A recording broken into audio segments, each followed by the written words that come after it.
This story begins on a rainy night on a battlefield. On top of the mountain of corpses was Qin Feng, who despite being under the effect of accelerated aging 100 times, had still managed to clear the ruins of the ancient god. A woman holding a dagger praised Qin Feng for being impressive and decided to take the divine artifact called Eye of Judgment. Qin Feng, injured and on the brink of death, asked his sister Qin Xiaoyu why she was betraying him. Coldly, Qin Xiaoyu made it clear that Qin Feng was nothing more than an adopted child whom her parents took in. She did not consider him her brother since he did not share the same blood as her. A blonde man named Song Fei appeared and mentioned that Qin Feng had turned out to be useful. Resting his hand on her shoulder and holding the divine artifact, he smiled and thanked Qin Feng since without him, Qin Xiaoyu and he would never have obtained the divine artifact. To completely drain Qin Feng's lifespan in one go, he had worked hard to obtain the soul-stealing blade that was now embedded in his body. He asked if Qin Feng liked his farewell gift. Qin Feng had raised Qin Xiaoyu after their parents passed away, supporting her in school, and even after the game descended upon the world. He risked his life countless times for her. But now seeing that she had betrayed him, he realized that he had judged her wrongly. Qin Xiaoyu made it clear that after their parents died, Qin Feng kept meddling in her life, giving her orders and controlling her. Before, when Song Fei and she needed his protection, he was still somewhat useful. But now that they had the divine artifact, the only value he had for them was gone. Song Fei lunged at Qin Feng to end his life, promising that he would take good care of Qin Xiaoyu. As death was approaching, Qin Feng promised not to let them get away with it. Just before he could finish the sentence, Song Fei took his life. In 2025, the God-forsaken game descended where the only currency was lifespan.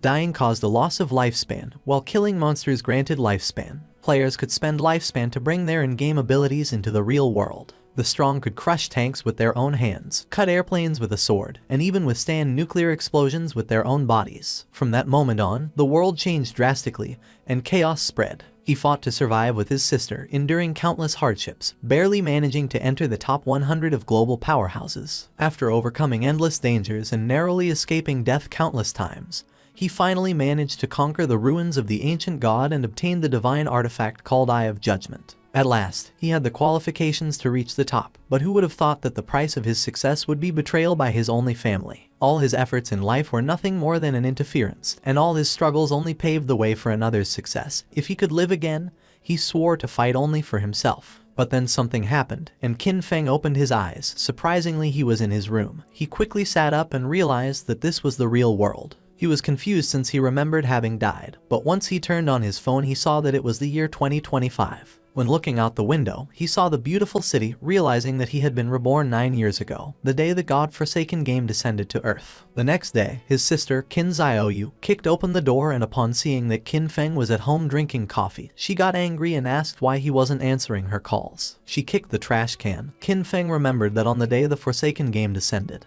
he and Qin Xiaoyu had a big fight over Song Fei. On the wall were the posters of Song Fei. Before the game descended, Song Fei was a somewhat famous underground idol, and Qin Xiaoyu was his obsessed fan. Song Fei seemed glamorous on the surface, but in reality, he was a complete scoundrel who had deceived many of his fans to take their money and take advantage of their bodies. And to prevent Qin Xiaoyu from being scammed, Qin Feng always forbade her from associating with that guy.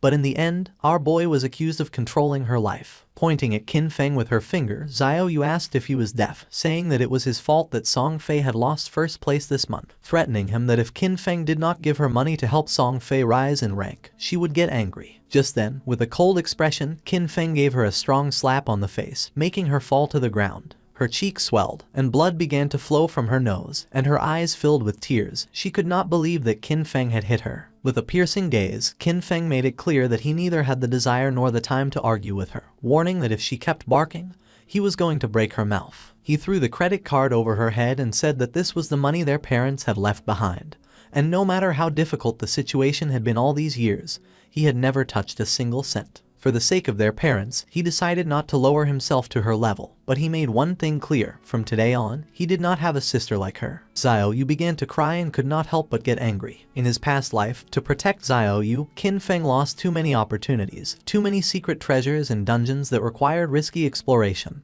which he gave up. He took out some sleeping pills, and using water, swallowed them. He was curious, and without this burden, he was going to go far. This time he decided to use his understanding of the game from his past life to get ahead of everyone. And from now on, Qin Xiaoyu was on her own. And as for Song Fei, our boy decided to take his head personally. Qin Feng fell asleep and appeared in the choice hall. He had missed this place since the first time he came here. He was so nervous that it took him several hours to complete his career choice and leave.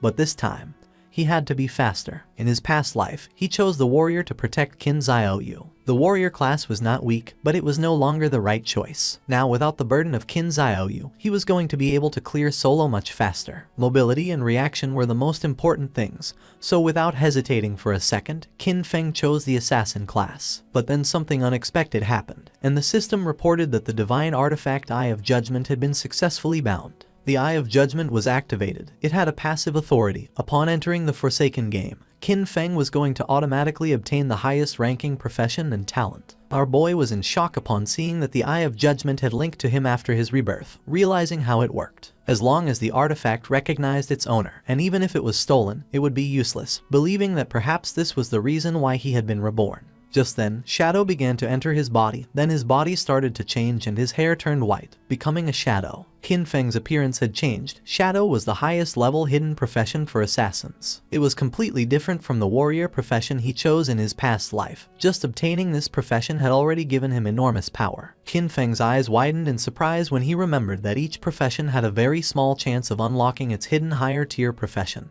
and the authority of judgment actually made this probability a certainty. The system activated, informing that the authority of judgment was the most genuine and ancient primordial authority in the universe. Its power surpassed rules and order. Temporarily, Qin Feng could not activate this authority actively since he did not possess divinity, but its passive effect was active. This revelation left our boy in shock. In his past life, it was not until the 7th year after the God-forsaken game descended that a powerful player managed to leave God's abandoned realm and reach the realm of order. Only then did humanity learn about the existence of the power of order. But in fact, even years later, no one obtained the power of order. Qin Feng never expected to achieve this. Now at the beginning of his journey, he had already obtained the primordial authority that surpassed order and rules. As long as he could leave God's abandoned realm and reach the realm of order to obtain divinity, he could activate this authority. Now having another goal in this life. Now that the profession selection had been completed, the system asked him to enter his game alias. Qin Feng hesitated for a moment but then chose Shadow since his profession had been born from the shadow. Qin Feng was teleported to the god's abandoned realm. This was a ruined land, full of countless monsters. He had to be careful since the monsters were ready to tear him apart and steal his lifespan. One could leave the town, kill monsters and earn tradable lifespan.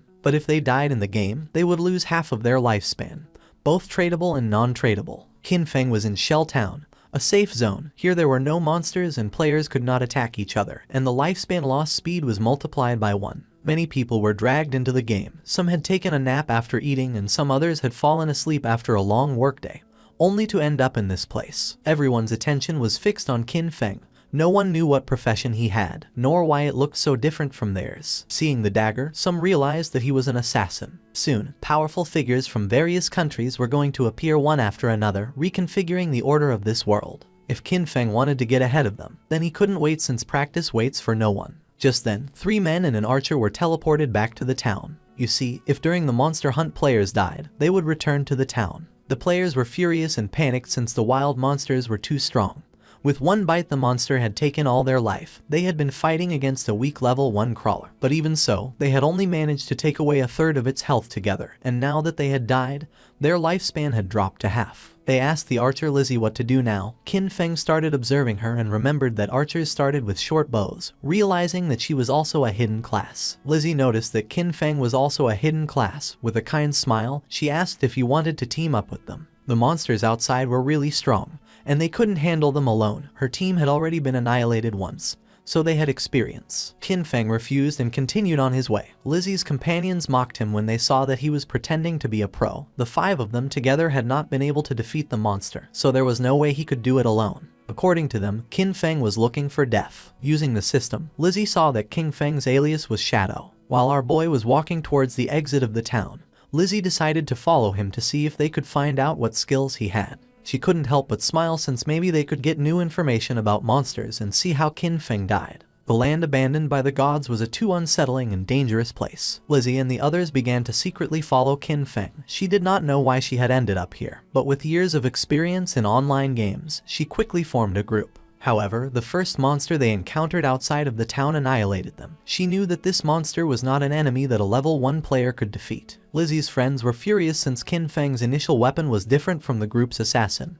He had a dagger, but Qin Feng had a short blade. The assassin felt envious since Qin Feng was even faster than him, but as an assassin, his agility should be the highest. Besides that, Qin Feng's clothing was different from his. Qin Feng seemed like an unusual player, so Lizzie decided to follow him as he might lead to crucial information. Qin Feng started staring at them, and upon feeling this, Lizzie quickly hid again without knowing if they had been noticed. Our boy used the shadow sneak technique and disappeared from the place without a trace, becoming a shadow. Lizzie and the others were somewhat confused to see that he had vanished into thin air. The assassin of the group realized that this was a stealth ability, an initial ability that granted invisibility. Qin Feng had become invisible. Lizzie decided to return to the town and look for ways to improve themselves. It was too dangerous to go out. They had already died once and their lifespan had already been reduced by half. They decided to look for NPCs to try to obtain hidden rewards like treasure chests. Shadow Sneak was a skill that allows the user to enter stealth for a duration. Attacking will reveal the user, and the first hit after breaking stealth deals increased damage. Stealth Mastery doubles the duration of stealth and increases the level of stealth by 1. As expected, the Shadow class was extraordinary. The stealth of a normal assassin at this level would be easy to detect, but the Shadow class had its own stealth mastery,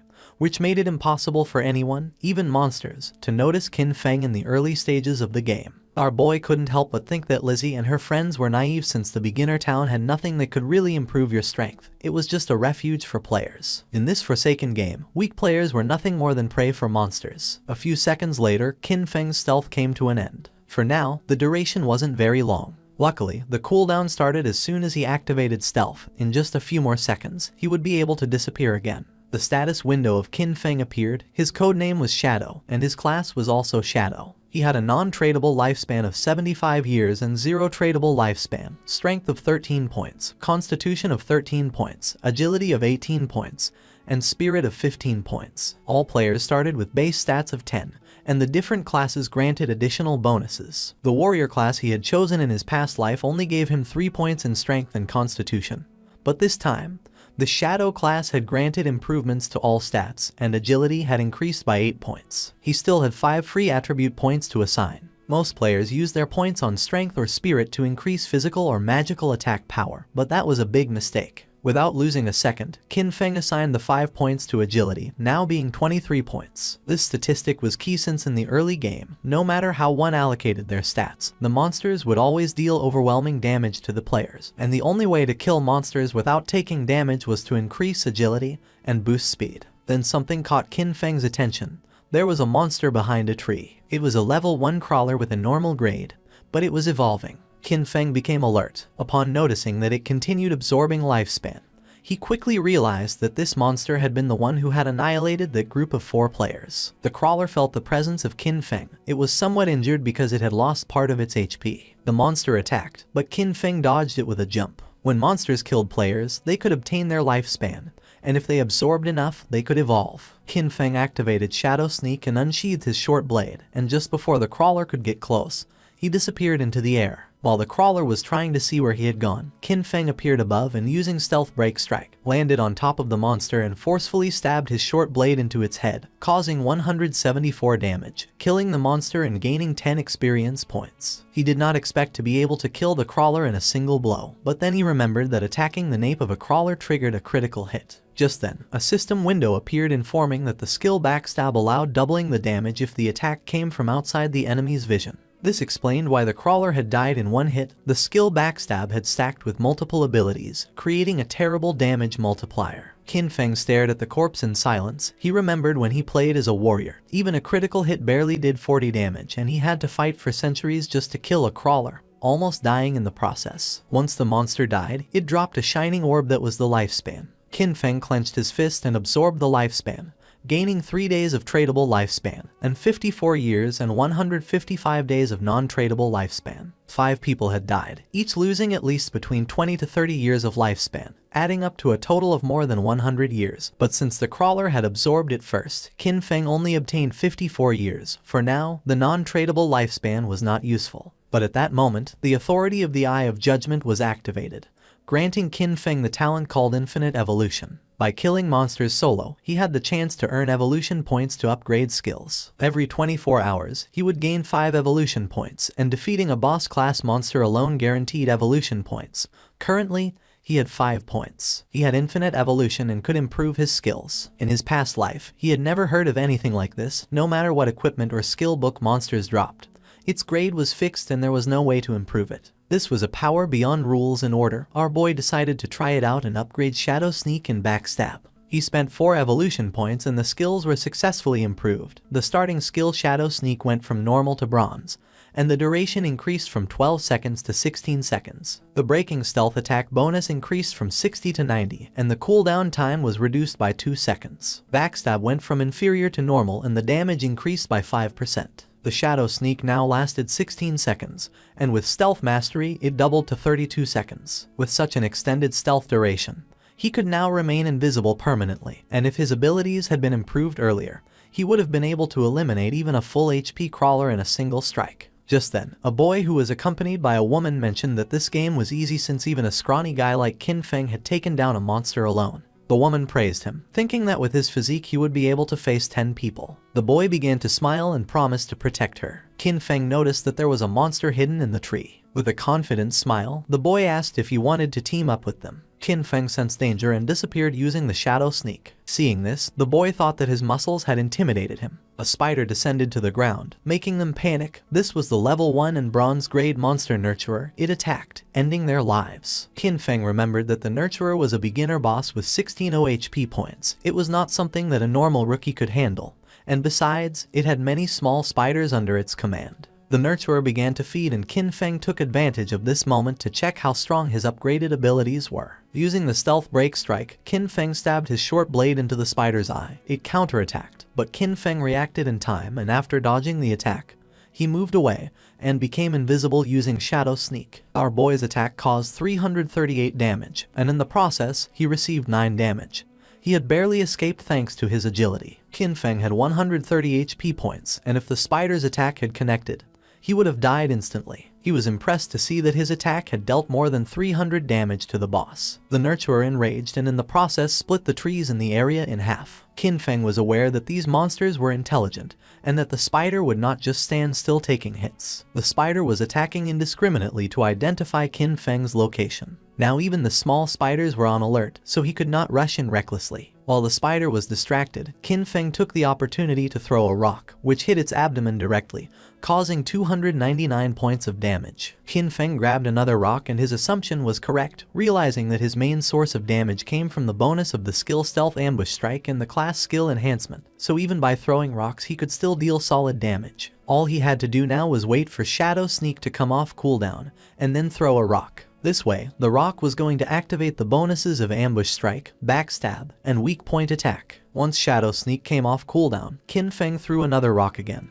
dealing 279 points of damage to the spider, and then activated Shadow Sneak again. His plan was simple: stay hidden until Shadow Sneak was off cooldown, and then attack again. At the same time in the town, the leaderboard was updated revealing that the player Shadow had killed the boss nurturer of bronze grade, being the first to reach level 2, rising to the list as number 1. The other players were in shock since most had died to mobs and could not understand how someone had already defeated a boss. Lizzie and the others were speechless upon seeing that Qin Feng had defeated a boss and ascended to level 2, while they could not even handle normal mobs together, believing it must be a system error. The woman and the man who were attacked by the giant spider spawned in the town and were in shock upon seeing that someone had killed that big spider, realizing that Shadow was the boy they had seen earlier in the forest. Back in the forest, the system announced that Qin Feng had killed the boss nurturer, obtaining 300 experience points and 2 evolution points. Additionally, Shell Town's level leaderboard was unlocked, granting our boy 1 reputation point. Qin Feng began to absorb the lifespan of the spider. The moment the big spider died, the small ones scattered, which was a waste. He couldn't help but regret it since he should have killed the small spiders first to gain more experience. He obtained 46 tradable lifespan and a new skill book called Greedy Hand of bronze quality along with a corrosive dagger, which had 35 damage points and 4 agility points. After learning the skill Greedy Hand, Qin Feng could use it on defeated monsters, granting a 20% chance to obtain an additional loot reward.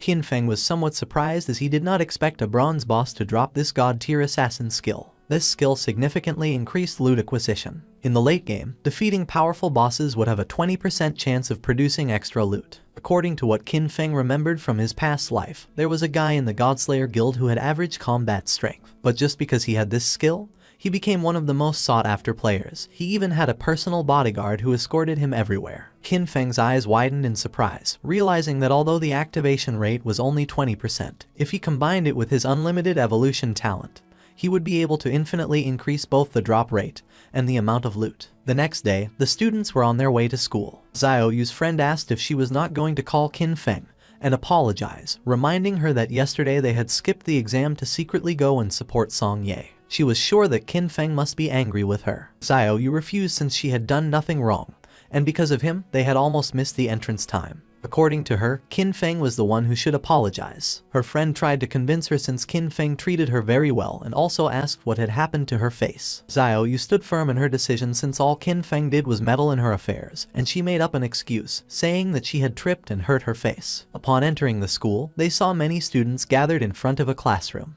The friend became curious and, making her way through the crowd, entered the classroom where she saw that Zhang Wei's body was becoming semi-transparent. One of Zhang Wei's friends explained that he wasn't very sure, but just now, Wei had said he was going to take a nap, and when they turned around, he was already like this. This was not an isolated case, it was all over the internet. People from all over the world were experiencing the same phenomenon, and some experts said that if one fell asleep, they would enter a semi-transparent state like a ghost, and no one knew why. The friend went on alert and decided to call her parents to warn them and advised Xiao Yu to call her brother to warn him as well just in case. But she refused since she preferred to see him dead rather than contact him. Meanwhile, Qin Feng evolved the new skill Greedy Hand, upgrading it from bronze quality to gold. Now, when looting an enemy, the probability of obtaining an extra piece of loot increased from 20% to 70%. And thanks to this, our boy learned Greedy Hand and obtained 2 points. Qin Feng clenched his fist and activated the skill, obtaining 2 evolution points and 46 days of tradable lifespan. He was more than satisfied to have obtained 2 evolution points and knew that to upgrade Greedy Hand to level 3 he needed 3 points, and that soon he would have a 100% chance of obtaining extra loot. He knew that the governments of the world must have realized the situation by now, and more people were going to flood into the game, so he had to accelerate his progress and equip what he could use. Qin Feng equipped the corrosive dagger of bronze quality, gaining 35 attack points and 4 agility points. He activated the shadow stealth to avoid drawing attention from the monsters, knowing that it wouldn't be long before people realized that the skills and equipment from this game could be extracted into the real world. And when that happened, the world would fall into chaos. Extracting skills and equipment required 2 conditions. First, reaching level 10, and second, having enough tradable lifespan. Defeating small monsters took too much time, so he decided to find stronger bosses. While he was walking through the area, he heard someone fighting, and when he went to the cliff, he saw several players fighting against a level 2 sprint predator, bronze grade. Qin Feng was planning to find stronger bosses, and now he had found a sprint predator, being a perfect timing. The monster attacked, but the player carrying a shield and mace blocked the attack without much effort. It was Wang Meng. Qin Feng did not expect to meet him here, realizing that the rumors were true. It was said that when Wang Meng first entered Forsaken Game, he had gathered an entire team of hidden class players. The 6 members of his team were hidden class users. Wang Meng summoned the Holy Barrier, creating a golden barrier to repel the monster. He had the hidden class of Holy Shield Warrior, having twice the basic stats of a normal warrior, and, as if that were not enough, he also had an innate invincibility skill. While the monster was distracted, the mage of the team summoned a fireball which hit directly against the creature's arm.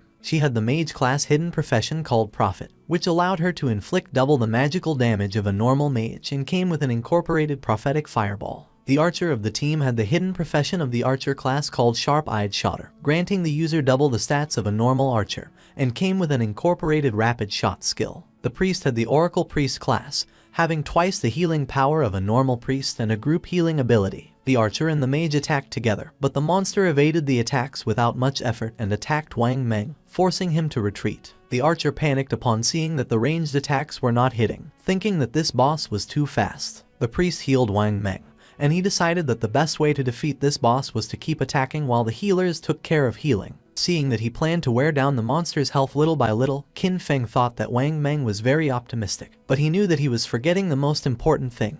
This was the wild nature, and if a battle dragged on, other monsters would be attracted. Just then, 2 monsters appeared behind Wang Meng. Qin Feng recognized them as corruptors, regular level 2 monsters covered in dark brown mud, specialized in using ranged attacks. The swordsman of the team rushed towards the monsters and attacked one of them. He had a hidden class that our boy had not seen before. The attack caused 33 points of damage, and the swordsman did not take long to realize that the defense of these monsters was very high. The corruptor vomited mud on the swordsman. It was ground bind and now his movement speed had decreased. The other corruptor began to chase the mage, forcing her to flee with tears in her eyes. But just then, Qin Feng jumped in the blink of an eye, decapitated the monster, causing 441 points of damage, saving the mage and leaving everyone in shock. Our boy's attack was so powerful that he defeated the corruptor in a single blow. The mage became confused, not knowing who had done this and if someone was helping them. With the help of his sword, the swordsman stood up. He was in shock upon seeing that someone had eliminated a level 2 corruptor with a single blow. While on the other hand, for them to defeat a level 1 corruptor they had to join forces for 10 seconds. The corruptor tried to attack, but again, Qin Feng moved like lightning and decapitated the monster. The swordsman began to tremble with fear and asked if Li's eye had seen who it had been. She panicked and said that she had not seen it. Wang Meng stood up and asked them not to get distracted. Deep down he hoped that Qin Feng was on their side. Now only the sprint predator remained, and our boy was watching from a branch. As a reward for having killed 2 level 2 corruptors, he obtained 40 experience points, 1 evolution point, the skill book called Venom Dart of common quality, and 8 days of tradable lifespan. Qin Feng did not waste a second and evolved Venom Dart as it was a perfect mid-range poison damage skill. Upon evolving it, the skill rose to level 2 and went from common quality to silver. It allowed the user to throw a deadly poison dart with a maximum range of 14 meters, inflicting 120 attack damage points upon impact and applying the status Venom, with a cooldown of 5 seconds. The status Venom inflicted 50% continuous damage per second, lasting for 5 seconds and could not be stacked. The monster attacked again. Wang Meng managed to block the attack with his shield, but in the process, the creature stabbed its sharp limb into his stomach. Wang Meng dropped his shield and mace to the ground, and the monster took advantage to stab him with its other limb, causing him terrible pain. The archer began to tremble with fear. The priest panicked knowing that this was not good since he could not heal fast enough. In a desperate attempt, Wang Meng asked them to flee. Qin Feng shot a dart, which lodged in the head of the sprint predator, causing 845 points of damage. The mage and the archer were in shock upon seeing that the attack had taken half of the boss's HP. Both the monster and Wang Meng began to writhe in pain, and venom started to emerge from the monster's wound until its body collapsed to the ground, causing 324 damage multiple times. Since Qin Feng had inflicted more than 90% of the damage, the loot belonged to him, and for having killed the sprint predator, he obtained 600 experience points, reaching level 3, obtaining 2 evolution points and 55 days of tradable lifespan. He did not expect that the damage over time of the Venom Dart would activate his class's passive ability. With Stealth, he could remain invisible and throw darts indefinitely, and now nothing in the early and mid-game could stop him. The loot began to emerge from the monster's corpse. Wang Meng was in shock upon seeing the amount of damage the monster had taken, and several seconds later, the loot disappeared. Wang Meng stood up and thanked Qin Feng for saving them, but our boy made it clear that in the Wildlands, one could not trust people so easily, leaving everyone in shock. Wang Meng thanked our boy for the advice and they decided not to bother him while he was checking the loot. He also added that if he ever needed anything, he could come to find him. Qin Feng picked up the loot, realizing that Wang Meng seemed trustworthy. Plus, he had the backing of Daxia's government, which had many resources. Our boy decided to look for a stable sales channel to sell the unused loot. He used Greedy Hand, gaining 3 evolution points and 55 days of tradable lifespan, acquiring Sprint Predator's bronze quality leather greaves. Our boy equipped the leather greaves, obtaining 9 points in physical defense, 5 points in all elemental resistances, along with a 15% cooldown speed. This had been a great loot, since he still had many other class gears and skill books, and once his bag was full, he decided to return to the town and exchange everything for lifespan. His eyes began to shine with confidence since this time his growth was 100 times faster than in his last life. Not far from the area, another team of players was being attacked by more monsters, and seeing that the number of monsters was increasing, they decided it was better to flee. But before they could do so, another much larger monster appeared, and just before the players could escape, the monster attacked with sharp vines, killing them all. The players respawned in the town and couldn't help but feel frustrated since the monsters always appeared in groups and fled when they had low health. It was said that players had to be level 3 to leave the game, but this seemed like an impossible task. Some players thought they needed more people since a team of 3 players was not enough, believing they should form groups of 6 or 10 players. The other player argued that this was not going to work since he had seen a team of 10 be surrounded and wiped out. plus too many people were going to attract a boss. And recently, a group of 40 had activated some curse master and it had annihilated more than 30 of them in one single strike. Lizzie's team also spawned back in the town. If the players did not reach level 3, they were going to be trapped inside the game forever. They had all ended up here after falling asleep, so in other words, only their consciousness was inside the game, and if they could not get out, their real bodies were going to starve to death. Lizzie was frustrated because she did not know why the game was so difficult. Her friend panicked since they had already died 3 times and their non-tradable lifespan had dropped to less than 10 years, and at this rate, they were going to end up dying in real life. Despite not knowing if it was real or not, Lizzie knew that they could not afford to die again. Upon seeing that Shadow was level 3, she was somewhat confused, realizing that he must have discovered some trick. She knew they needed him to carry them to level 3 in order to escape this game. Clenching her fist, she gave the order to her team to spread the word. They had to get Shadow to help them reach level 3. She was determined to give him 10 million in cash once they returned to reality. The others were in shock, but she knew there was no way Shadow could ignore the 10 million. Back in the forest, our boy took down a level 2 polluter, earning 20 experience points and 1 evolution point. After absorbing the lifespan of the monster, Qin Feng decided that he already had enough evolution points and decided to spend the 5 points he had to evolve Greedy Hand. It improved in quality, going from platinum to emerald, increasing the probability of obtaining extra loot to 160%, and now the extra loot had a 20% probability of being 1 tier higher. Qin Feng was amazed knowing that the effect was insane, realizing that if he kept evolving it, it would reach 100% or even 200%. It was raining, and something caught Qin Feng's attention. It was the monster called Curse Master which was wandering through the forest. This monster was a bronze tier boss and was consuming vital force to advance to a silver tier boss. For Qin Feng, it was normal that this boss had annihilated a team of 40 men. For now, our boy had a full inventory, so even if he killed the monster, he wouldn't be able to pick up the loot, so for now, he decided to mark this place on the map. The boss's evolution took some time, so he thought about emptying his inventory first and coming back later. In the town, the news that someone was offering 10 million for Shadow, the number 1 player on the leaderboard, to help them level up quickly had spread everywhere. People were dying, losing lifespan, so the rich had already started looking for a way to escape, meaning that the commoners were doomed. While people were chatting, Qin Feng appeared in the town, leaving everyone in shock. Using the system, he activated the market stall option, making the system announce that he was selling equipment and skills, with the stall available for only 10 minutes. The players were in shock upon seeing that he was wearing 2 pieces of bronze tier gear,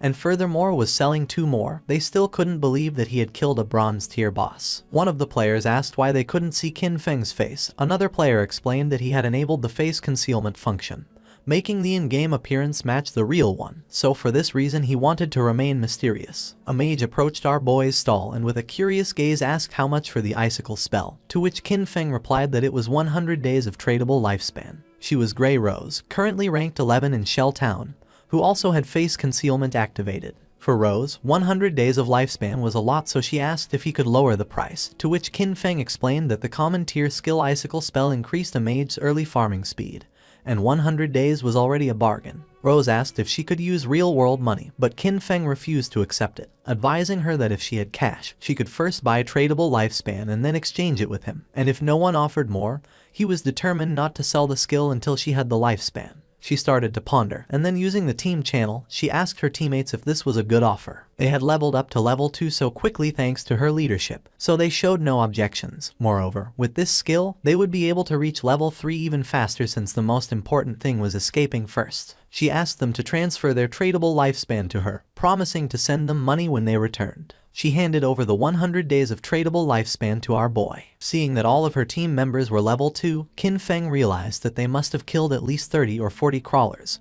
Therefore, their tradable lifespan should be much greater than 100 days. Qin Feng sold the spell, obtaining 100 days of tradable lifespan. Now his tradable lifespan went from 268 days to 368 days. Just then Lizzie appeared and was happy to have found Shadow. With a smile, she gave him an opportunity. In exchange for helping her ascend to level 3, she promised to give him 10 million in money when they returned to the real world. The other players were in shock. She was Jiang Lizzie, and in our boy's past life, she was the leader of a criminal syndicate. Later her syndicate was annihilated by the country. With a confident smile, she said that her father was the president of Dajiang Industries, and seeing that our boy didn't believe her, she asked him to look her up. According to reports, it was said that she used cash to lure people into selling their lifespan. then kidnapped them for forced labor, and those who had resisted had been murdered in reality. Qin Feng coldly rejected the offer knowing that she was scum. Lizzie admitted that Shadow was strong in this game but revealed that no one knew how the game worked yet, so she advised him to team up with her, and in return, she would make sure he lived in luxury, cars, houses, women, and everything he wanted. Qin Feng did not change his mind and asked her to stop blocking his business. He better than anyone knew that cash was worth nothing.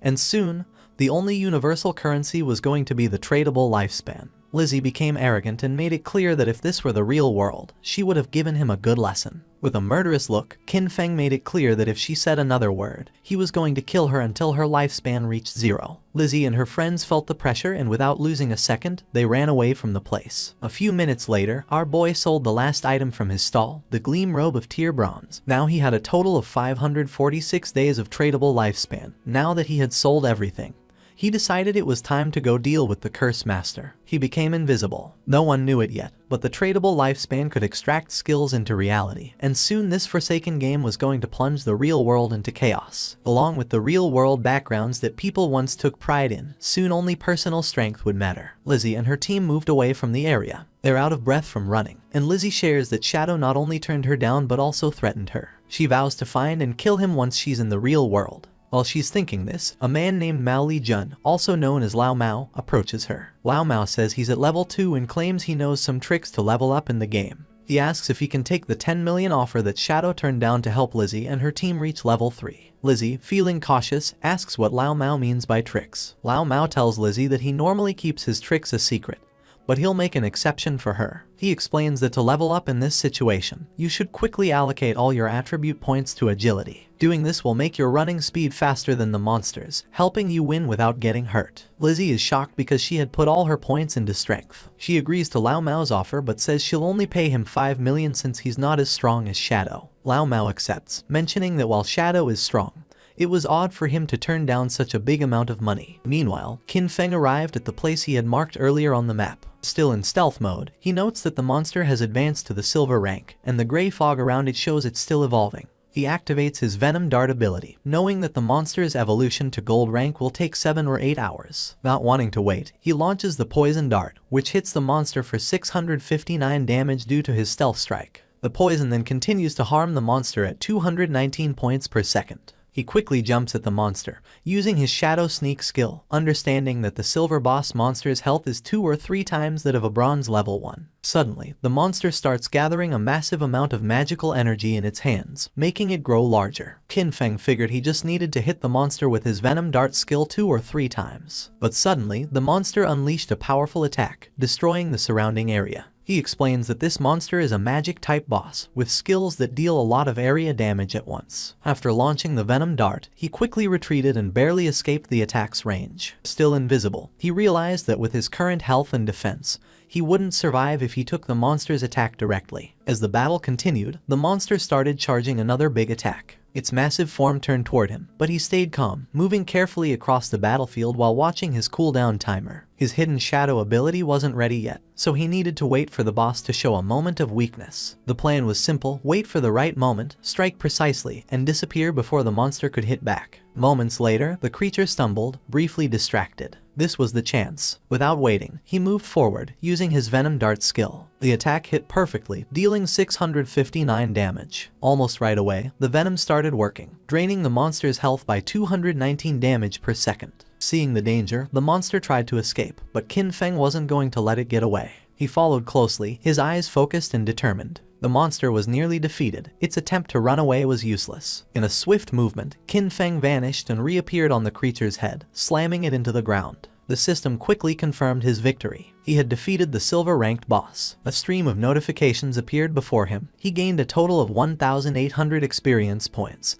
and leveled up from 3 to 5 instantly. He also received 4 evolution points and a surprising 124 days of tradable lifespan. He chuckled, noticing how a single boss kill boosted him 2 levels and gave him extra evolution points. As the monster's body turned into loot, he used his evolved skill, Greedy Hand. The air shimmered as a system screen confirmed the loot was collected. The rewards were even better than he expected, with another 4 evolution points and an extra 124 days of tradable lifespan, doubling his gains. The generous rewards made him smirk. 2 extra bonuses right away were impressive. He realized the silver-ranked boss had given him a total of 12 evolution points and 372 days of tradable lifespan.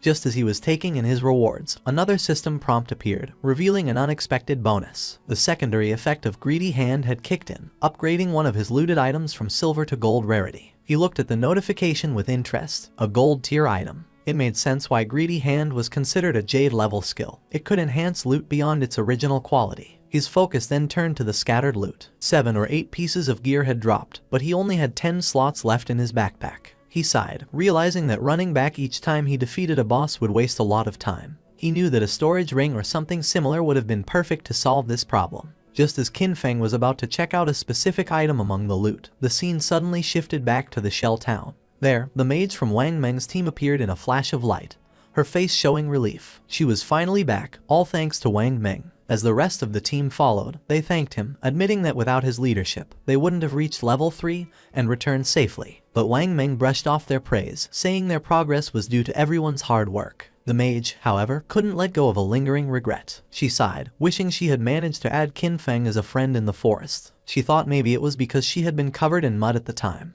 Her teammate reassured her with a playful grin, saying that with her new outfit, she looked great, and surely the mysterious player wouldn't reject her again. As they chatted, a system announcement echoed through the town. The leaderboard had been updated, Shadow had reached level 5. The news shocked the players in town. Someone couldn't believe how Shadow had jumped from level 3 to 5 so quickly. The only explanation was that he must have defeated a powerful boss monster. Another player mentioned that just 10 minutes ago, he saw Shadow casually selling gear in the town square. And now this. Another guy said that his sister had just turned 18, and if Shadow liked her, it would be a big win for their family since having Shadow's help with leveling up would be a game changer. His friends quickly dismissed the idea, reminding him that Shadow wasn't interested in 10 million cash, so he wouldn't be interested in a matchmaking proposal. Back at Wang Meng's camp, his team was starting to worry. They had just celebrated reaching level 3, only to find out that Shadow had already moved far ahead. But Wang Meng stayed calm. He told them to put their worries aside for now. They needed to log out, return to reality, and warn their families and friends about this dangerous game.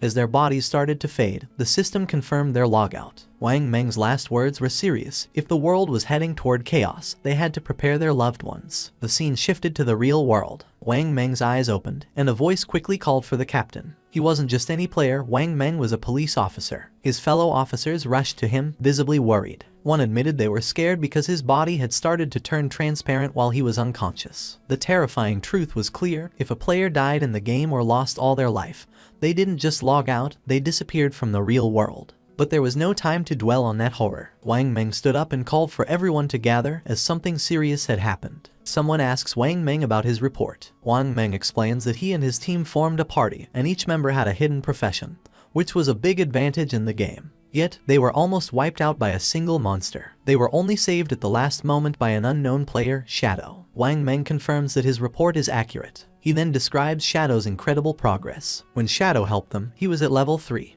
But by the time Wang Meng and his team reached that level, Shadow had already moved up to level 5, a huge jump of 2 levels. This news worries the higher-ranking officers. One of them asks the obvious question: does this mean Shadow is now the strongest player in the world? How did he level up so quickly? The speculation starts, and Wang Meng suggests that maybe Shadow defeated a high-level boss monster or did something equally impressive. Another officer, curious about the details, notices an inconsistency. According to Wang Meng, Shadow was already at level 3 when he saved them. If that was true, why didn't he log out like the rest of them? Could it be that Shadow had no close family or friends waiting for him in the real world? A female officer comes up with a daring idea. She thinks Shadow might be a transmigrator, someone who shows up suddenly and gets stronger fast, as if destined for power. She says that transmigrators are often orphans, which might explain why Shadow hasn't come back to reality. Her words make the room go silent, and realizing the weight of what she said, she blushes with embarrassment. A senior officer, not impressed, calls her NEU and tells her to stop making jokes during a serious talk. He dismisses her idea, saying she's been reading too many novels. Then, shifting back to the main subject, the officer shares some crucial information. Secret reports from the higher-ups reveal that researchers are studying a worrying pattern.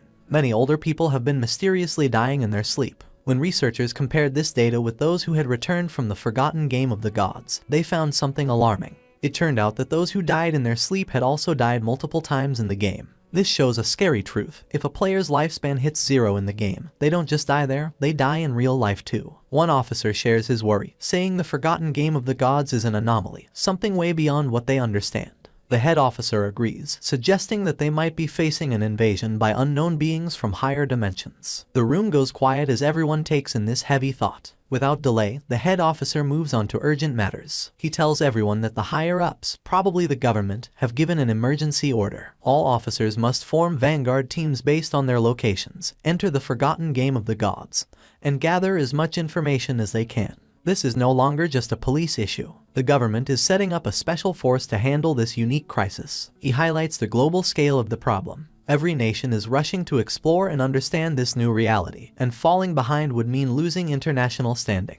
For national security, they must gather information at all costs. The head officer then announces his decision. NU will be the captain of Team 1. She accepts the role without hesitation. Wang Meng is appointed as her vice captain, and they are given the power to pick their team members. Wang Meng nods, understanding how important their mission is. The head officer then turns his attention to Shadow, the mysterious player Wang Meng met. Based on Wang Meng's story, Shadow doesn't seem to have bad intentions. Because of this, the head officer orders NU and Wang Meng to try and befriend him. Their goal is to find out who Shadow really is and work with him. He explains why NU is in charge. Her deep knowledge of games and stories makes her the best choice to investigate someone like Shadow, whose abilities and actions seem almost like those in myths. The head officer hopes that NU and Wang Meng can make Shadow an ally, someone who could represent them in the game. If they succeed, they will get access to vital information that could give them a strategic edge. The other police officers are tasked with keeping public order and stopping any mass panic. With that, the meeting ends. As the sun sets and casts a golden glow over the city, the officers get ready for the challenges ahead. The next day, the scene shifts to a high school where the protagonist's younger sister sits at her desk, lost in thought. Around her, students chat excitedly about recent news. A small group nearby talks about a surprising discovery. Chang Wai, the student whose body had started to vanish, has reached level 3 in the game and logged out safely. One of the girls shares that Chang Wai revealed something important. If several people from the same district fall asleep at the same time, they will all end up in the same starter village in the game. This news stirs both excitement and worry among the students. Another girl, alarmed, insists that this won't work. She feels she must bring her parents into the game. They have no gaming experience, and she's scared something might happen to them if they enter unprepared. But another student disagrees, saying they shouldn't rush to involve their parents yet. They should focus on getting stronger first, so they can protect their families when needed. Meanwhile, the protagonist's younger sister looks at her phone, deep in thought. A nagging frustration grows inside her. Why hasn't her brother reached out to her yet? With something as big as the forgotten game of the gods happening, she expected at least one message from him.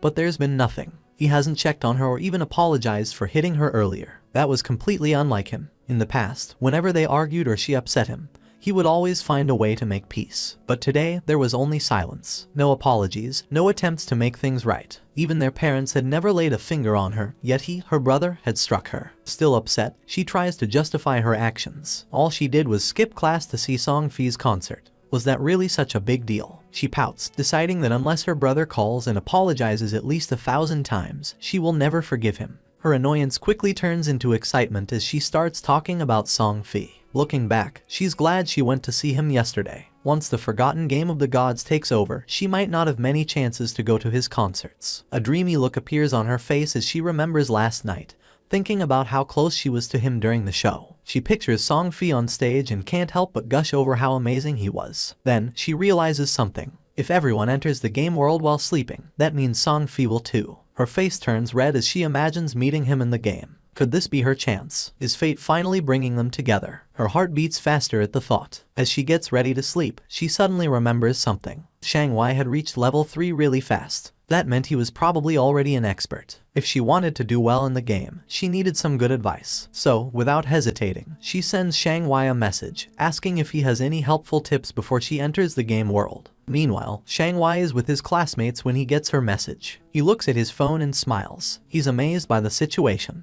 Who would have thought that someone like the protagonist's younger sister would ask him for advice? He sees this as a great opportunity. This was his chance, whatever that meant. Chang Wai quickly replies, saying she's asked the right person. He shares an important game secret. At the start, she should put all her attribute points into agility. If she doesn't, she won't be fast enough to escape monsters and will keep dying. She asks if this is true even if she chooses a mage class. Shang Wai assures her it is. Agility is useful for mages too, he explains, because it boosts casting speed, which is key early on. Still unsure, she asks what if she still can't win after improving her agility. Shang Wai confidently tells her not to worry. As long as someone in their village reaches level 5, the village's teleportation formation will activate, connecting all the starter villages. Once that happens, she can just join a random party to help her level up, and he will come find her when the teleportation circle is active. Hearing this, she feels very happy. Lying on her bed, she smiles to herself, thinking how handy people like Shang Wai are. Just like that, she's found someone to help her out. As she starts to fall asleep, another thought pops up. This is great. She'll get into the game before her brother, level up quickly, and become strong. When her brother finally joins, she'll make sure he has a tough time. No help, no support, he'll have to manage on his own. Happy with her plan, she drifts into sleep, excited for the adventure ahead. The scene shifts back to the game where the protagonist stands over the loot from a defeated boss monster. Among the treasures, a glowing orb catches his attention. As he picks it up, a system notification pops up, saying he has obtained the Curse Ring, a gold tier item. The system then details its attributes. The ring can be used by anyone and gives a boost of 8 points to all attributes. It also increases dark elemental resistance by 26 points and makes weak point attacks 1.5 times stronger. But you need to be at least level 4 to wear it. Looking at the benefits, the protagonist sees that the total boost is 32 points, similar to leveling up 3 times. Plus, the ring's dark resistance will be helpful against many enemies, and the weak point attack boost is a nice bonus. Knowing this, he sees the Curse Ring as a valuable item for his journey. Before he can think more about his new item, another system notification shows up, saying he's learned a new skill called Instant Shadow Slash, a silver tier assassin type ability. The system explains how it works. When used, the skill sends out multiple slashes in one direction, reaching up to 15 meters. It also gives temporary invincibility for 5 seconds, hitting all enemies in a 2.1 meter wide path 3 times. Each hit deals 100 damage and counts as a backstab, but it doesn't hit weak points. The skill has a 12-second cooldown. Seeing how useful this ability is, the protagonist knows it's a strong area attack with the bonus of temporary invisibility. He quickly learns the skill. With some evolution points left, he decides to improve one of his key skills, Greedy Hand. The system takes 8 evolution points and upgrades the skill from Jade rank to Diamond rank. The effects of Greedy Hand get a big boost. The chance of getting extra loot from defeated monsters goes up from 160% to 220%. And the chance of that loot being upgraded by 1 level increases from 20% to 40%.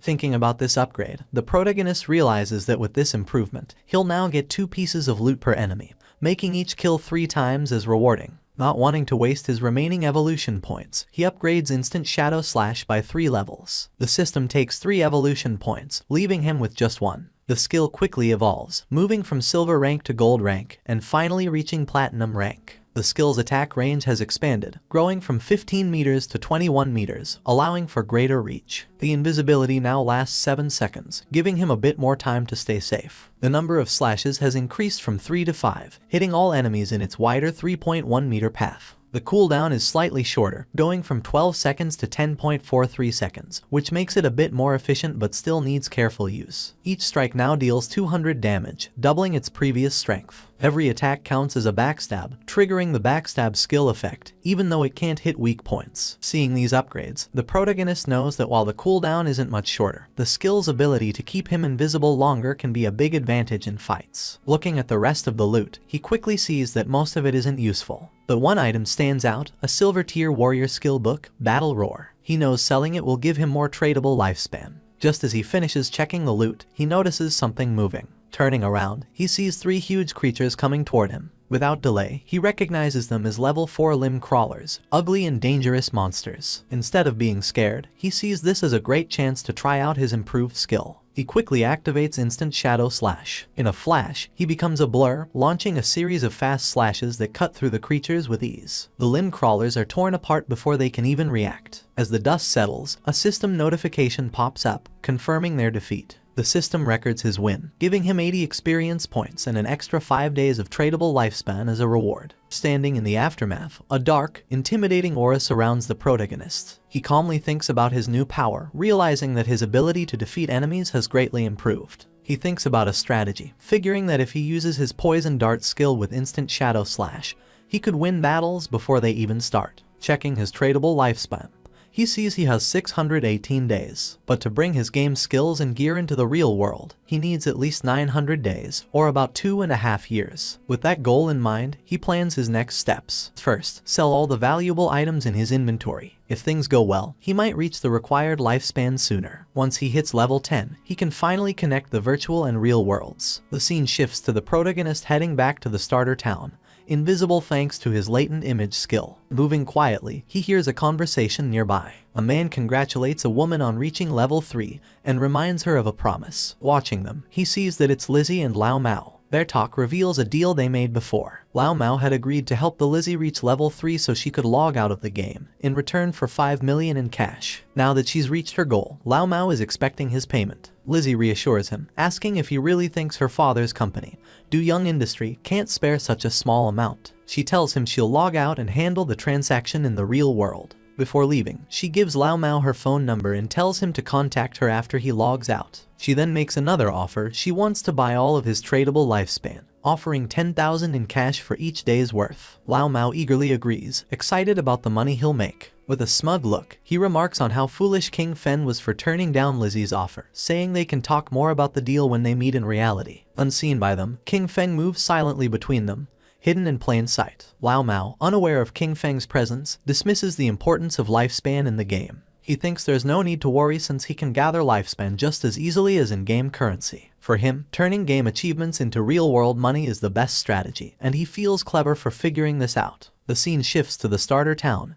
where King Feng stands in front of the teleportation gate. As he stretches out his hand, the gate glows with bright blue energy. As the light grows stronger, a system window appears, congratulating him for activating the teleportation formation in Shell Town and awarding him 1 reputation point. The system explains that he can use the teleportation gate once a day for free, but using it more will cost tradable lifespan. However, since no other teleportation gates in the game are active yet, it's not useful right now. King Feng thinks about the teleportation system, knowing it's a two-way setup. Just activating one side doesn't help. Another player in a different starter town needs to reach level 5 and activate their gate for it to work. He remembers that in his past life, Song Fi was in Firefly Town. To stay ahead, he sets up an altar that will alert him as soon as someone activates the Firefly Town gate. He's not just waiting, he's getting ready. The moment that gate is active, he'll be prepared to face Song Fi. As he moves deeper into the city, his thoughts are on his main goal. While teleporting between towns is important to most players, he knows the real challenge is still ahead. His true aim is to reach level 10 and enter the God's abandoned realm, where he can finally activate his authority. Only then will the real challenge of the God-forsaken game begin. A bit later, he sets up his shop, and a system notification appears, letting all nearby players know that he's selling equipment and skills, but only for 10 seconds. It's a first-come, first-served chance. The reaction is immediate. Players get excited, rushing toward him and calling him an expert. Some say they've been waiting for this moment, saving up tradable lifespan just for this. One player proudly mentions he has saved up 150 days worth, while another remembers that the last time King Feng set up shop,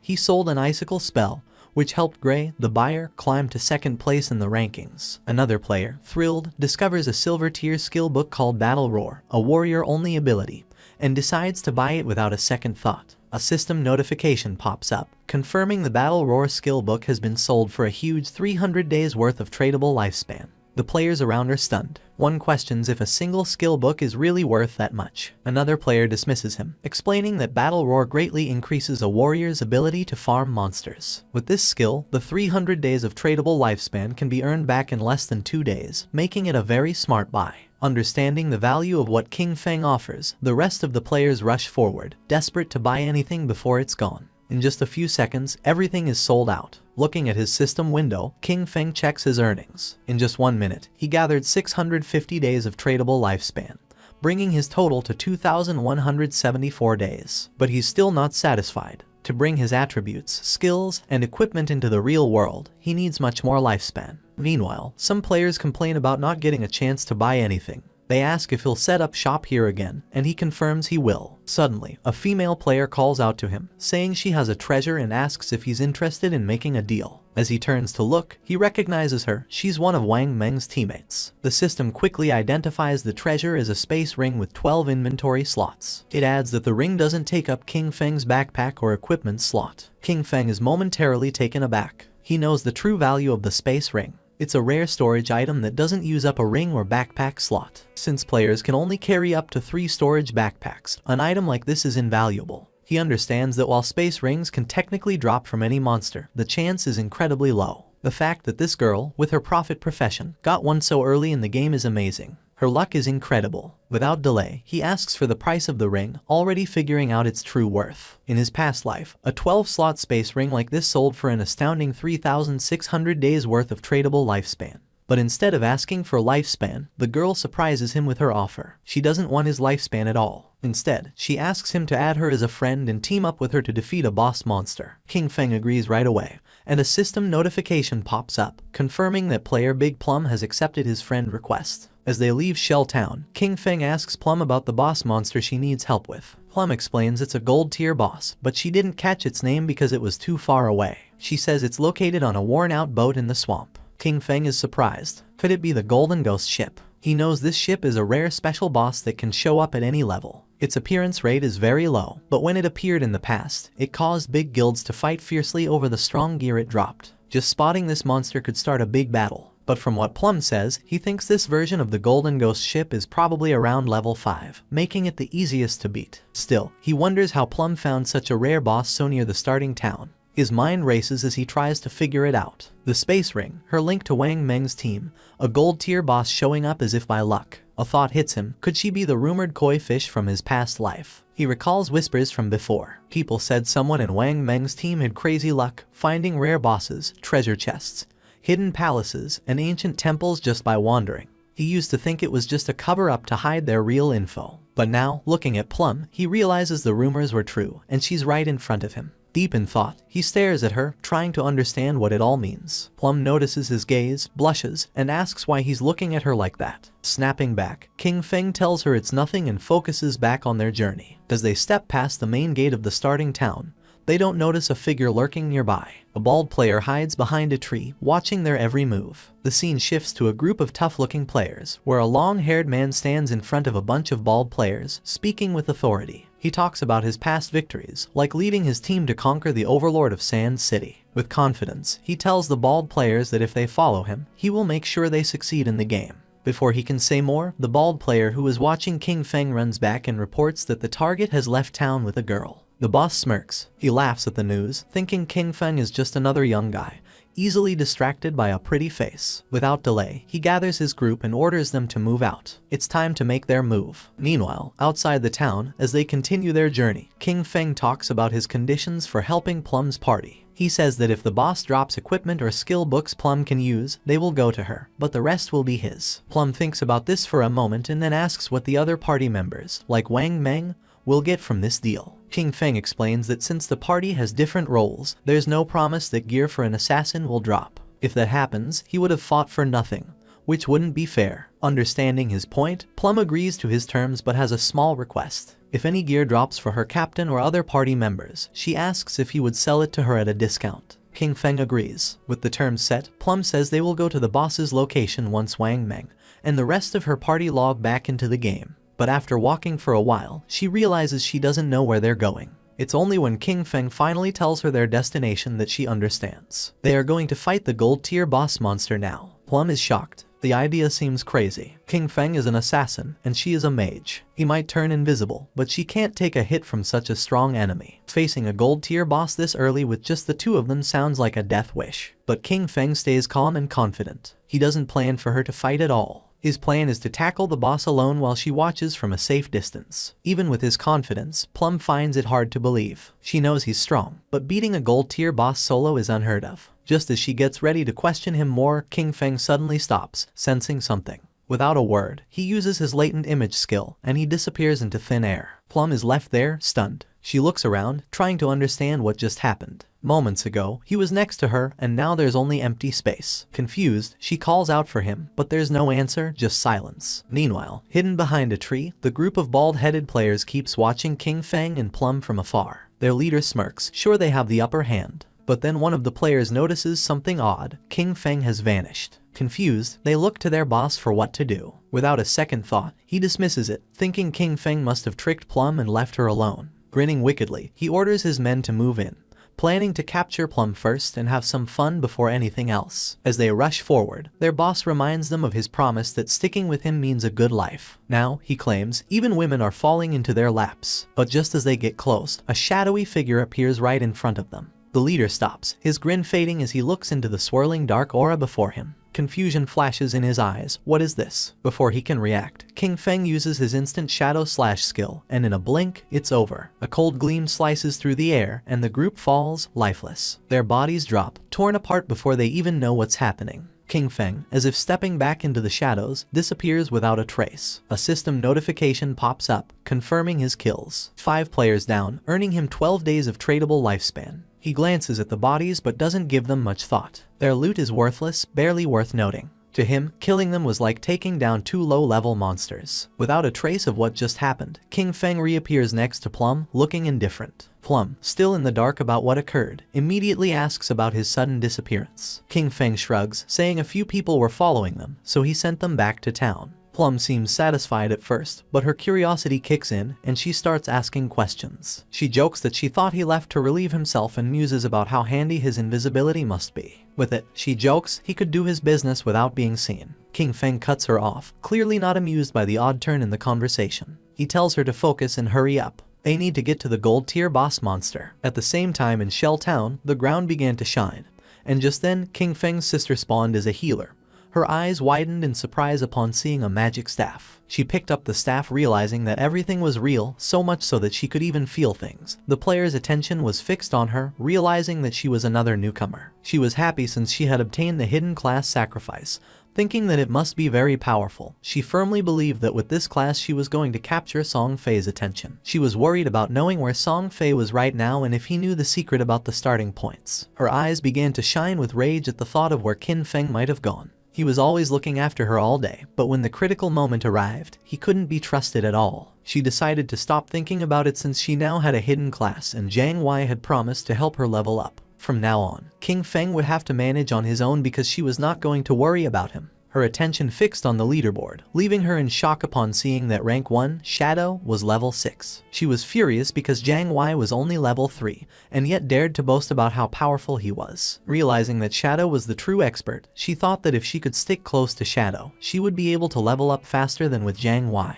But a question came to her mind: where should she go to find that expert? Not far away, there was a group of players talking. They were worried because they couldn't contact Swaying, the healer of the party. It was Wang Men's team. He knew they didn't have time to wait for him, so he asked if anyone had any ideas. One of them, somewhat concerned, explained that they couldn't kill mobs without a healer. The other player argued that they weren't experts like Shadow, who could farm alone, suggesting finding another healer to party up. While they were trying to find a solution, someone greeted them, and when they turned around, they saw King Feng's sister. For her, this opportunity was perfect. With a smile, she asked if they needed a healer, revealing that she had the hidden class life sacrifice. Meanwhile, in the forest, King Feng and Plum were on top of a cliff with a swamp at the bottom, where they saw the Golden Ghost ship lurking. Using Shadow Sneak, King Feng disappeared into the air, asking Plum to hide and be careful of ambushes while he went to take care of the boss. Plum, somewhat confused, nodded but asked him to be careful. Our boy descended onto the swamp, and a system window appeared informing that due to the influence of Ghost Ship,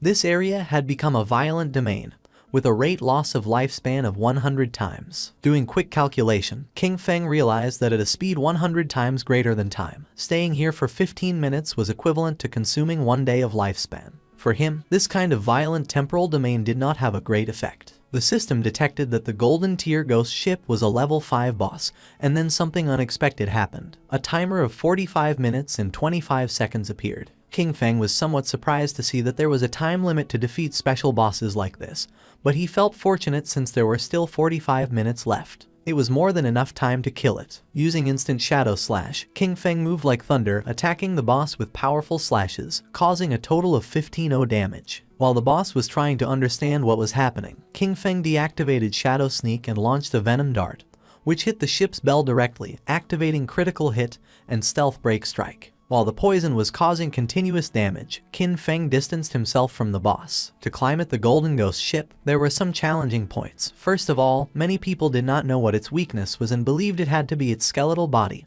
or the ship. But in reality, the weak point was the Ghost Fire Bell located at the tip of the ship. The boss enraged because when its weakness was attacked, it controlled the surrounding water. The boss prepared a massive AI attack, making pillars made of water emerge. Evading the attacks, King Feng began to approach the boss. The water pillars had abnormally high damage, and early-stage warriors wearing silver armor sets could barely take a hit. He was happy since his shadow class had high agility, otherwise, he wouldn't have been able to dodge. At that moment, hands emerged from the swamp. Decaying zombies known as ghosts began to surface. King Feng remembered that once the AoE attack ended, the boss would summon 12 decaying water ghosts, each with a silver tier capability. Thanks to Shadow Sneak, the ghosts couldn't sense King Feng's presence as he stood right in their midst. The 12 decaying water ghosts were about to attack savagely, and most parties would be in a frenzy by then. And as if that weren't enough, the Golden Ghost ship would summon a decaying water ghost every 3 minutes. If you weren't fast enough in dealing with them, their numbers would only increase more and more, resulting in total party elimination. But since he had been invisible from the start, they wouldn't be able to detect him. He just needed to find the perfect angle.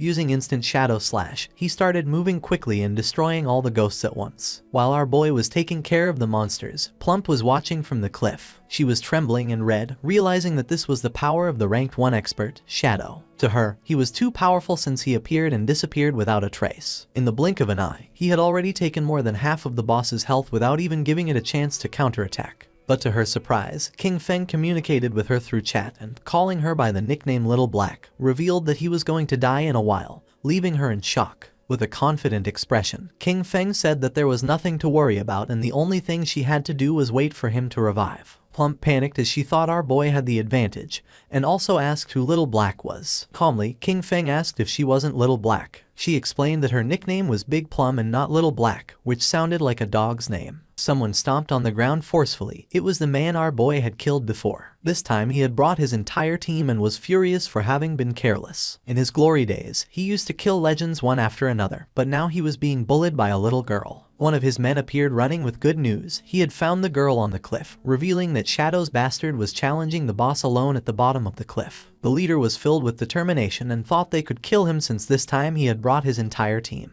In the swamp, the boss was furious and the ship's bell was shining.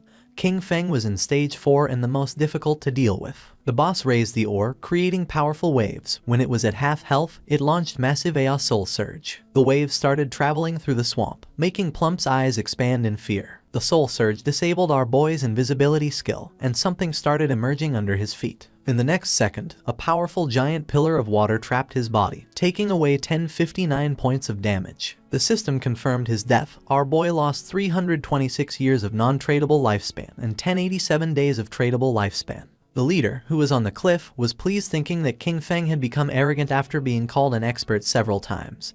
To him, our boy was a fool for believing he could challenge a gold boss alone. Seeing King Feng's lifespan lying on the ground, he and his men started running like mad towards it. They didn't know Shadow was so rich, realizing that such a large orb of light must contain at least 100 days of lifespan. They decided to kill the boss now that it had low health, believing that at the same time they could collect our boy's lifespan. But once they took another step, they appeared in the sky. The leader was confused, not knowing what was happening. He and his men were teleported back to Shell Town. They felt frustrated without knowing why this boss was so powerful, and how the player Shadow had attacked it until leaving it at half health. Some were furious since just after entering the swamp, the boss had instantly killed them with the water pillar, not to mention that the swamp was full of small mobs. For them, there was no way to fight this. The leader gritted his teeth and refused to believe this. They had suffered great losses, so he gave the order to his men to follow him as he wanted to try again. At the same time, someone jumped. It was Kin Feng, who had already returned to the swamp. He felt somewhat confused upon seeing so much lifespan dropped on the ground. Using the chat, he informed Little Black that he was already back and also asked why there were so many lifespan light orbs. Little Black was somewhat surprised to see how quickly he had returned, explaining that the lifespan belonged to a group of people who had charged noisily against the boss, only to be wiped out by the water pillar. Kin Feng couldn't help but smile upon seeing that they had overestimated their own strength, but then he remembered that in his past life, he had also suffered a lot because of Ghost Ship. The boss was still roaming around the area. King Feng began to observe it, knowing that the Golden Ghost ship was only going to use the immobilization skill once, so the rest of its health was very easy to handle. When it received damage while below half health, there was a fixed probability that it would disappear and reappear far away, making it very difficult for normal players to kill it. Without wasting another second, King Feng launched a poison dart, which hit the ship's bell directly. The boss became enraged and began to summon another attack. Seeing this, King Feng used Shadow Sneak and became invisible. After carefully observing the boss's movements, King Feng used Instant Shadow Slash and attacked quickly since he had long seen through its movement patterns. The leader and his men arrived at the cliff again. One of them informed his boss that King Feng was fighting against the boss again. Upon hearing this, he decided to find an opportunity to take down both. Seeing that the group of idiots had returned to cause trouble again, Little Black got angry. Shadow was about to kill the boss, so she decided not to let these bastards get away with it. She gripped the magic staff tightly and concentrated. Making thunder appear, a thunderbolt emerged from the magic staff, falling on the men, charring their bodies and leaving the others in shock. The leader, somewhat furious, asked who was attacking him. One of his men began to point at Little Black with his finger, informing that it had been her. He picked up his axe from the ground and gave the order to his men to kill her. Seeing this, Little Black's eyes filled with fear. She started running, asking for help. The leader and his men began chasing her, swearing to kill her. Not far from the area, a man who was hiding behind a tree began to observe them. He was not alone, there was another man behind him. Upon noticing that Little Black and the others were approaching, they hid again behind the tree. Back at the swamp, King Feng distanced himself from the boss, his gaze fixed on it, realizing that it was almost dead. But it was as he had expected. Despite being only a level 5 boss, the Golden Ghost ship was difficult to kill alone. He knew that his damage was very low. The battle had taken too long, attracting many people to spectate. Noticing that there were people on the cliff, he realized they were those who had just died. Additionally, he noticed that there was also a group beside the swamp waiting for him to kill the boss before killing him and seizing his loot. The poison started to take effect on the boss, making its eyes start to shine, and not many after, its body started to disappear. The system announced the death of the Golden Ghost ship of gold grade, granting King Feng as a reward 48 experience points. He ascended to level 8, obtaining 7 evolution points and 216 days of tradable lifespan. Our boy activated Shadow Sneak. It had been a good dream, but it was a shame that it had miscalculated. A general system notification sounded everywhere, revealing that the player Shadow from Shell Town had been the first on the server to kill a gold grade boss, receiving 3 reputation points. The notification caught the attention of all the players in the area. No one knew who Shadow was or why he was so strong. Others were furious since the first person to kill the gold grade boss had to be from Han City. In Shell Town, Wang Men looked at the system notification with confusion, as it had only been a short time since Shadow was fighting against the bronze boss by himself. Only a short time had passed and he had already killed a gold boss solo. He did not know why the difference between Shadow and the others was so great. King Feng's sister's eyes began to shine with determination. Realizing that Shadow really was the strongest, she thought that if Shadow helped her level up, then she would be able to see Brother Song Fei. The body of the boss disappeared, leaving lifespan and loot on the ground. The boss of the group that was hiding behind the tree couldn't help but smile upon seeing that the boss had dropped so much loot. With a wicked expression, he realized that Shadow had hidden using invisibility without taking the loot, realizing that he must be wary of them. He gave Guang the order to release his skill and find Shadow. They were going to kill King Feng and take the gold boss's loot for themselves. Guang nodded his head, then drew his bow, used the skill called Phantom Horned Eagle, and shot an arrow toward the swamp, which transformed into the ghost of an eagle. The eagle flew until it exploded, causing its feathers to start falling over the swamp. King Feng began observing them carefully. He did not expect this hunter to learn this anti-invisibility ability so quickly. For him, it was no surprise that they were so confident in killing him and seizing his loot, but it was a pity that his assassin class came with an extra point in invisibility level. Guang's skill was level 1, so it could not break his skill. Confident, Guang turned to the boss, informing that Shadow must have fled after seeing so many of them. The boss and his men began to advance towards the loot. Deciding to protect the loot first, he asked his men not to be careless and to prepare for battle at any moment. The ownership of the boss's loot was 5 minutes. After the time ended, the loot was going to be theirs. A proud smile appeared on their faces, but just then, Shadow began to emerge, making their eyes widen in fear. Just before they could react, King Feng moved like thunder, taking everyone down. Now that the atmosphere was quieter, King Feng's attention focused on the loot. But then a question came to his mind: where had Little Black gone? He decided to forget about it and find her later. For now, he had enough evolution points to upgrade Greedy Hand, so he decided to upgrade the skill before obtaining the loot. Greedy Hand went from being diamond quality to epic. It could be used on monster corpses, having a 220% to 300% probability of obtaining an extra loot drop. The extra loot had a 100% probability of being 1 tier higher. Our boy picked up the loot. He was determined to use the 100% chance to gather all the light together and squeeze them. Greedy Hand started to absorb the loot, making a smile appear on King Feng's face. A bright light began to emerge from the forest, and after using Greedy Hand, he obtained 21 evolution points, 648 days of tradable lifespan, and 2 special items called Ghostfire Bell. King Feng's eyes widened in surprise upon seeing that he had obtained 2 Ghostfire Bells. It was a special item. After equipping it, King Feng would not lose lifespan upon dying, with a cooldown time of 1560 seconds. It had 2 skills, 1 passive and 1 active. Soul Absorption was passive. When killing monsters, the amount of dropped lifespan would increase by 20%, and having 2 Ghostfire Bells at the same time would double this effect. Soul Shock was an active skill. He could shake the bell to immobilize all enemies within a 100-meter radius for 3 seconds, with a cooldown of 512 seconds. The Ghostfire Bell was not considered equipment. It was an item. It did not take up 2 equipment slots, and 2 Ghostfire Bells only occupied 1 inventory slot, making it very convenient. While he was distracted, Little Black contacted him through chat asking him to come save her. Shadow became alert and asked with a worried expression where she was. King Feng, somewhat worried about knowing where Little Black was, the only thing he heard through the voice chat were her screams asking them not to come near her. Little Black was very scared since the leader and his men had already cornered her. They praised her for having strong resistance, but revealed that there was nowhere to escape, advising her to come over calmly, promising that they were going to make her feel so good that she would ascend to heaven. She clenched her fist, and when she looked back she saw that she was at the edge of the cliff, determined not to give these bastards the kill. Without thinking too much about it, she threw herself backward off the cliff, leaving the leader and the others in shock. Her body began to descend rapidly until it forcefully hit the ground, causing her terrible pain and making a pool of blood appear. Her body began to disappear and turn into lifespan. The leader peeked over the cliff and felt somewhat confused upon seeing that she had really jumped,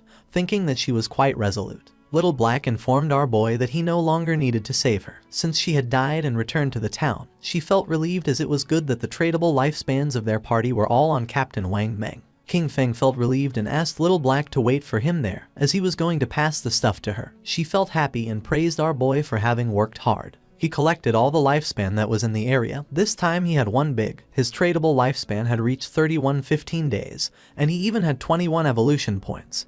He decided to use the points and evolve Greedy Hand. A system window appeared, informing that the skill Greedy Hand had already reached epic. It required 10 times the evolution points to keep evolving. The system asked if he wanted to spend 210 evolution points to evolve this skill. King Feng was not surprised. For him this was to be expected. It was not so simple. The higher the level of the skill, the more evolution points it consumed to evolve. He decided to forget about it and first raise his attack skills, since the higher his damage, the stronger the boss he could face would be, and in this way, he would be able to receive better loot. He concentrated, and instant Shadow Slash went directly from Platinum to Diamond. The attack range of the skill increased from 21 meters to 27. The duration of invisibility stayed increased from 7 seconds to 9. Now he could perform 7 slashes on all enemies along the way instead of 5 slashes, with a total duration of 10 seconds. The length of the slash increased from 3.1 meters to 4.1 meters, and now each slash would cause 300 additional damage instead of 200. He used 10 evolution points and now only had 3 points left. The initial skill Backstab enhancement went from normal to gold, skipping bronze and silver. When using Backstab, damage would increase by 30% instead of 15%. King Feng was happy since after evolving Instant Shadow Slash twice, its damage had doubled. Even if he was not in stealth mode, and without breaking the stealth, he could inflict 3,000 points of damage. And if the stealth was broken and Backstab was performed, the total damage of 7 slashes could reach between 6,000 and 7,000. Using the system window, our boy started analyzing his skills. He remembered that the gold tier boss dropped from 2 to 4 silver equipment, with a small chance of dropping gold equipment. Now, due to the effects of Greedy Hand, he had received 11 gold equipment in skill books, 2 platinum equipment, and 1 platinum skill book. This loot was not bad at all since 3 of them could be used by assassin types. Among the equipment was the Ghost Ship Dual Blades of Platinum, an assassin class weapon with a damage of 136 points, agility of 22 points, attack speed of 24%, armor penetration of 17 points. The requirement to use this weapon was to be level 5. The unique effect of this weapon was that each normal attack would inflict damage twice. King Feng equipped the 2 daggers. The effect was not very useful, since basically he always used his skills to deal damage. but the base attack of this weapon was quite high, and it also had 22 agility points. The attack speed was also going to increase the skill casting speed, reducing the recovery time, so it was not totally useless, and as for the armor-piercing properties, the benefits were also quite high. Then, our boy equipped the Ghost Fire Leather Armor of Gold Tier with a physical defense of 25 points, fire element resistance of 50 points, damage block of 14 points, granting 419 health points, and the requirement to use this equipment was to be level 5. He was amazed since leveling up had not increased his constitution. His current health was 350 points, and this equipment had actually added 419 health points directly. When he put this on, most players now wouldn't even be able to break his defense. Using the system, he decided to make his defensive equipment invisible, and use the starting appearance of the assassin class. This way, others wouldn't be able to see his equipment with their eyes and would have to enter the game interface to check. This wasn't over yet since there was still one last piece left. Upon checking the inventory, he saw that it was a skill book. It was called Ghost Shadow Blur of Gold Tier, an assassin class skill. It had a passive, it granted 15% dodge rate, and dodge activation granted immunity to all damage. King Feng was happy to have finally obtained an assassin survival skill, but then he remembered that this skill was very weak because it was very difficult to increase the dodge rate in this game. And if one spent effort to raise the dodge rate, the other attributes would be low. And if the dodge was not activated, it would be very dangerous. Our boy's body began to shine since he was different from the rest. He could evolve skills infinitely. While increasing the dodge rate, he would not sacrifice other attributes, so there were only benefits for him. King Feng started to move away from the area and decided it was time to return. The remaining loot consisted of warrior, priest, and archer items. He could sell them to Wang Meng with a 10% discount, and although they couldn't afford them now, he was sure that with Wang Meng's personality, he would sell them on credit. This great upgrade was all thanks to Little Black. Without this koi, he wouldn't have been able to find a level 5 ghost ship to attack, so he decided to thank her. King Feng passed by a tree and just at that moment, the leader, who was furious, and his men appeared. King Feng noticed them, and they did too, and their faces turned pale. With eyes full of fear, they started running upon seeing Shadow. As expected, King Feng was not going to let them escape, so he used Shadow Stealth, and while the skill was activating, he let out a sigh. Just before they could take another step, King Feng moved like thunder and finished off all the subordinates. Upon seeing this, the leader panicked and ran with all his strength, but King Feng was not going to allow this. Our boy appeared in front of him and deactivated the invisibility skill. The leader's face touched King Feng's, his eyes filled with tears and fear. He admitted he was wrong and promised not to do it again, begging our boy to please let him go since he had less than 1 year of lifespan left. With a cold gaze, King Feng asked if he had first thought about his own fate when attacking others. Without remorse, King Feng attacked with a poison dart, and while the leader was writhing in pain, he turned his back and left. Since he had killed too many players, he received a layer of status called Killer. Currently in the first layer of the Killer status, he was going to lose 75% of his current lifespan upon death. King Feng was calm since he had the Ghost Fire Bell. If he was careless and died once, he would not lose any lifespan. King Feng returned to Shell Town and everyone's gaze fixed on him. People started talking among themselves since he had killed a gold tier boss. Everyone was in shock. Seeing that he was not wearing any equipment, some thought that he must have exploited bugs to defeat the boss. While our boy was walking through the area, a man approached and asked him to please wait. King Feng turned curious. Showing a skill book with a smile, the man mentioned that they had mistakenly bought this assassin's skill book, asking him to please accept it and take it as if nothing had happened between them. The system identified the skill book. It was a common tier called Impale. It was a single target skill. Upon hitting, it added 20 attack points and caused stun for 2 seconds, with a cooldown of 22 seconds. King Feng took the skill book and his eyes widened in surprise since it was a control skill. After taking the book,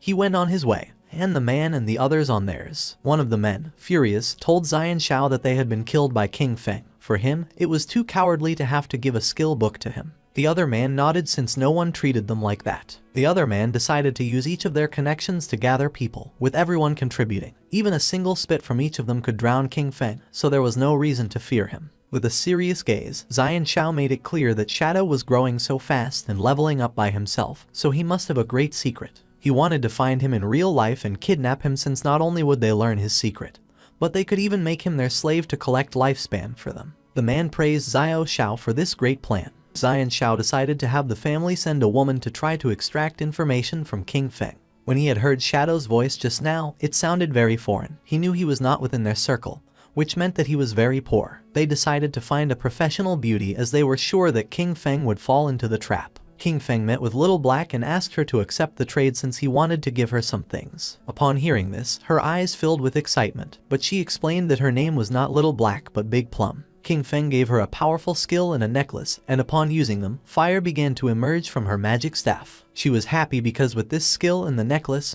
her damage had multiplied several times. Moreover, her mana regeneration had more than doubled. She thanked him from the bottom of her heart. Our boy said there was no need, explaining that he was just following their agreement, asking her to give him the space ring. With a smile, she took the space ring out of the inventory and said that he could keep it. With her face blushing, she revealed that when she was escaping in the forest, she had discovered an underground cave that seemed to be the entrance to a ruin, asking if he was interested. King Feng was somewhat surprised since first it had been the Golden Ghost ship and now it was a ruin entrance, realizing that it was really beneficial to be friends with this girl. The sincerity was mutual. If he had not given her 2 equipment of gold, maybe she would not have told him this information. With this space ring, his inventory had finally reached 27 slots. King Feng asked where Wang Meng was, promising that once he sold them the things, he would go to the ruins she had mentioned to take a look. She extended her hand, revealing that the captain and the others had gone to train the new priest, so they were not going to return soon. Using the map, she marked the entrance of the ruins, explaining that there was a stone slab on the ground behind the bushes. She moved the slab aside and hid inside while fleeing, but she had only walked a few steps in when she heard screams from within.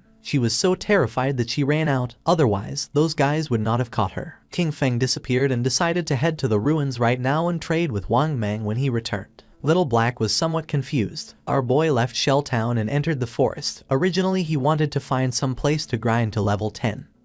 But since there was a ruin, there was no need to grind. Mainly there were 3 types of ruins that appeared in a beginner's town. They were tombs, cursed ruins, and temples of faith. No matter what type of ruin it was, the small mobs were all bronze tier. There might even be some silver tier monsters. For him they were a sea of lifespan and evolution points. Following the location that Little Black had marked on the map, King Feng arrived at the entrance of the ruin. Without wasting time, our boy entered, remembering that there were mainly 3 types of ruins that appeared in a beginner's town. Tombs, cursed ruins, and temples of faith. There was not much to say about the tombs.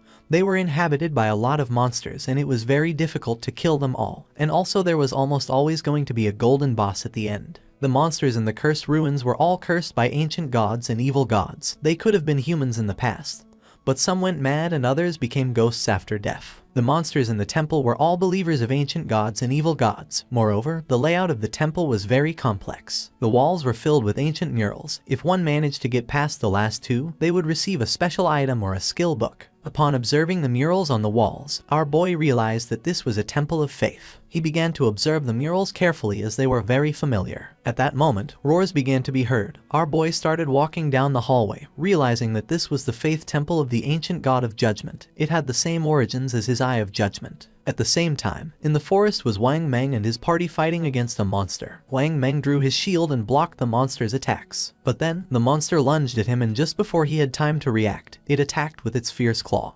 causing Wang Meng's body to fly through the air, inflicting terrible damage on him. Seeing that the captain was injured, the party's archer panicked and gave the order to the healer to heal. King Feng's sister was paralyzed with fear, not knowing what to do. With tears in her eyes, she tightly grabbed the magic staff and asked how to do that. While they were distracted, the monster jumped and prepared to attack. Seeing this, the party's swordsman drew his sword and gave King Feng's sister the order to use her skill. But instead of obeying, she fell to her knees on the ground, dropped her magic staff, and began crying in fear. The monster attacked again and Wang Meng's party was eliminated and they were teleported to Shell Town. Wang Meng and his men were furious. Little Black, who was in the area, greeted them and with a smile asked why they were back so soon, explaining that the expert Shadow was still not back so they couldn't buy equipment now. The archer, who was furious, started pointing at King Feng's sister and said he had never seen someone as stupid as her. She didn't know how to dodge monster attacks, nor how to use her skills. Xiao started to cry, not knowing what to do. Little Black stood in front of her and with a confused expression asked the archer why he was so fierce, explaining that she was a beginner, and it was her first time playing the game, so it was normal to die once. With eyes full of rage, the archer asked Little Black to move away since he was going to scold her to death. The swordsman explained to Little Black that they had not died once, they had died 3 times in less than an hour. Upon hearing this, Little Black's eyes widened in surprise. With a smile, she began to show the necklace that King Feng had given her. She decided to go with them, revealing that she had just received 2 good things from the expert. She was very powerful now, and believed they were not going to die once she was there. Wang Meng stepped forward and gave the order to everyone to stop arguing. For him, Little Black's suggestion was not bad, since with her joining them this time, things should go well, and maybe when they were back they would be able to meet Shadow. Although deep down Xiaoyu was furious, she pretended to be grateful, apologized, and promised to work hard. She could not believe that they themselves could not do the job and still dared to blame her. If it weren't for the connections they had with Shadow, she wouldn't bother with all of them. She was very angry. At the same time, our boy entered a room, and something caught his attention. Two monsters knelt before him, and the system identified them as devout followers of the ancient god. Called the Judged, they were level 10 monsters and silver tier. King Feng's eyes began to shine with suspicion.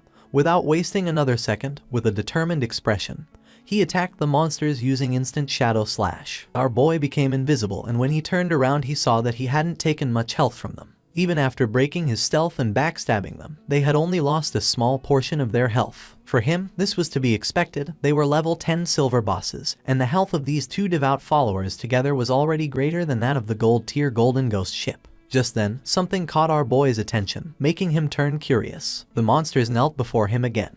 He was somewhat confused since the monsters were kneeling once more in his direction. It was strange since he was still in stealth. He didn't know if they had sensed the eye of judgment on him, nor if this was the reason why they weren't attacking him. King Feng questioned whether they knew the way and asked them to guide him. The monsters raised their heads and began to roar. King Feng realized that they had been corrupted, decomposed, and had gone completely mad. They had turned into wild beasts that only knew how to steal lifespan from humans. At that moment, the eyes of the monsters began to shine.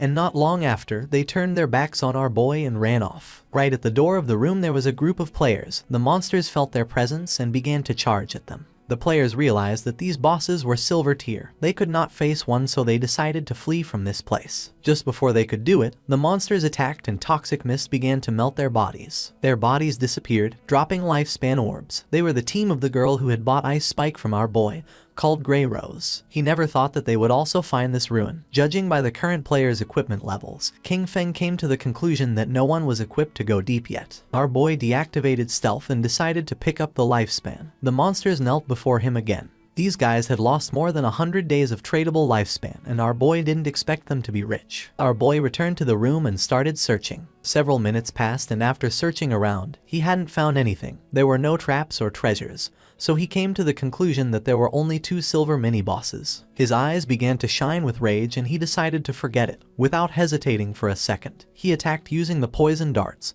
which embedded themselves in the heads of the monsters. As a reward for having killed 2 silver tier bosses, he obtained 4,000 experience points and ascended to level 9, obtaining 4 evolution points and 188 days of tradable lifespan. King Feng used Greedy Hand, and the bodies of the monsters began to disappear. He felt happy since the epic tier Greedy Hand was absolutely insane.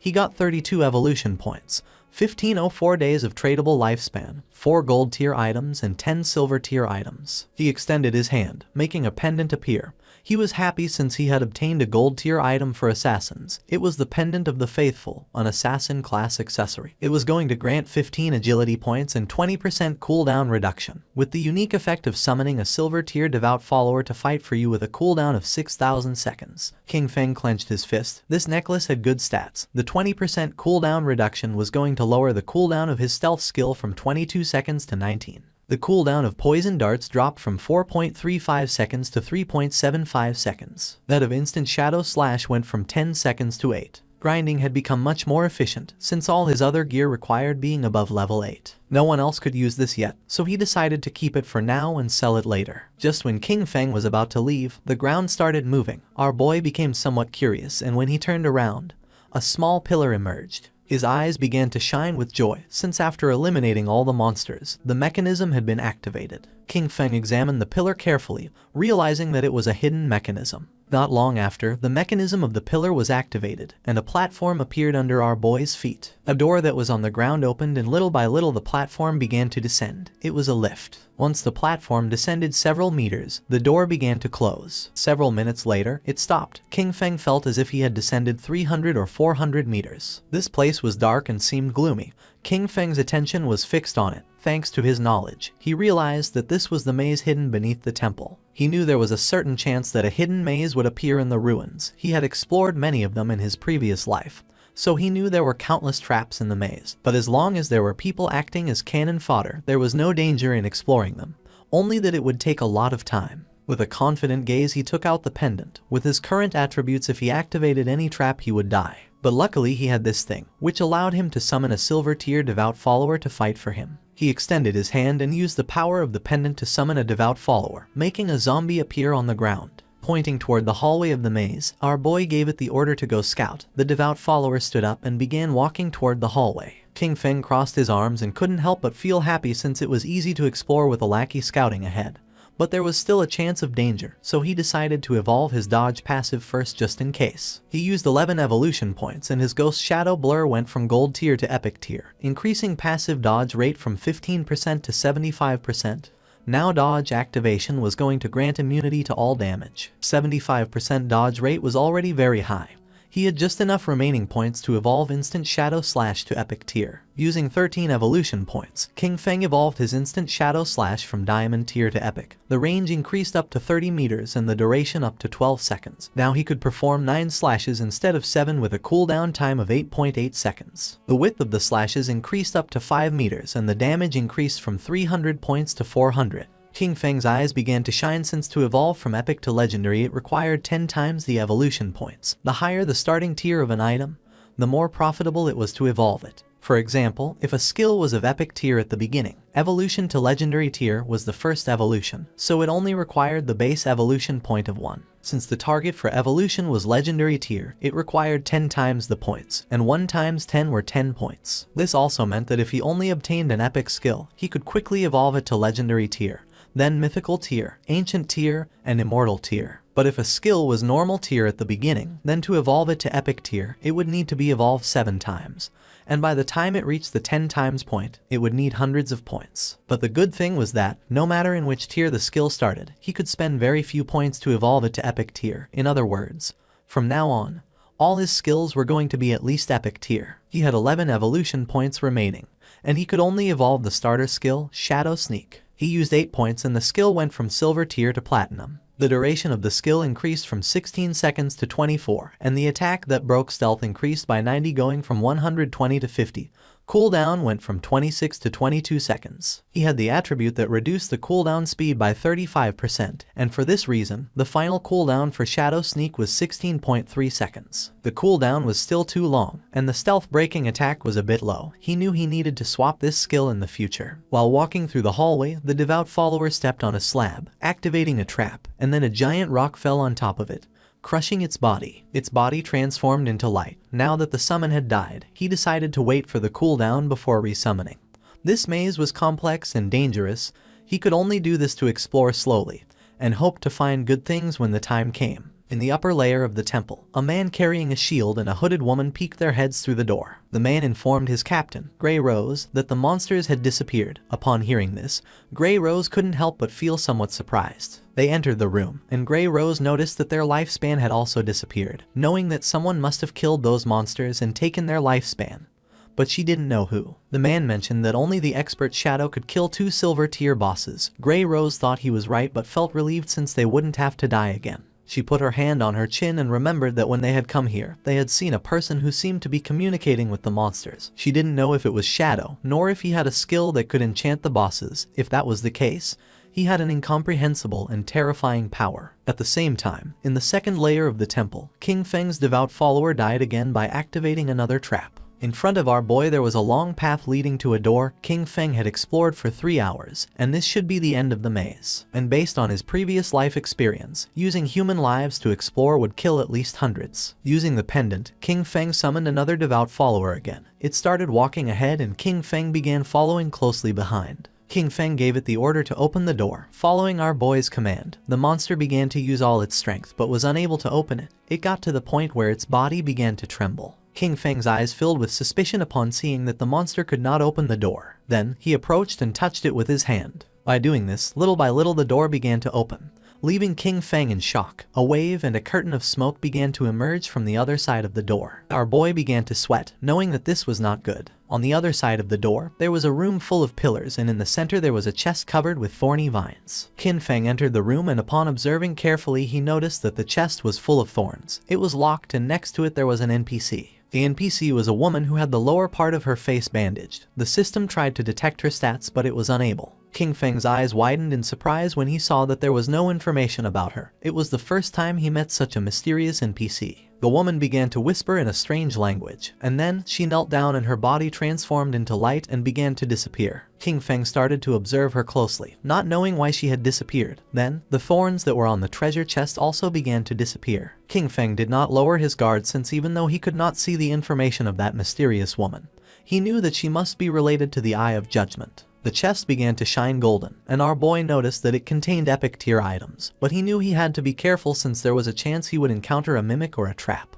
Pointing at the chest, King Feng gave the order to his summon to go open it. Following the order, the monster opened the chest and a bright light began to emerge from it. King Feng's eyes widened in surprise as he realized it was a skill book, a godly skill for assassins containing passive and active effects. The chest contained an assassin-type skill book of epic tier called Bestowal of Mercy. It had the passive effect of 100% weak point hit correction, and weak point damage multiplier doubled. The chest also contained an active skill called Slit Throat. Shadow's next attack was going to inflict Slit Throat, causing 100% of that attack's damage per second for 3 seconds, with a cooldown time of 60 seconds, but thanks to his skill the cooldown dropped to 44.4 seconds. Qin Feng noticed that the passive ability doubled the hitbox for the enemy's weak spots, but the most ridiculous part was the active skill, Slit Throat. If his next attack dealt 300 damage, the debuff would cause 300 damage per second for 35 seconds. The total damage would be 12 points, which is 3 times the original damage. Qin Feng began to read carefully. Skills like Instant Shadow Slash landed multiple hits, but Slit Throat only counted the first strike. Also, this skill was only of epic tier, so it only needed 10 evolution points to upgrade it to legendary. This loot had been a great harvest since his burst damage had just increased several times. Qin Feng began to move toward the exit. Knowing that it was all thanks to Little Black, he decided that it was time to return and sell the leftovers to her party. Using the chat, he asked Little Black to tell Wang Meng to return to town, since he had items to sell him. Upon knowing that Shadow had finished exploring the ruins, they decided to return now. Once Qin Feng arrived back at the starter town, his eyes widened in surprise. A crowd of players were waiting for his arrival. All wanted to add him as their friend. Some even offered to be his followers, promising to cheer him on. The chairman of the Runding group from the city of Zhanghai had come to formally invite Shadow to join their corporation. Qin Feng even had fans from Firefly Town who had come to greet him. Players from different towns had come to form teams with Qin Feng. Seeing this, he realized that the teleportation gates from other towns had started activating. Finally, he could go to Songfei's Firefly Town. Without wasting another second, Qin Feng disappeared without a trace, becoming a shadow. Using his invisibility skill, Qin Feng began to move away from the area, and the players started fighting among themselves, thinking that he had left because they kept bothering him. Qin Feng reached Little Black and caught her attention. Raising her hand, she informed her captain that the expert Shadow had arrived. Something caught Qin Feng's attention. It was none other than his sister, Qin Xiaoyu. She began to show a kind smile. Many questions came to Qin Feng's mind. He didn't know how she had managed to get into Wang Meng's team, knowing that Wang Meng's crew could be destroyed because of her. He knew he had to be careful, since everyone knew that Shadow existed now. He couldn't reveal his true identity. He still couldn't use his powers in real life, and with so many eyes on him, even a kitchen knife could kill him right now. Xiaoyu couldn't help but blush as she could tell how powerful he was just by looking at him, realizing that compared to him, Wang Meng's party was like trash. She thought that if he carried her, then she could reunite with Song Fei in a matter of days. Using the system, Qin Feng explained to the captain that this equipment was perfect for their party's classes. Moreover, the skill books could increase their combat power. Our boy set an initial price of 22 days of lifespan. For Wang Meng, this was very expensive, since they were all silver and gold tier. For now, they could not afford it. Qin Feng said that there was no problem since they could pay him later. Wang Meng was sincere and thanked him, not knowing how to repay him for helping them. If ever Qin Feng needed them in the future, he only had to say the word and they would do their best to help him. The swordsman of the party put on a golden helmet. According to him, Shadow was awesome. He could not believe that he was getting gold tier equipment so soon. Wang Meng also equipped the equipment, obtaining a gold tier skill, with which his DPS had tripled. He could not avoid crying since Shadow even let them buy on credit, realizing that he trusted them. Wang Meng began to inspect his inventory but did not find anything for priests, leaving Xiaoyu somewhat confused. The archer was furious since she was lucky to leech EXP from them. Xiaoyu approached Qin Feng and introduced herself as the priest of Wang Meng's party and asked if he had any equipment for her. The system informed our boy that the player, Little Graceful, wanted to add him as a friend. Xiaoyu's eyes widened in surprise. Qin Feng began to stare at her with a cold gaze and disappeared without a trace, leaving poor Xiaoyu in shock. With a confused expression, she asked where Shadow had gone. Wang Meng explained to her that he probably just hadn't gotten any priest drops this time, and that maybe next time he would bring items for her. The archer revealed the harsh truth: Qin Feng had intentionally ignored her. For Little Black, Shadow was very cool as he appeared and disappeared like a dragon. Qin Feng walked away from them, knowing that he currently had a gold tier priest staff in his bag, and also a gold tier priest skill book. But there was no reason why he would give such precious things to Qin Xiaoyu. As he progressed, he would have tons of unused equipment and skill books. Selling them individually wasted too much time.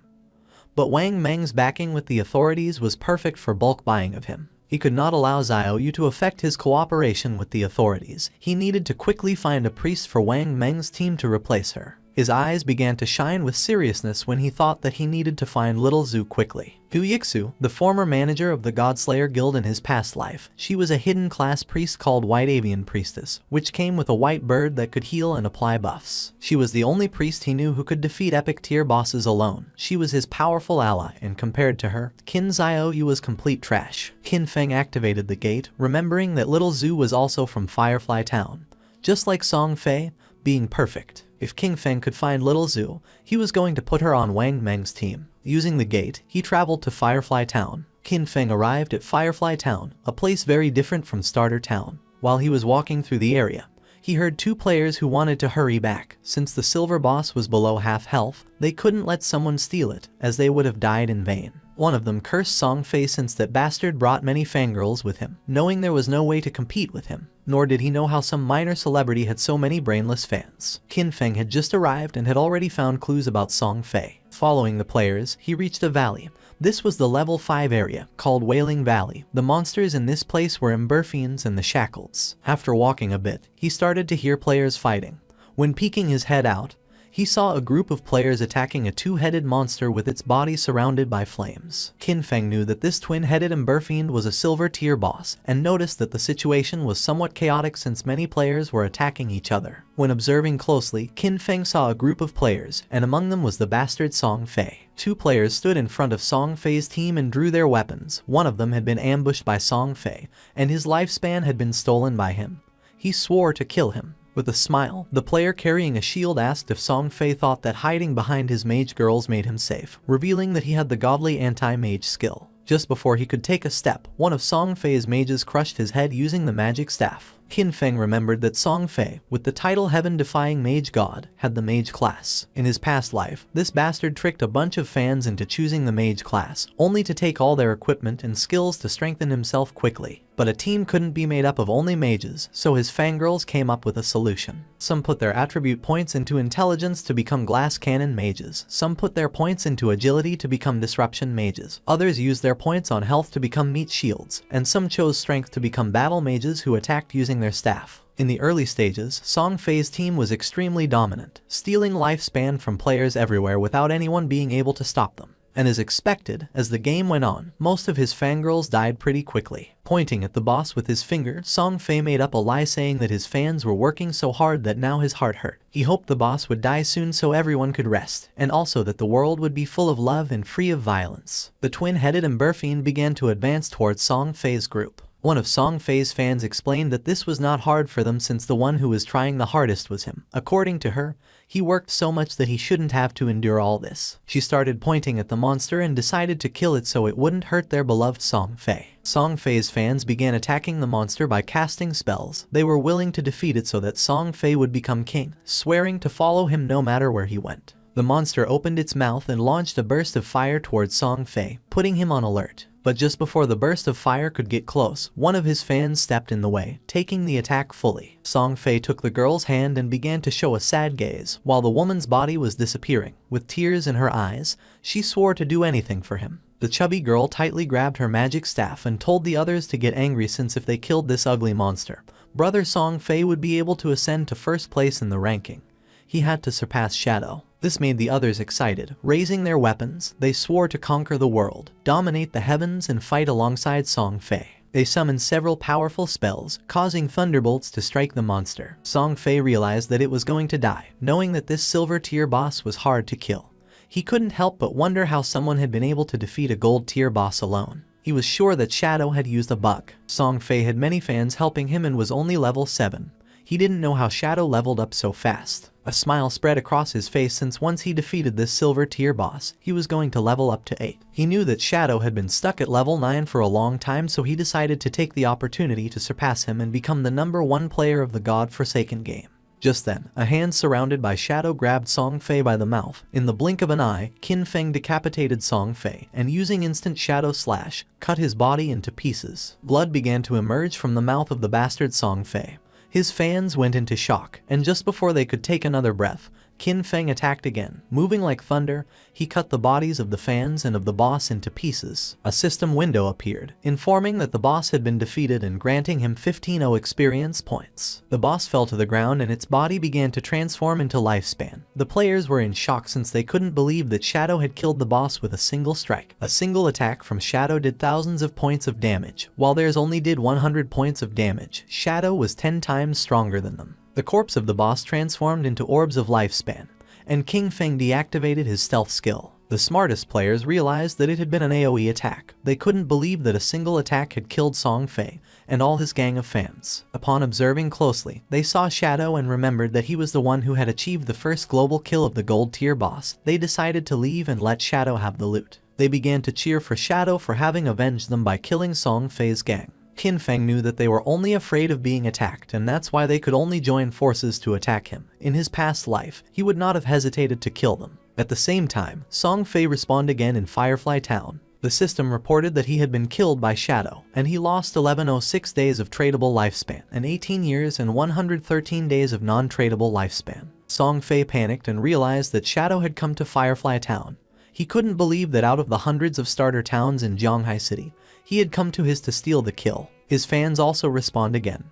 The chubby girl felt confused to see that Song Fei had also died. The other girl was furious since she didn't know why Shadow had killed them. The other thought that Shadow wanted to steal the silver tier boss. According to them, he was evil for taking advantage of Song Fei being distracted to launch a surprise attack. Just then, an archer approached Song Fei and with a nervous expression asked if she could join his team, revealing that she had the skill called Eagle Eye, and she could detect invisible enemies. Song Fei's fans told the girl to get lost since he had said he only wanted mages in his party. The chubby girl thought her efficiency at killing monsters was too low, and she would only affect Song Fei's progress in the ranking. Song Fei extended his arms and explained that although she was an archer, she could be part of his family since he believed that love could fill everything. He took the woman's hand and with a kind expression mentioned that he had felt her strong emotions. It didn't matter if she was an archer.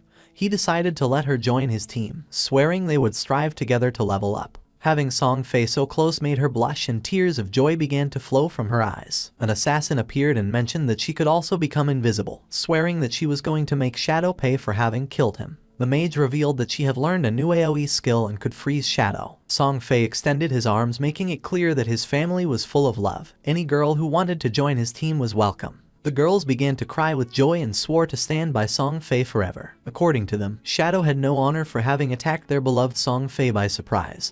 They promised that he was going to pay the price. As soon as they found Shadow, they were going to let Song Fei kill him so that he could learn what happened when someone messed with Song Fei. The attention of two players focused on them. They didn't know what Song Fei wanted to do now, but they were aware that someone had killed him out there, being very satisfying. They remembered that there were many girls protecting Song Fei, so they didn't know how he had been killed.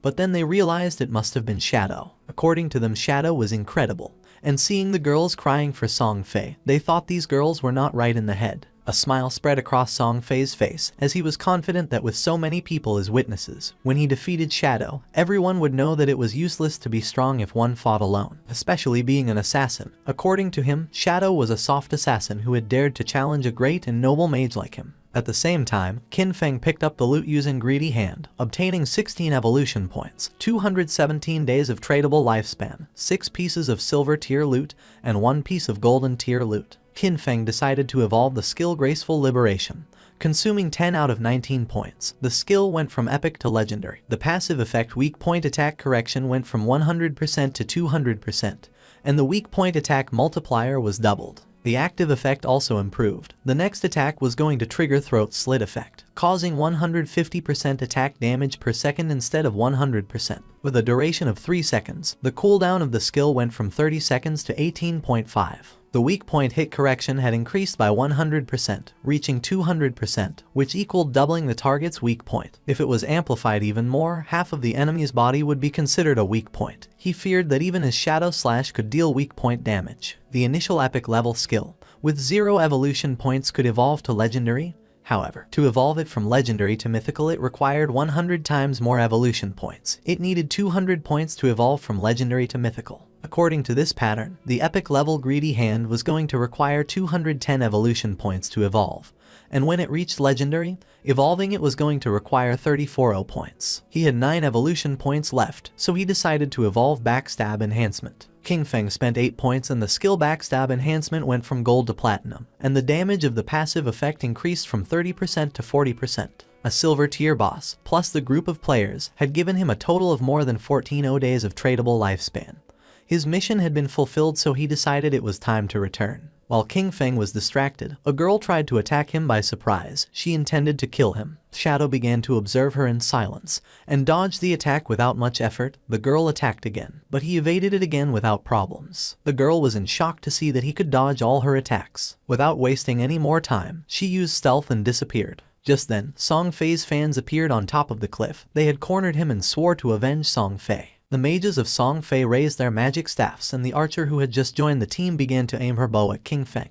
They were furious and swore to avenge Song Fei. King Feng used stealth and disappeared into the air, becoming a shadow. Upon seeing this, the archer used her skill called Eagle Eye and made it clear that King Feng's invisibility was useless. Her arrow transformed into a ghost eagle until several seconds later it exploded and its feathers began to descend from the sky like drops of rain. The feathers began to fall on the assassin from Song Fei's party and her stealth was deactivated, making her visible. The chubby girl clenched her fist and felt happy, believing they had detected King Feng. She gave the order to the others to use their most powerful skills and attack with everything. Following her order, Song Fei's fans used their most powerful skills to attack. A rain of powerful spells began to descend upon the assassin. Seeing this, she panicked and tried to tell them that she was not King Feng. It was already too late, as the spells hit her body directly, creating a great explosion. Instead of feeling sad, the chubby girl felt furious since she didn't care about this anyway because she wasn't a mage, and that showed that she didn't sincerely love Song Fei. According to her, this was a punishment from heaven for her falseness. She gave the order to the archer to launch the eagle again to find Shadow. The archer nodded with her head, but at that moment, King Feng took out the Ghostfire Bell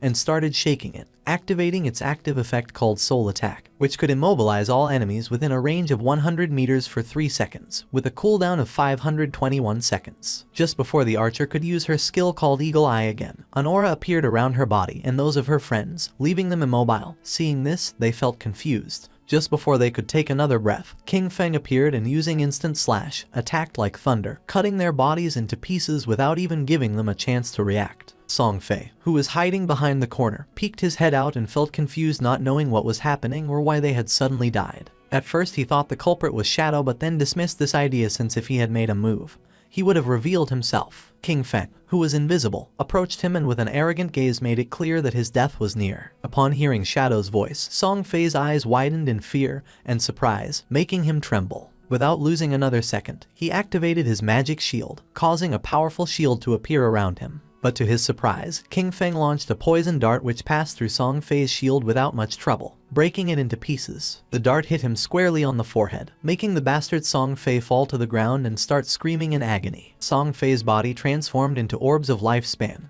King Feng deactivated stealth, and upon seeing that Song Fei had so much remaining lifespan, he realized that originally he had more than 2,000 days of tradable lifespan. Song Fei's body disappeared, leaving only lifespan.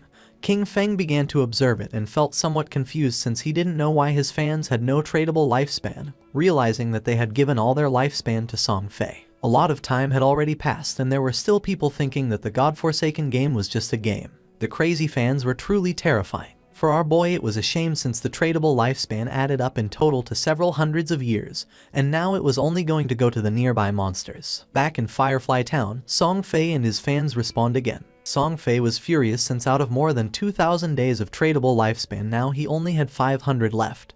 With a confused gaze he asked the archer why she hadn't been able to find King Feng using her detection skill. She explained that she had indeed used the skill, but the only thing she had found was their assassin sister. The chubby girl mentioned that she could see there was stealth level in her attribute panel. She didn't know if Shadow's stealth level was higher than they expected. The archer revealed that her eagle eye skill had a counter stealth level of 1, so she could only see targets with a level 1 stealth. If the opponent had a higher stealth level, she couldn't detect them. Song Fei felt frustrated since Shadow attacked and disappeared without leaving a trace.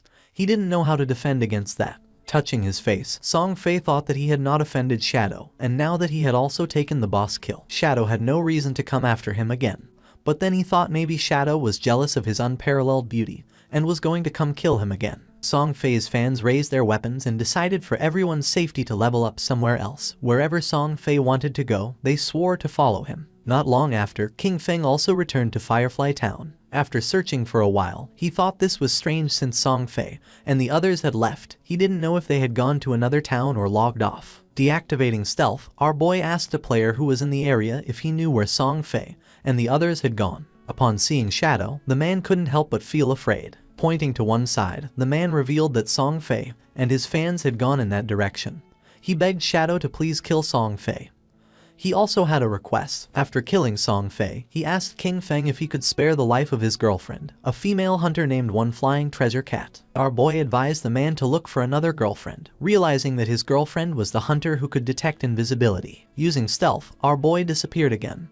The man began to beg, saying that he had worked very hard to find her. Although King Feng knew the direction in which they had gone, he had no idea where they were heading, and searching everywhere was going to take too much time. The man put his hand near his mouth and started calling Shadow. Our boy knew that things would be much easier if he could find Gu Yixu. At that moment, a woman passed by his side, and his attention fixed on her, leaving him somewhat surprised. This girl was none other than Gu Yixu. Our boy deactivated stealth, and with a cheerful gaze called her beautiful and asked if she could help him. Upon seeing Shadow, she couldn't help but feel surprised. King Feng took out the golden grade staff from his inventory and mentioned that he had heard that her class could search for targets in a wide area. He promised that if she could find Song Fei, as a reward he would sell her the staff at a bargain price. Seeing this, Gu Yixu's eyes began to shine with excitement. She opened her system window and asked how he knew that she could search over a wide area. She remembered never having told anyone about it. King Feng asked if she wanted this golden grade weapon, and she said yes, even though she didn't know if she could afford it. With a confused expression, King Feng asked if she didn't even have 500 days of tradable lifespan,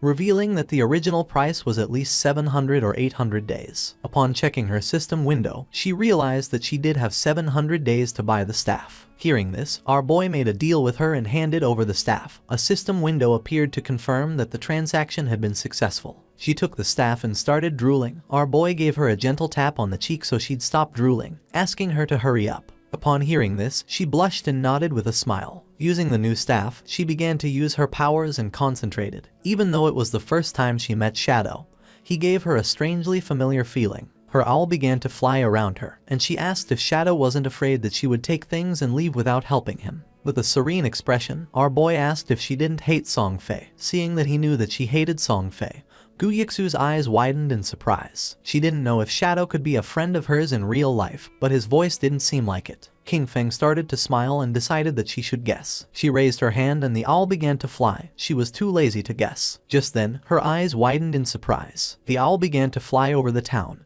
and in the distance in the middle of the canyons she saw Song Fei and his fans. Her owl finally found where Song Fei was hiding in the rocky canyons and quickly told King Feng the place. She also told him to hurry because Song Fei and his friends might leave before he got there. The owl could fly fast, but following them for too long could make it really tired. Shadow, ready to go, told her not to worry because he'd be there super quick. Right then, King Feng took off like a shot, zooming over rocks and through rough spots without slowing down. But then, the owl stopped flying. That made King Feng stop too, because it meant something was messing with their tracking. He looked around and saw a tree with a weird sign on it. Wanting to know more, he got in touch with Yu again, and she had the owl check the area. Soon, the owl found 2 more trees with the same signs. One was 100 meters ahead, and another was 100 meters to the left. King Feng went up to each tree, touching the symbols very carefully. When he touched all 3 with a bit of his energy, a bright light connected them. Then, the ground in the middle started shining, and suddenly, a treasure chest with a bright green light and golden glow appeared. Feng was shocked. A treasure like this in a simple place like Firefly Town. He could hardly believe it. These treasures, left by ancient gods, were super rare and could pop up anywhere. Some brought monsters, some unleashed swarms of beasts, and some, like this one, had incredible treasures. Yu, watching through her owl, couldn't believe it either. That green chest could be worth 1,000 days of someone's lifespan, or over 10 million in real money. King Feng couldn't help but admire Yu's quick thinking. Back in his previous life, a year of someone's lifespan was worth 10,000 at the start, but it quickly jumped to 50,000 by the second day. Yu, still intrigued, started to take note of the symbols for later. A smart look was in her eyes. There was no telling what secrets her skills in tracking could uncover. Then, King Feng went ahead and opened the chest. Inside, there was a skill book with a dark aura called Curse of the Blossoms, a powerful emerald-level ability. This skill let cursed flowers grow from a defeated enemy, making their tradable lifespan drop to 0. It didn't have a cooldown period, but it had to be used within 15 seconds after someone died. Feng remembered how dangerous this spell was in his previous life. Every enemy he defeated could turn into an advantage. If he managed to defeat Song Fei again and watched over the body for a short time, he could take everything from him. A sinister smile appeared on his face. This time, Song Fei wouldn't just be defeated, he would be completely drained. As King Feng hurried toward his target, the scene changed. Somewhere far away in a canyon, Song Fei's biggest fans were busy fighting a boss, hitting it hard while Song Fei stayed back, waiting to land the last blow. Song Fei was overconfident, sure that King Feng wouldn't chase them this far, especially since King Feng had already beaten a silver-level boss and embarrassed him twice. That should have been the end of it. But Song Fei was mistaken. Right when the boss was about to go down, the girl who was a bit heavier noticed another group fighting a different boss nearby. Song Fei, smooth as ever, convinced his fans once more. He said the other group were fans of a rival idol, trying to make him look bad. The faces of his fans twisted with anger. No one was going to outdo their dear Song Fei. Without a second thought, they charged at the other group. The other team, thinking they were about to get some help, welcomed them. But before they could even say hello, the heavy girl slammed her staff down, knocking out their leader in one hit. The rest of the team was shocked as Song Fei's fans turned on them, madly talking about idols and fate. When one of the enemy tried to ask what was going on, they were quickly shut down by a spell. Then, in a strange turn, the fans started spouting odd poems, talking up Song Fei like he was some kind of god. After they took out the other team, the girls made way for their golden prince Song Fei to finish off the boss. Song Fei kept up his act, pretending to be grateful and showering them with thanks that didn't mean a thing. He made up stories about almost getting caught in an ambush and called them heroes. His words made them all blush and giggle. They were totally caught up in his make-believe world. But that was the end of it. At the same time, Shadow appeared at the edge of the canyon. Song Fei felt something wasn't right and got a cold feeling down his back. But by the time he turned around, it was too late. Feng's sword moved through the air like it was meant to punish, striking in an instant. Song Fei's head was cut off in one smooth motion, and his body fell to the ground. This time, Shadow didn't just leave after the deed was done. He knelt down next to Song Fei's body and used the Curse of the Blossoms. A big red flower grew right out of Song Fei's chest, its petals moving like they were alive, sucking away the tradable lifespan from the young troublemaker. The fangirls watched in shock, not able to make sense of what was happening right in front of them. Then, the scene changed, and Song Fei was back at Firefly Town's portal, feeling confused and annoyed, still not getting why Shadow was always after him. In his confused way of thinking, he decided it must be jealousy. Maybe Shadow was upset about all the attention from the fangirls, or perhaps one of those girls was someone Shadow had feelings for. Song Fei convinced himself that Shadow's constant showing up in Firefly Town was part of some complex revenge scheme. While he was lost in his wild guesses, a system alert popped up, scaring him with the news that his tradable lifespan was going down fast, much more quickly than just from dying. At first, he thought it was some kind of penalty for dying too much, but before he could really figure it out,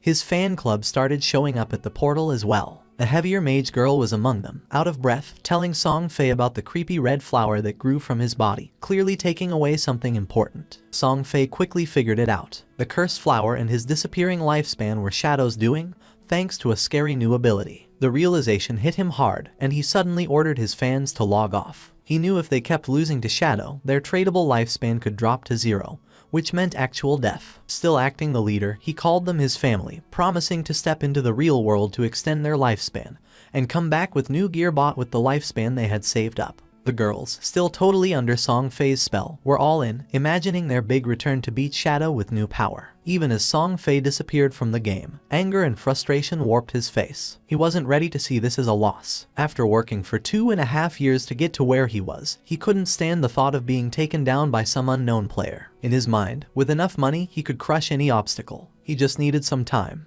Back where the fight had happened, red flowers were everywhere, each one growing from a fallen player, quietly taking away the tradable lifespan from Song Fei's fans. With Shadow's relentless attacks, his rank as a killer had jumped to level 4, making the loss of tradable lifespan upon death a staggering 96.8%. But Shadow wasn't bothered by this at all. Shadow figured out that this surprise attack had just added about 1,000 days to his lifespan. All thanks to Song Fei and his misguided followers. They had done the hard work of defeating monsters only to end up giving their gains to him. But the bounty didn't last forever. The flowers started to fade, and the energy stopped flowing. Shadow realized that the players had logged off to avoid losing more of their lifespan. Above, the white owl kept flying in silence. Yui had watched the whole thing, and even she was taken aback by such a show of strength. Seeing what the top player could really do was something else. When Shadow asked Yui if Song Fei had really logged off, she nodded, saying the whole group had disappeared to save themselves some time. Shadow told her calmly to keep an eye out and to let him know if Song Fei ever came back. When she wondered if her job was over, Shadow said to stay on it a bit longer. He had just gotten a golden tier priest skill called Sword of Divine Judgment, and her interest was immediately piqued. She really wanted that skill. Seeing her interest, Shadow made her an offer. He'd trade the skill for 500 days of her lifespan, but he'd cut the price in half if she agreed to one thing. Yui's eyes narrowed, and she quickly said she wasn't going to trade her dignity, which caught Shadow off guard. He hurried to explain she had the wrong idea. He just wanted her to join his team as their main healer. She relaxed and laughed, agreeing right away, but warned him she'd hold him responsible if the team was a disaster. Shadow reassured her they were a solid group and decided to get in touch with them immediately. Then the story moves to a different part of the game world, where Wang Mang was feeling proud after defeating a poisonous monster,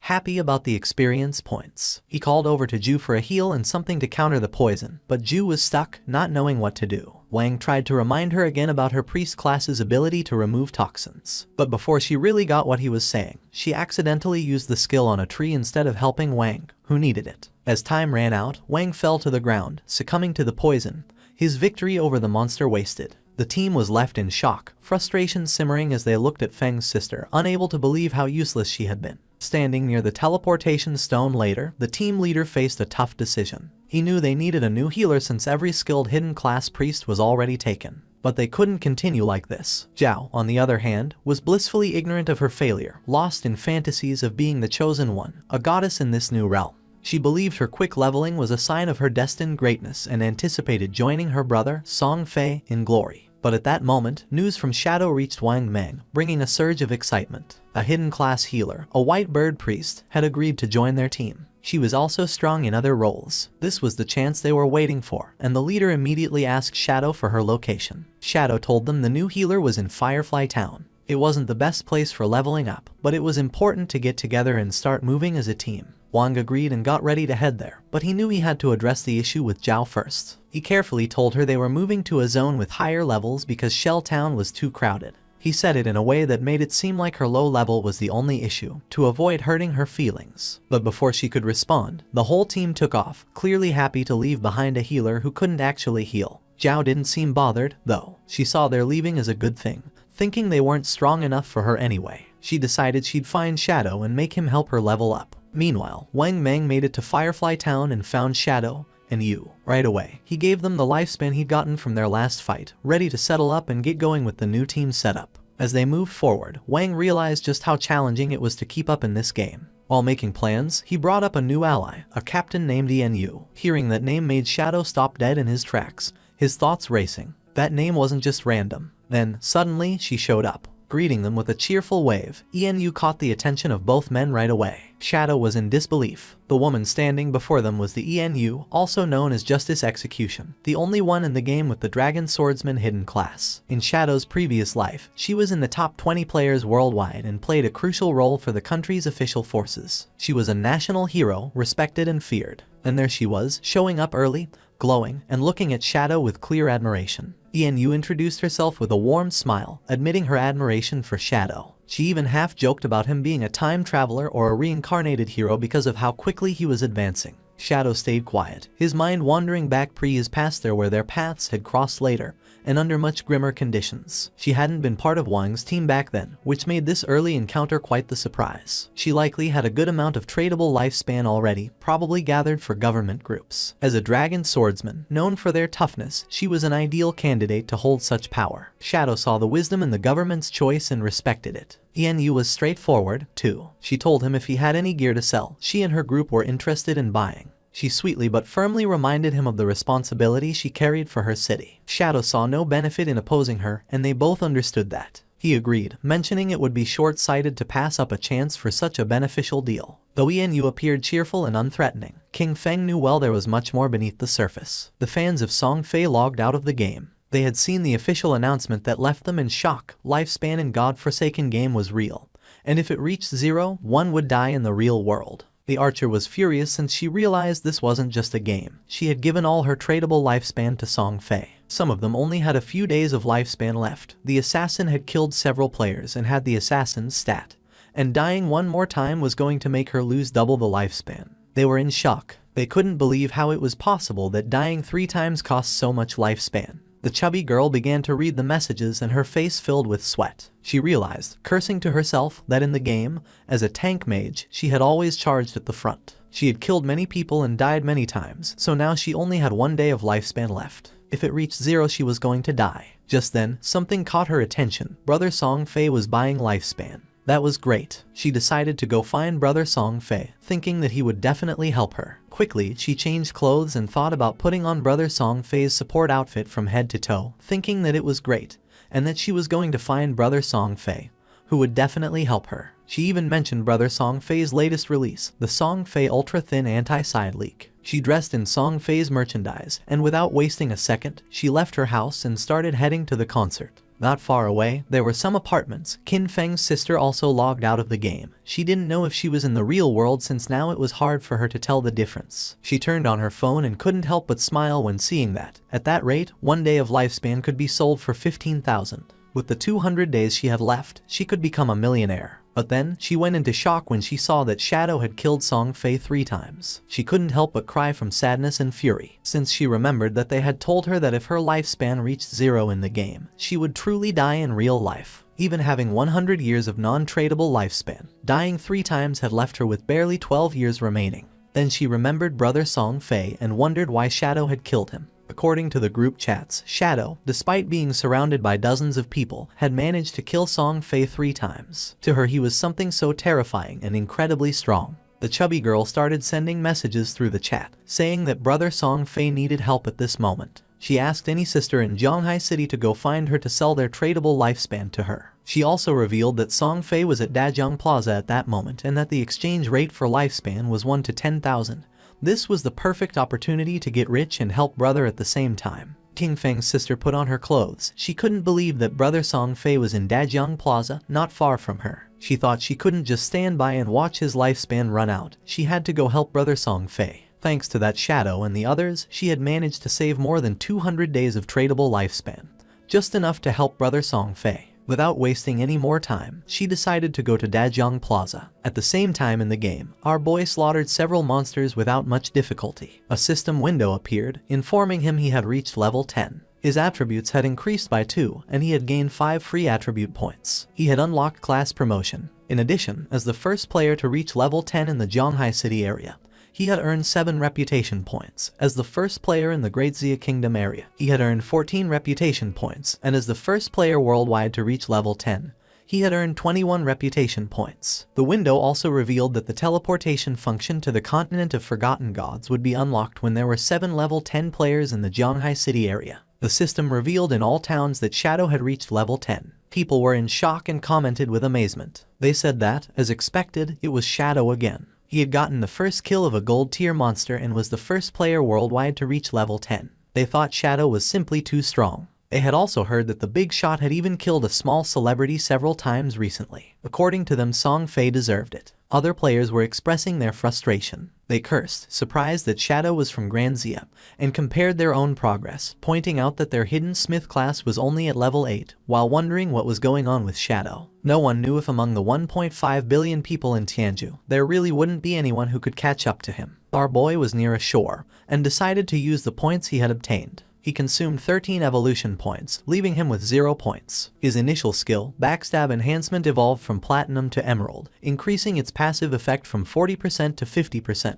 Even though his tradable lifespan was just a little over 7,000 days, he realized it wasn't enough. He knew that to leave Starter Town, they needed to gather 7 level 10 players to activate the teleportation portal to the continent of the Forsaken Gods. But since the highest level at that moment was only 7, they would have to wait a bit before it became possible. He decided to go back to the real world to take care of a matter. His figure disappeared with the sand, and several seconds later, he opened his eyes in the real world and the system asked him, "Do you want to consume tradable lifespan to transfer your skills to reality?" Without losing a second, Qin Feng accepted. When the system asked what skill he wanted to extract to the real world, he stood up and decided to extract his class. The system then consumed 1,000 days of tradable lifespan and completed the extraction. He gained the shadow, its passive was activated, and his attributes increased: strength by 3, constitution by 3, agility by 8, and spirit by 5. Then, he decided to extract level 2. The system informed him that he had successfully extracted level X2, consuming 2,000 days of tradable lifespan in the process. His level in reality immediately increased to level 3, and his stats received a boost: strength plus 4,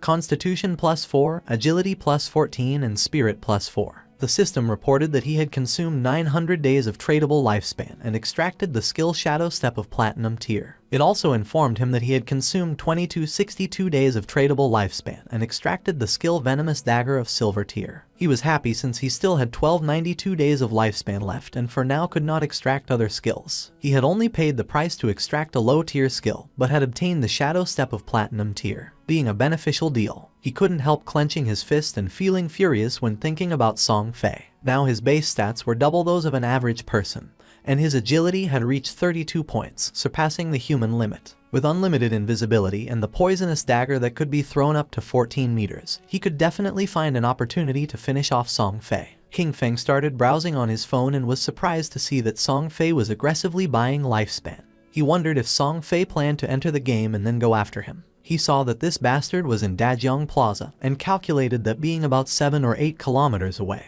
at his current speed he could get there in just over 10 minutes. Just then, his hand began to tremble upon seeing a message from Hu Qibin, the arrogant and powerful company supervisor. Hu Qibin was furious upon seeing that after growing wings, Qin Feng wasn't even answering the phone. She knew that the young lady had taken an interest in him and this was his big chance. She couldn't believe he didn't want to cooperate. Qin Feng decided to block Hu Qibin, and while he was walking, he threw the phone and began to turn invisible, thinking that those people would soon realize what the true Forsaken Gods game really was. After a few hours, at Dajiang Square the Song Fei concert was taking place, which was full of girls. Among them was also King Feng's sister. On stage was Song Fei sitting next to a blonde woman. With a smile, she mentioned that she had heard he had been killed 3 times by Shadow in the game. She told him not to worry because she was already sending people to investigate Shadow's true identity. With a curious look, Song Fei asked how the investigation was going, and she revealed that she had already sent someone to Firefly Town to make contact with him. They would offer him an amount he couldn't refuse. When he came into the real world to collect the money, they would catch him, and when they did, they would make sure brother Song Fei could vent his anger properly. Upon hearing this, Song Fei couldn't help but smile and asked her to make sure to let him know when the time came. Then he asked if she had heard that her Dajiang Corporation had already used that method to control several players and make them work for free for her. Hu Qibin couldn't help but laugh, since according to her, they were all idiots, so weak that they couldn't accumulate much lifespan. For her it was much better to be on Song Fei's side, since so many women voluntarily gave him their lifespan, and were even willing to die for him. Song Fei started laughing maliciously. A man who was among the audience began shouting and demanded that they all stop recklessly selling their lifespan to others. Turning to Song Fei, he added that Song Fei knew full well that lifespan was tied to life and death, yet he was still brainwashing his fans and aggressively buying up their lifespan. He accused Song Fei of endangering lives and declared that they were going to report him. Song Fei couldn't help but smile, thinking that there was always a fool who showed up to cause trouble. He stood up and made a public statement, saying that he had noticed some of the recent debates. He stated that his actions in acquiring lifespan had occupied certain public resources and caused inconvenience to the public, and for that reason, he felt deeply regretful and offered his most sincere apologies. His fans said that he didn't have to apologize since he hadn't done anything wrong. With a sincere smile, Song Fei admitted that he was truly grateful for all the support and affection from his fans. At the same time, he sincerely urged everyone to remember that all love should be positive and uplifting. He hoped everyone could follow their idols with rationality. During that special moment in the game, while ensuring their personal safety, they also needed to work together in a more positive way to contribute to society and bring positive energy. With his face full of tears, he explained that while the entire nation was being affected by the game, he had been actively cooperating with the authorities and working hard within the game. That was the reason why he had used his personal wealth to acquire lifespan, hoping to become a quality idol in the game, someone worthy of liking. He had done this to give back to his fans, hoping that everyone could gain something outside of the game and live a happy, peaceful, and safe life and work together for a better tomorrow. But he never expected that it would cause so many problems for everyone. His words made all his fans unable to avoid crying. He apologized to everyone for having caused them trouble. This made everyone feel sad. They started shouting, saying that he had not done anything wrong. They got angry with the man, calling him a bunch of savages and telling him to leave from there, since they were voluntarily helping the brother, and told him not to insult their genuine intentions. The chubby girl went up on stage and asked everyone not to listen to those ridiculous rumors from outside. She didn't know how they dared question the brother, since only fools with pig brains believed everything, asking how the lifespan of the game could possibly affect the real world. She put her hand over her chest and declared that she was the one who was willing to die for the brother. She said that when she logged out, it showed her that she had less than a day of lifespan left, but she was perfectly fine. Even if the rumors were true, if even they didn't have the resolve to die for the brother, then they didn't deserve to say that they loved him. His words made the other fans feel excited, and they decided to give all the lifespan they had to Song Fei. He was happy to see the enthusiasm of his fans. He extended his hand toward the chubby girl and mentioned that being loved by someone like her made him feel truly honored. The chubby girl, in turn, was crying and willing to die for him. Just then, something flew out and went through Song Fei's head, leaving everyone in shock. Song Fei began bleeding from the mouth and his hair started falling like leaves. Song Fei's body fell on the shoulder of the chubby girl, making her eyes fill with fear. She fell on her butt to the ground and started screaming. She didn't know what was happening. Once it was revealed that Song Fei was dead, all his fans panicked. The guards began to escort Hu Kibin, and she couldn't help but cry and scream. She said that she had seen it, that when Song Fei died in the game, his body was surrounded by an orb of lifespan, and that they should leave immediately. She knew that the person who killed Song Fei clearly did it using a skill from the game. She wondered, horrified, if the skills from that game could really be used in the real world, and how that was possible. She thought about the actions, killing Song Fei instantly, becoming invisible and collecting lifespan, and concluded that the only person who could do that was Shadow. Just then, a dart pierced her head as well, killing her instantly and leaving the guards in shock. Among the crowd was King Feng. It was already dusk, and the news announced the tragic death of superstar Song Fei in Dajong Plaza. It was also reported that his most devoted fans had sacrificed all the lifespan they had left, falling dead next to Song Fei's corpse, and the police investigation had revealed that his death was due to supernatural abilities. The faces of King Feng's sister and her friend were full of tears and fear. She was sad since she still couldn't believe that just the day before they had gone to see Song Fei's concert, and now he was already dead. The friend wasn't dumb at all and realized that the throwing knives and invisibility must be abilities from the godforsaken game. She wondered if Shadow had been the one who killed Song Fei, since she had heard that Shadow had killed him 3 times in the game. Xiaoyu was confused as she wondered how the game's skills could appear in reality. She couldn't believe that Shadow had killed Song Fei. She remembered that Shadow had killed him several times in the game and came to the conclusion that, in reality, the only one who would kill Song Fei would be Shadow. The throwing knives and invisibility weren't those an assassin's skills. It had to be. The killer was Shadow. Her brother had been killed by Shadow and her world was already left without light. If Shadow could find a way to use the game's skills in reality, then she would get close to him, approach him. No matter what it cost, she would become stronger. From that day on, she would have only one goal. They stopped the taxi and got out. Her friend was somewhat confused and asked if she was okay. Xiaoyu's eyes were full of rage because all she wanted was to kill Shadow and avenge her brother Song Fei. At the same time, our boy was quietly eating noodles in a restaurant. In the godforsaken game, although players were invincible in reality, they still consumed energy, and if they got hungry,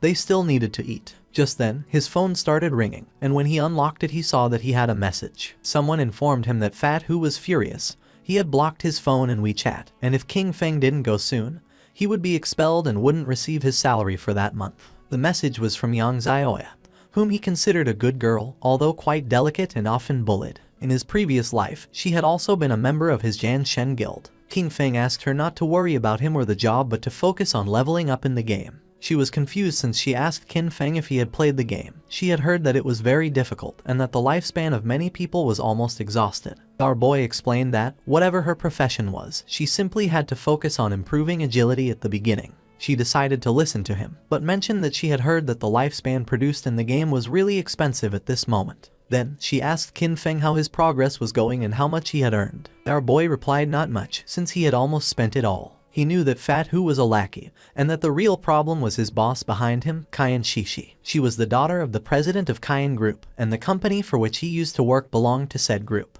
This young woman did nothing all day except look at men. She had gone into a hotel with 6 middle-aged foreign men, had driven a sports car with 3 African men for fun, and now she was even taking an interest in him. Kyan Shishi was obsessed with foreign culture. After the arrival of the game, she had left Great Zia and gone to North America, where she led the formation of North America's top 3 guild, Alice's Wonderland. She had specifically opposed Great Zia. In his previous life, she had caused endless trouble for Great Zia and its Jan Shen guild. Our boy thought he needed to find a way to deal with her before she went abroad. Otherwise, once she was in North America, it wouldn't be so easy to handle her. If Kyan Shishi died, the guild Alice's Wonderland might never get established. It was rumored that all the key founders of the Alice Guild had some kind of connection with Kyan Shishi, and as soon as that woman disappeared, the bond between those founders would naturally break. His phone started ringing again. Now it was a call from Xiao Yu. She was somewhat confused to see that Qin Feng was still answering calls, as she thought he had died in the game.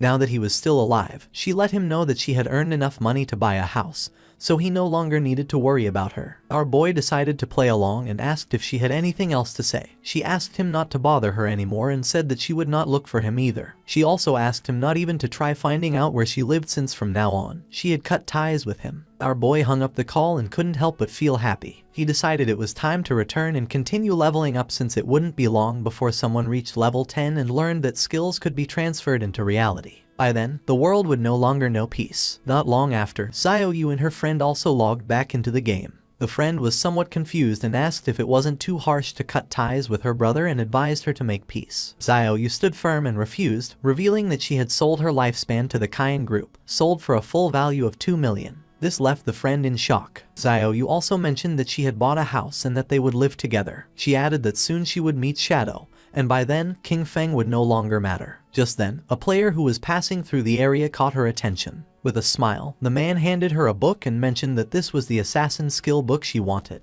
He also reminded her not to forget what she had promised him. With a cheerful expression, she nodded and said that once everything was done, she would indulge his little wishes. Although inwardly she called him a flatterer and thought that once she met Shadow, no one would care about a worthless piece of trash like him. She informed Wang Meng that she had an assassin skill book, a control skill. She asked him to check with Shadow if he needed it, since she could give it to him. A smile spread across her face. According to her, Zhang Wei, that flatterer, was still somewhat useful since he actually had such a good skill book. This skill book would be the red thread between her and Shadow. She would approach Shadow soon, stay quietly by his side, heal him, help him kill enemies and level up with him. She would make sure he felt every bit of her help so that he gradually trusted her so that he saw her as his other half. But when she became strong enough and he no longer served any purpose, she would kill him with her own hands and rip out his eyes, all to avenge her brother Song Fei. But to her surprise, Wang Meng said that Shadow said this skill was trash. He didn't need it. She could keep it and sell it herself for money. A while later, Shadow also logged into the game, and just then, he heard someone fighting a boss that didn't seem ordinary. Following the sound of battle, Qin Feng saw a man carrying a shield fighting against a multi-armed boss. The man started running, but it was in vain since the monster cut him into pieces. Our boy realized that this boss was a golden arachnid, a level 8 gold tier boss. This boss possessed a level 2 anti-stealth ability. That meant that, in front of it, his invisibility would be completely ineffective. The monster began to roar. Qin Feng gathered momentum and came out of his hiding place, and attacked quickly, using Shadow Slash, causing it several thousand points of damage. He had the buff, damage doubles when attacking outside the target's sight. He knew this effect, in a situation where the enemy could see through invisibility, wouldn't activate, which significantly reduced his damage. However, the legendary effect of Graceful Liberation amplified the head and heart weak points of the golden arachnid by 200%. Out of the 9 strikes of Shadow Slash, 3 were judged to have hit the target's weak points, dealing 3 times the weak point damage, which directly made up for the lost damage. It was truly a legendary skill, and he had to thank Xiao Hai for that, as she had helped him find that Faith Temple. A mage was watching the battle. According to her, Shadow's damage was insane since a single skill had reduced Golden Arachnid's health bar by 1/6. King Feng attacked with a venomous throwing knife, which stuck into the monster's head, causing 1,783 points of damage. Venomous throwing knife was still only silver tier, and its damage was already falling behind. He still needed to advance his profession to gain a higher level of invisibility. To King Feng's surprise, the monster lunged at him and prepared to attack. Seeing this, the mage panicked, but King Feng's eyes began to shine with confidence. The monster attacked, but he dodged the attacks without much effort. The mage and her friend were in shock, wondering what kind of speed this was. They noticed it wasn't just the speed. His reaction was incredibly fast, and he seemed to know the boss's attack patterns too well. In terms of speed, he was almost on par with the boss. He dodged each one of its attacks as if he had fought against this boss countless times. In his previous life, he had been with Qin Xiaoyu, and she couldn't even protect herself, much less heal him. Over time, he had developed this skill, since a warrior not only needed to withstand blows, agile movement and evasion skills were also essential. His eyes began to shine with fury, as that was also the reason why he had been able to reach the world top 100 with just an ordinary warrior class. He attacked the boss with a series of slashes, and now its life had dropped to less than half. Our boy became invisible, and thought that compared to special bosses like the Golden Ghost ship, which had unavoidable attacks, dealing with the Golden Arachnid was much easier. The mage was in shock to see that the boss was fleeing. King Feng was not going to let this happen, so he drew his dagger and slit the monster's throat. A system window appeared informing that he had killed the level 8 gold tier boss and obtained 64 experience points, 7 evolution points and 497 days of tradable lifespan. King Feng used Greedy Hang and obtained 21 evolution points and 497 days of tradable lifespan. He was happy to see that a gold tier boss had given him 28 evolution points and almost 2,000 days of tradable lifespan. But to his surprise, another system window appeared, granting him the Blacklight Shield, an assassin skill. Its active effect converted all dodge rate into a damage-reducing shield for 8 seconds, had a cooldown of 60 seconds, and required level 8. The conversion rate detailed that every 20% dodge rate converted into 1 layer of damage reduction shield. The shield would disappear or the dodge rate would return to normal once the duration ended or the shield was broken. He couldn't believe that a skill book like this had dropped. He considered that, combined with the 75% dodge chance from the epic skill Phantom Blur, Blacklight Shield could provide 3 layers of a damage reduction shield, and with this skill, he could take down many bosses without taking any damage. He spent a total of 6 evolution points. As a result, the Blacklight Shield was upgraded from Platinum to Epic tier. Its duration increased progressively from 8 to 10, then to 12, and finally to 14 seconds. Furthermore, its conversion rate improved, so now every 10% of dodge chance was converted into 1 layer of damage reduction shield, an improvement from the initial 20%, then 15%, and then 12%. He was happy since he now had 7 layers of damage reduction shield. With this, he could even explore many high-level areas ahead of time. He still had 22 evolution points left, so he also decided to evolve the venomous throwing knife to increase its damage. He spent 16 evolution points, and the venomous throwing knife of silver tier evolved into emerald tier. Its maximum range increased from 14 to 17 meters. The continuous damage had no weak point bonus, lasted for 5 seconds, and could not stack. The additional damage on hit increased from 120 to 240 attack, and the venom now dealt 80% of attack per second, instead of the previous 50%. He was aware that evolving venomous throwing knife 3 times had at least doubled its damage. With a base cooldown of only 5 seconds, it could continuously output damage, making it no weaker than Shadow Slash, and he had gotten 2 assassin class gear pieces, so he would equip them right away. He also obtained the Agile Ring of Platinum tier, an assassin class accessory that provided plus 20 agility, plus 20% movement speed, plus 20% attack speed, and plus 20% cooldown speed, with an equipment requirement of level 8. Additionally, he got the heavy red leather gloves of gold tier, an assassin class armor that provided plus 18 physical defense, plus 15 to all elemental resistances, plus 12 constitution, and plus 588 HP. With an equipment requirement of level 6. With these 2 pieces of equipment, his cooldown speed was now at 55%. What used to be a 12-second cooldown for Shadow Slash was now only 7.7 seconds. Plus, he had increased 51 points of constitution, 106 points of physical defense, and 17 points of HP. It was not bad at all. Now, his stats allowed him to tank 3 attacks from the Golden Arachnid without dying. Combined with Blacklight Shield, his survivability had greatly improved. The mage and the others went out and praised Shadow, saying that the boss had been nothing to him. They couldn't believe he had defeated it alone. Then, the mage asked him if he had any equipment or skill that she could use, adding that she would buy them. Our guy revealed that for a mage, he had a gold tier skill book, Frostball Bounce, a group skill that released ice balls, bouncing up to 10 times, priced at 800 days for a one-time purchase. The mage thought that 800 days was a bit expensive, as she had seen someone sell a level 5 gold tier skill book for just 400 days earlier. With a serious gaze, he made it clear that this Frostball Bounce was a level 7 skill book, which had over 40% higher damage than a level 5, so 800 days wasn't expensive at all. The mage did not hesitate and made a deal with King Feng and decided to buy it for 800 days. The system window confirmed that the transaction had been completed. Our boy started to become invisible. At this moment, there was no boss in the initial stages that could threaten him. He decided to go back to the town to post a message, gathering information about the locations of silver and golden tier bosses. This way, he would have a constant flow of bosses to hunt,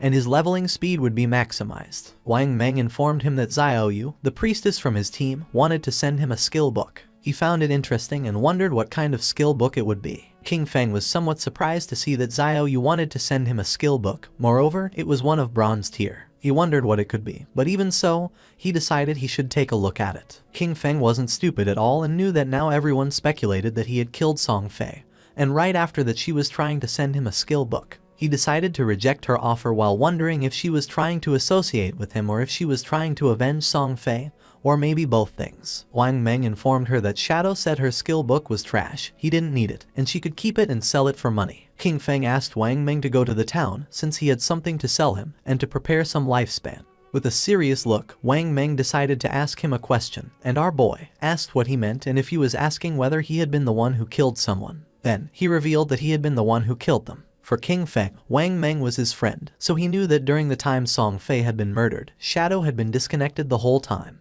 The motive and timing of the crime matched perfectly. Since Wang Meng had asked this, it meant that the authorities had already deciphered most of it. King Feng asked if Wang Meng was trying to arrest him, as he knew that in 2 hours other players would reach level 10 and the ability to transfer powers to reality would no longer be a secret. He considered it the perfect opportunity to see how the Daxia government would react to this and would take it as a test. King Feng returned to Firefly Town and reunited with Wang Meng and the others. Enyu asked if he was really admitting to having killed Song Fei. King Feng nodded. With a smile, Enyu mentioned that King Feng was, in fact, the main suspect. However, they also knew that Song Fei and Zhonglai had harbored malicious intentions toward him, and that Dajiang Industries had captured and abused many players, forcing them to work. Strictly speaking, killing those two had been an act of self-defense. King Feng realized that since they couldn't uncover his true identity, they had chosen to maintain a temporary cooperation with him. He reflected that in his previous life, by working with the officials, his record had been spotless. However, this time he had directly killed Song Fei and Zhonglai, which might cause some changes. He was eager to see how much his rebirth could alter that doomed era of games. For now, he considered selling the platinum tier equipment he didn't use. Since they were backed by the authorities, they would accept equipment and skill books of any class,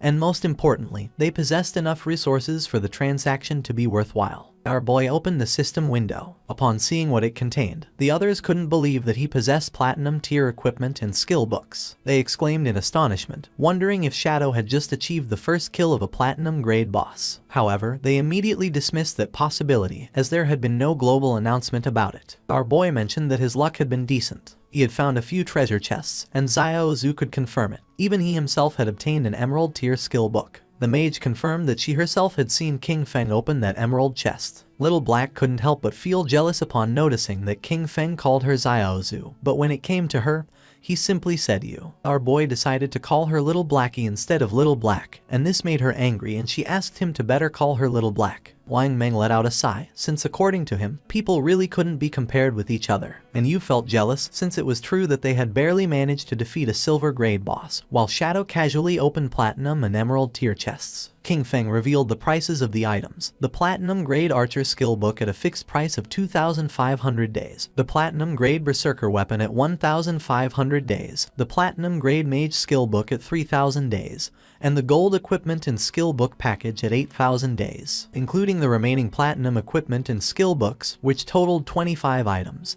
He offered a discount, setting the total price at 16,000 days. Wang Meng was in shock and asked Enyu to pay whatever he said. Then he asked if she wasn't going to try bargaining. With a smile, she mentioned that she thought the price was quite fair. She would also include what Xiao Zhu and Wang Meng owed her from before in the deal. The transaction was completed and King Feng praised her, calling her a true heroine, direct and decisive. Deep down, King Feng knew that once the tradable lifespan exceeded 10,000 days, the unit would change to years. 60 years converted to days were approximately 22,000 days. At the current exchange rate, that equaled 400 million in cash. Even for the officials of Zhanghai City, it was a huge expense, but the benefits for them far outweighed the money. After all, with this batch of equipment and skill books, many teams under the tutelage of Zhanghai City officials could develop ahead of schedule. He was aware that the stronger the authorities became, the more unnecessary problems could be avoided in the future, and they could even gain an advantage in international confrontations. NEU informed King Feng that several players had been imprisoned at Dajiang Industries. They were planning a rescue mission and asked if he wanted to join them. King Feng felt somewhat confused since he didn't know whether the authorities were trying to recruit him or just trying to whitewash the fact that he had killed Song Fei. He said he wouldn't go but that he could tell them something in advance. Their suspicions were correct. He had indeed used game skills to kill those two, leaving everyone in shock. King Feng made it clear that, while in the game they reach level 10, they could consume lifespan to extract skills from the game into reality. NEU realized that for this reason, Dajiang Industries was also buying lifespan at that time. Once their people reached level 10 and extracted skills from the game, their rescue mission would face even greater resistance. King Feng was glad that she had understood and decided it was time to leave. Not long after, he transformed into shadow and disappeared from the place. With a serious look, NEU gave Wang Meng the order. From that moment on, they should level up separately. She explained that their 6-person team already had high levels, and when they stayed together, they defeated small monsters with a single blow due to excessive damage. However, if they separated, each leading a team, they could greatly improve their overall leveling efficiency. Wang Meng nodded his head, and NEU mentioned that everyone should reach level 10 first. Then, she told him to log off for a moment to report that intel. 2 players who were in the town noticed that Shadow was setting up a stall again, but this time he wasn't selling, he was buying. A system window appeared and announced that Shadow was buying silver boss coordinates for 30 days, and gold boss coordinates for 100 days. Upon seeing this, one of the men nearby couldn't help but smile. He approached our boy and informed him that his young lady had said that as long as he was willing to help her level up, she would give him 300 million, plus shares in Dajiang Industries. The man added that such an opportunity rarely came along in life and advised him to take advantage of it. The other players noticed that the man still hadn't disconnected. He probably didn't know that Shadow had killed Song Fei and the young woman from Dajiang Industries in real life. Some couldn't believe that the girl from Dajiang Industries had also been eliminated. They had seen that girl and thought it was a waste. The man's face filled with rage as he remembered that the girl had brought it upon herself. She had initially planned to capture Shadow in real life to force him to do illegal work, but she was killed on the spot. With a shock, he realized that Zhang Lai was dead. He recalled how, at first, Zhang Lai had offered 10 million for Shadow to help her level up. Shadow refused, so he, seeing the money, rushed to help her. He thought he could get a huge payment of 5 million,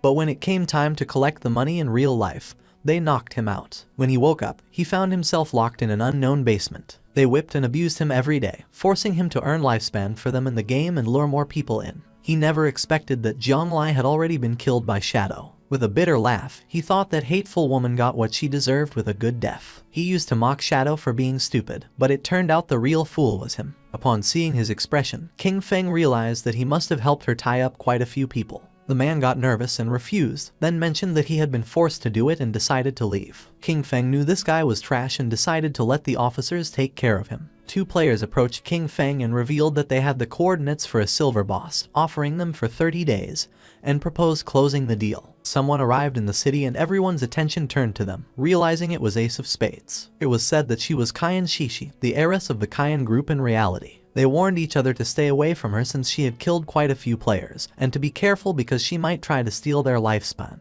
Yang Shishi logged into the game along with her men. She couldn't help but smile, since she didn't think the game was anything special. You only needed to spend money to buy a lot of equipment and skills. As long as her combat power was ahead of other players, when she found someone with lifespan, she would kill them and take it. She was furious since that damn game had delayed her flight. At that moment, she should have been in North America, enjoying pleasures with Big Dick and Max Fackle, surrendering herself to lust and passion. Her attention focused on 2 players who were trembling with fear. She was trapped in Daxia's magic city, unable to leave the country. She looked at those men from Daxia, each one as weak as an insect. According to her, Tony's men were still more attractive. With a smile, Tony mentioned that she had good taste. They were naturally much stronger than those men from Daxia, being superior in that aspect. He added that, once they returned to reality, she could experience it for herself. Upon hearing this, she couldn't help but blush like a tomato. She had heard that the useless Song Fei had died. She had played against him once and he disappeared in a minute. According to her, he was a waste. She felt excited since it was said that the person who had killed him was named Shadow. Although he was a man from Daxia,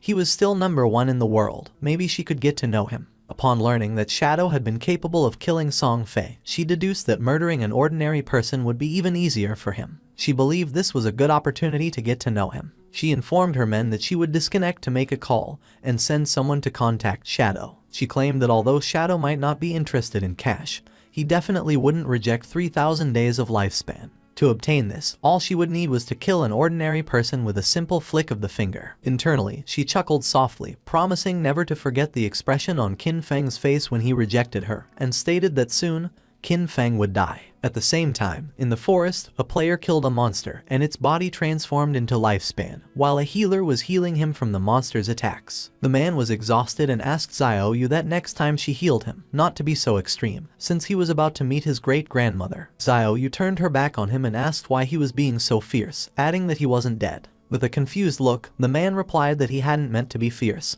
He was just reminding her. She mentioned that the system had warned her that her hunger level had reached 90%.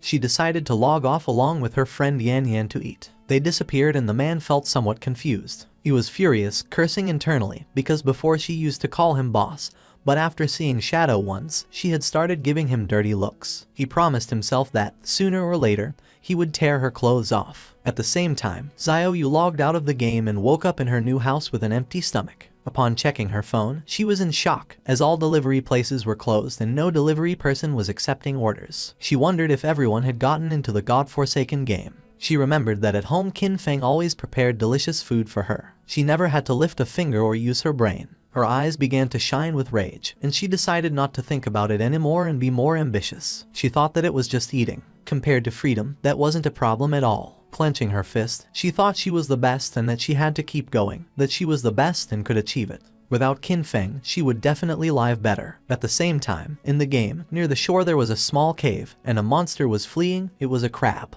When the crab came out of the cave, someone cut it in half. It was Shadow. He sighed, as he had killed 4 silver bosses in just over an hour, and overall efficiency was quite good. Each boss granted 16 evolution points. The crab's corpse transformed into lifespan. On average, each silver level boss yielded 3,500 days of tradable lifespan. Thanks to this, all his equipment was now gold tier or higher. He couldn't help but smile, as his cooldown speed had increased from 55% to 75%.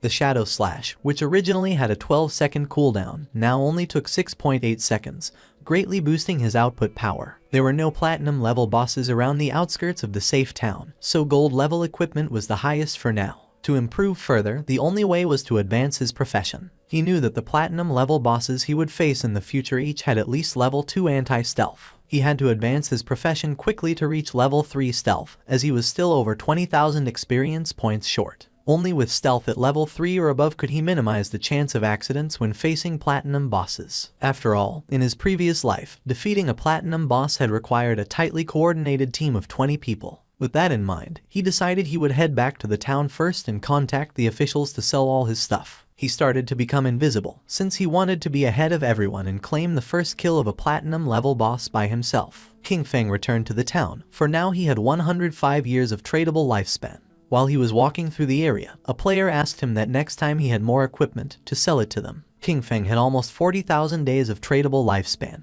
and knew that it would allow him to extract quite a few skills. A man who was hiding behind a pillar peeked out and, with a smile, realized that he was Shadow. He approached and offered him an assassination contract, asking if he would take it. He asked him to kill someone in reality, assuring him that the payment would not be less than what he deserved. Our boy ignored the man and left. Seeing this, the man panicked and stood in front of Qin Feng, asking him to stop. He explained that it was just about killing an ordinary person named Qin Feng.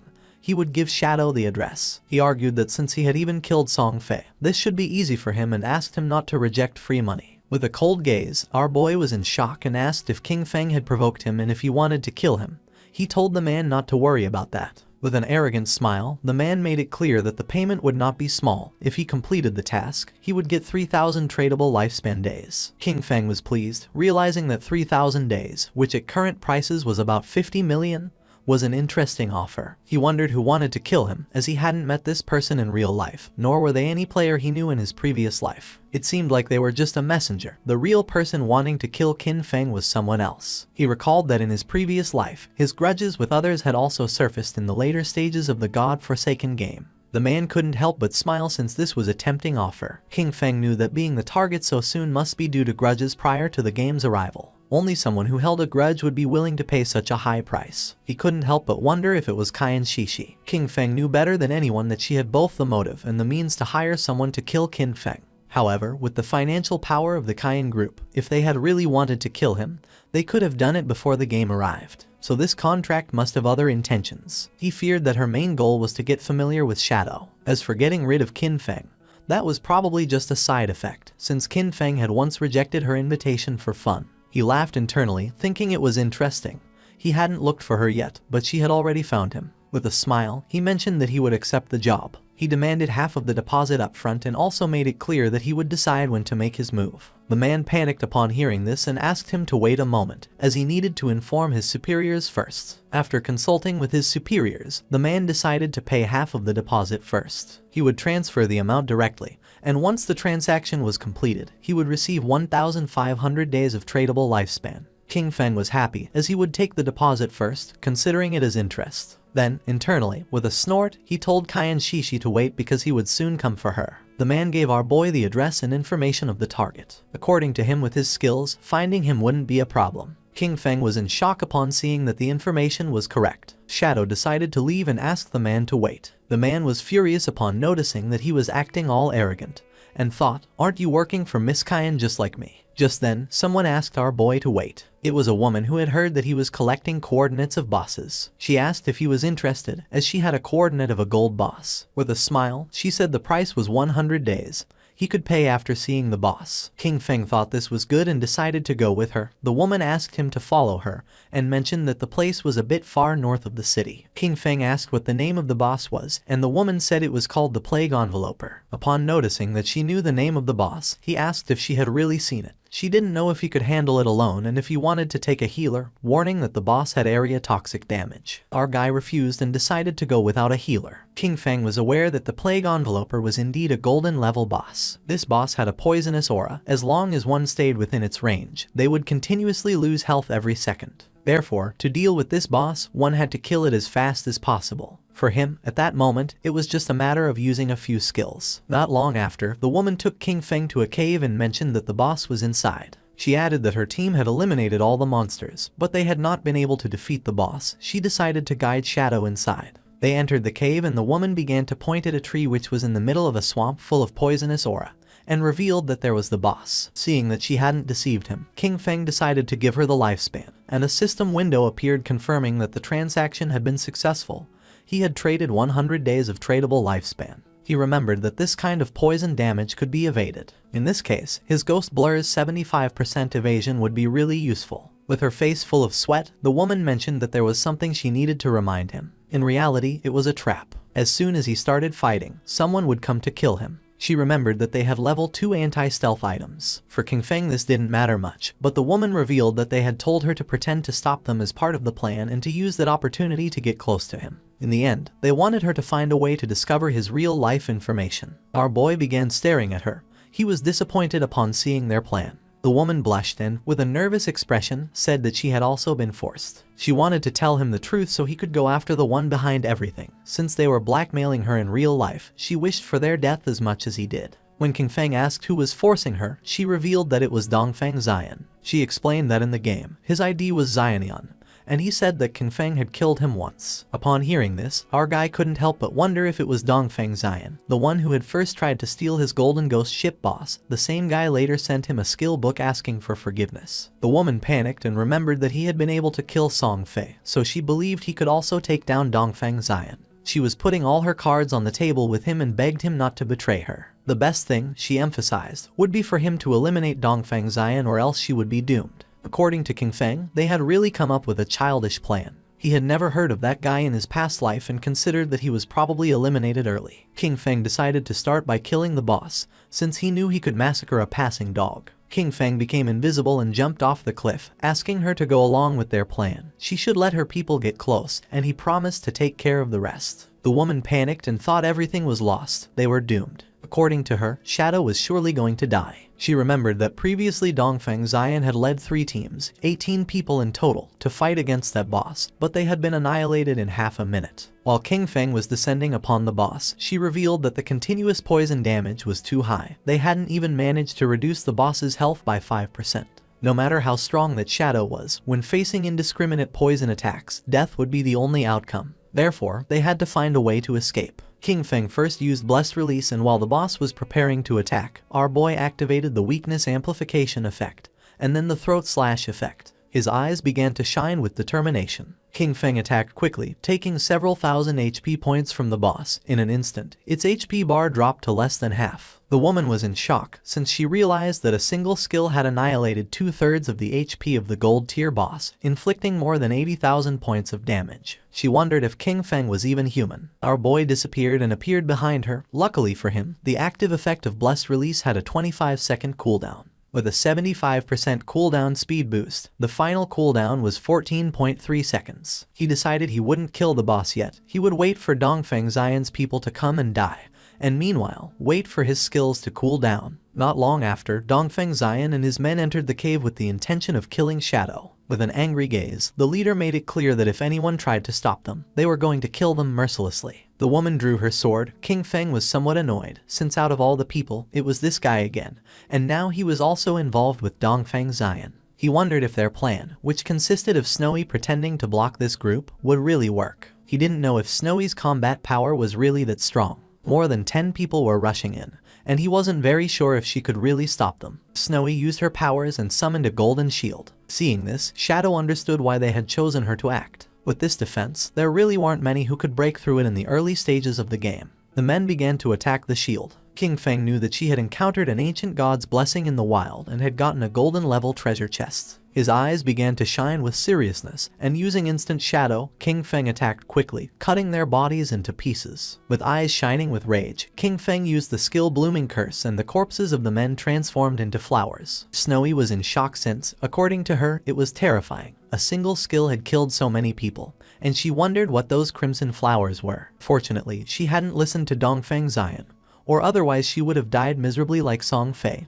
and the others. She asked Shadow to add her as a friend, promising that if she had the chance, she would tell him Dongfeng Xian's location in real life. King Feng decided to listen to her. Snowy couldn't help but blush and asked him that if he ever needed any special service, he should come to her, assuring him that for him they would always be free. King Feng realized that was how it was, and it was no wonder it burned so much. Then he jumped and began descending the cliff. He attacked the boss quickly using powerful slashes. According to King Feng, the lifespan that had been absorbed from more than a dozen people did not even compare with what the boss had granted. He remembered that after all that, instead of dedicating themselves to farming safely, they went out to cause trouble, and therefore deserved to die. He turned around towards Snowy and asked if there was any problem. She said no and decided to leave. King Feng used Greedy Hand and felt happy, since it had been a long time since he had seen an assassin skill book. Finally, another one had appeared. This skill book was called Darkest Hour of Platinum Level. It was an assassin-type skill that unleashed a burst of dark light from his blade, blinding all enemies within range. It had a cooldown of 60 seconds, required level 10, a range of 20 meters, and a base duration of 10 seconds. The higher the target's spirit stat, the shorter the duration. King Feng clenched his fist and decided to learn it. He unsheathed his dagger as he knew that as long as he blinded the enemy,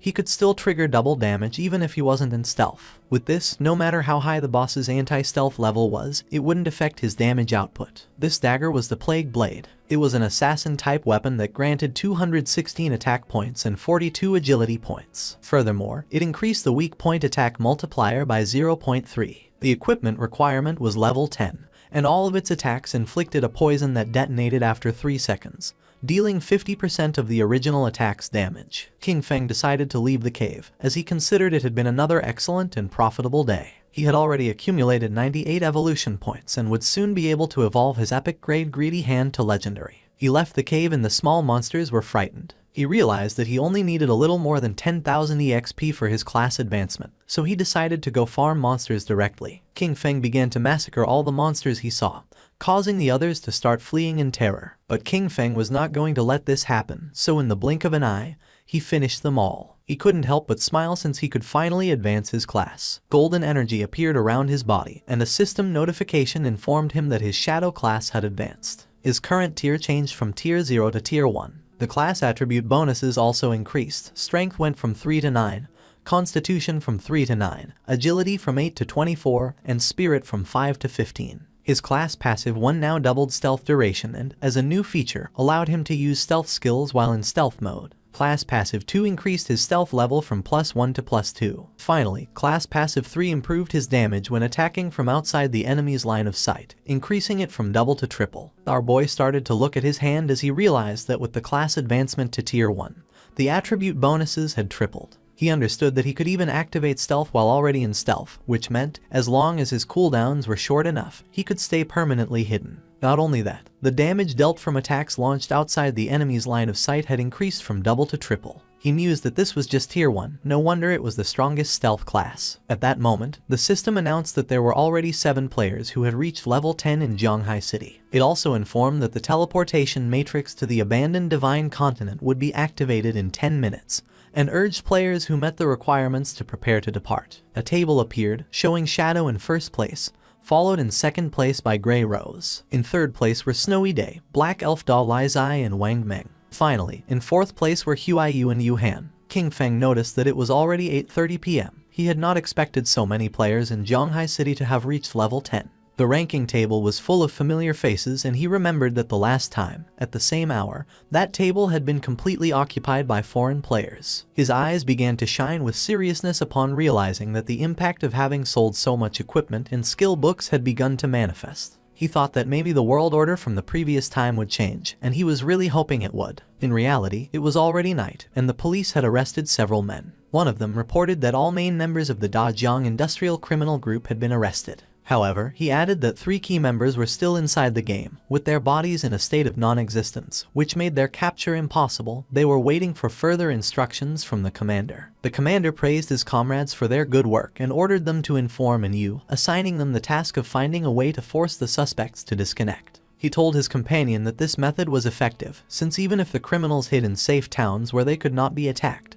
their bodies would still feel hunger in reality. He nodded and mentioned that when they got hungry, they would have to disconnect to eat, and as soon as they disconnected, they could be captured. They were happy since this time everything had gone very well, and all thanks to Shadow. He had not only provided them with criminal intelligence about Dajiang Industrial, but had also warned them in advance that the skills from the game could be extracted into reality. If he had been a little later, the leaders headed by Zhang Lai would have soon reached level 10. By then, they would have already extracted their skills, and any attempt to capture them would have resulted in numerous casualties. Several countries had already experienced small-scale uprisings, with thousands of deaths. The squads they had sent into the game had gradually reached level 10, largely thanks to the equipment and skills provided by Shadow. They knew that Shadow was an indispensable talent for Great Xia, and that they needed to find a way to fully bind him to their worship. At the same time, our boy returned to Firefly Town, and Snowy mentioned that she didn't expect him to be a great hero who would free the town from evil. She admired him. King Feng asked what she was rambling about and told her that if she had something to say, just say it. She stuck out her tongue and, with a smile, told King Feng that he didn't need to be modest, since the authorities had already made the news public. She explained that Dajiang Industrial, along with Song Fei, had orchestrated the kidnapping, detention and murder of players, and that the reason he had to kill Song Fei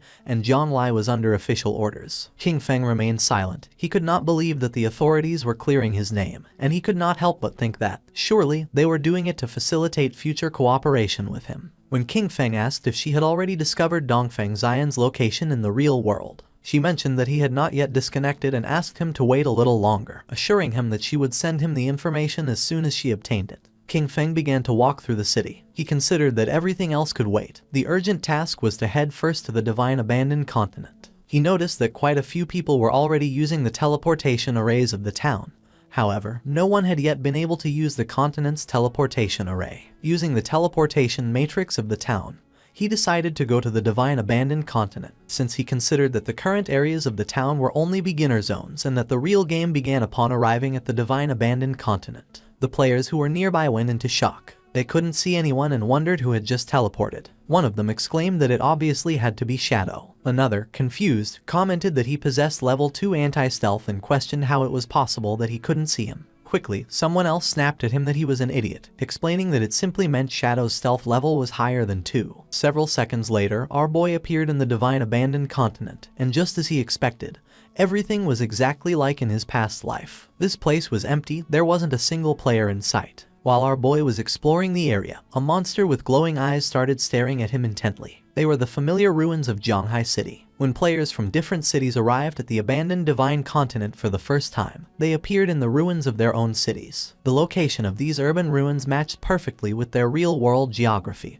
and the reason for this had always been a mystery. The monster emerged from its hiding place, and upon noticing this, King Feng turned around. A worm-shaped monster appeared and began to roar. The monster attacked fiercely, destroying the ground. Using Shadow Blur, our boy dodged the attack, and then using Instant Shadow Slash, he cut the monster in half. A system window appeared informing that he had killed a level 11 Earthshaker. Just then, more Earthshakers appeared and tried to attack King Feng, but he jumped and dodged the attacks. With his eyes shining, he used Blessed Release, and then activated Instant Shadow Slash and cut the monsters into pieces. The bodies transformed into Lifespan, and he knew that there were no longer safe zones like in the towns. The monsters lurked from all directions, ready to attack at any moment. But he was aware that, as long as one could find the refuge hidden in the ruins, a fortress could be established and dominate the area. He remembered that the best refuge in the ruins of Zhanghai City was located in the northwest. It was exactly the refuge of the Godslayer Guild from his previous life. At the same time, in the divine abandoned continent, another group of players also arrived. It was Wang Meng's party. Little Black was somewhat surprised,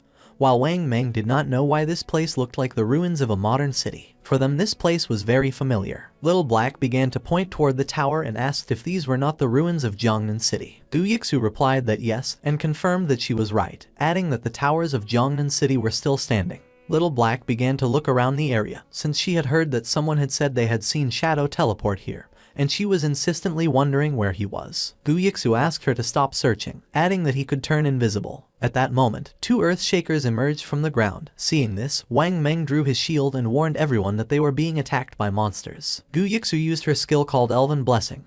The monsters attacked quickly, but Wang Meng blocked the attack using the shield, and thanks to her enhancement he was able to withstand the attacks. Gu Yixu asked Wang Meng to be careful, warning him that the ordinary monsters hit harder than the silver tier bosses around the starting town. The party's archer used the skill called Binding Shot and shot an arrow toward the monsters. In the blink of an eye, the arrow created energy ropes which wrapped around the bodies of the monsters. With a smile, he mentioned that these monsters were vulnerable to control, and therefore he would keep them immobilized and unleash all his damage to finish them off. Little Black raised her magic staff into the air and summoned a prophetic fireball. 2 flames of fire struck against the monsters. The Earthshakers died and their bodies began turning into Lifespan. Wang Meng asked Xiaoxu to send her owl to fly high and explore the surrounding terrain. She nodded and her owl began flying around the area. She reported that there were monsters everywhere, a lot of them, and that the noise from the previous fight had already attracted some in their direction, which were heading directly towards them. She added that she didn't see any nearby safe zone and asked the captain what to do now. Wang Meng was in shock upon seeing that there was no nearby safe zone. The archer panicked, wondering what kind of lousy continent this was and how it had suddenly turned into a survival game. Little Black asked Xiaozu to try to find Shadow, explaining that he had arrived about 10 minutes before them and shouldn't be far away, and assured that if they found him, they would be safe. At the beginning, she couldn't see any human figure nearby, but then she started to see Lifespan. She observed a huge cluster of bright lights toward the northwest and realized that those were the rewards from the defeated monsters. She deduced that it must be Shadow's work, who probably had a full inventory and that's why he hadn't picked up the loot. More monsters emerged from the ground and began to charge towards them, and Yu started to run and asked everyone to hurry up. Now that Shadow had cleared all the monsters from that place, it was safe, and if they followed the glow of the rewards, they would find him. The captain asked everyone to stay alert, maintain formation and not fall behind, adding that they would fight while retreating. At the same time, not far away, more Earthshakers emerged and prepared to attack. But someone moved quickly and cut their bodies into pieces. It was Shadow. He knew that even without the active effect of Graceful Release, the total damage of Shadow Slash could still reach 20 to 30,000, which meant an instant kill against those mobs. That place was, for him, basically a farming paradise. A few minutes later, he arrived at the hideout. He began to observe the place, as he knew that beneath those ruins lay a massive underground palace, which had taken a long time to be discovered in his previous life. That subterranean palace alone had over 1,000 resting rooms and dozens of large halls. It was the largest hideout in Zhanghai City and the base of his guild, Godslayer. Before being taken over, the hideout had been like a dungeon filled with numerous traps and monsters, as well as a guardian boss. The larger the hideout, the stronger its guardian was. He entered the hideout and remembered that in his previous life, after founding the Godslayer Guild, he had gathered 3 squads, 18 elite members in total. All of them had reached level 15 and were fully equipped to the teeth. Even then, they barely managed to conquer this palace. He began to descend down the stairs toward the bottom of the ruins. A system window confirmed his arrival at the hideout. This place was full of monsters and was known as the Land of Soul Purification. His eyes began to shine with confidence since he knew that being alone he was going to be able to conquer this place. A system window appeared informing that if he defeated the area guardian, he could claim ownership of that region. The monster's attention fixed on King Feng, and they all lunged at him. Our boy remained calm and drew his dagger, realizing he was facing a level 12 gold tier mob, an elemental spirit. Just before the monsters could attack, King Feng used his skill called Darkest Hour, and then used Shadow Flash Slash and massacred the monsters in the blink of an eye. King Feng began to move quickly and started cutting into pieces all the monsters he encountered, making their bodies turn into lifespan. He could not help but feel joyful since, as long as the enemies were blinded, all his attacks would receive a damage increase. Even his basic attacks were enough to finish off those level 12 monsters in one hit. Despite the fact that the 15 monsters in the hall had been eliminated, the soul cleansing grounds, however, still contained dozens of halls and thousands of small rooms. A slight smile appeared on his face. It was, indeed, a massive task. He began to carefully observe the lifespan, and judging by the number of monsters in the hideout, he realized that after eliminating all the monsters, it would be enough to evolve Greedy Hand once more. King Feng began to look toward the ground and his eyes started to shine with seriousness. He knew that after clearing all the monsters from each area, the Guardian would appear. Not long after, 2 players who were in a bookstore teleported to the Divine Abandoned Continent. The man was somewhat confused since he didn't know if this place was real. He wondered if they were really on the Divine Abandoned Continent. For the girl this was strange, and she wondered why this place felt so familiar. Upon observing closely, they realized that these ruins were simply Chaoyu. When exploring the place they arrived at the ruins of Mountain City, and a few hours later they arrived at the ruins of London. The man was in shock, and he wondered if it could be that people from different regions were all transported to the ruins of the city they originally came from.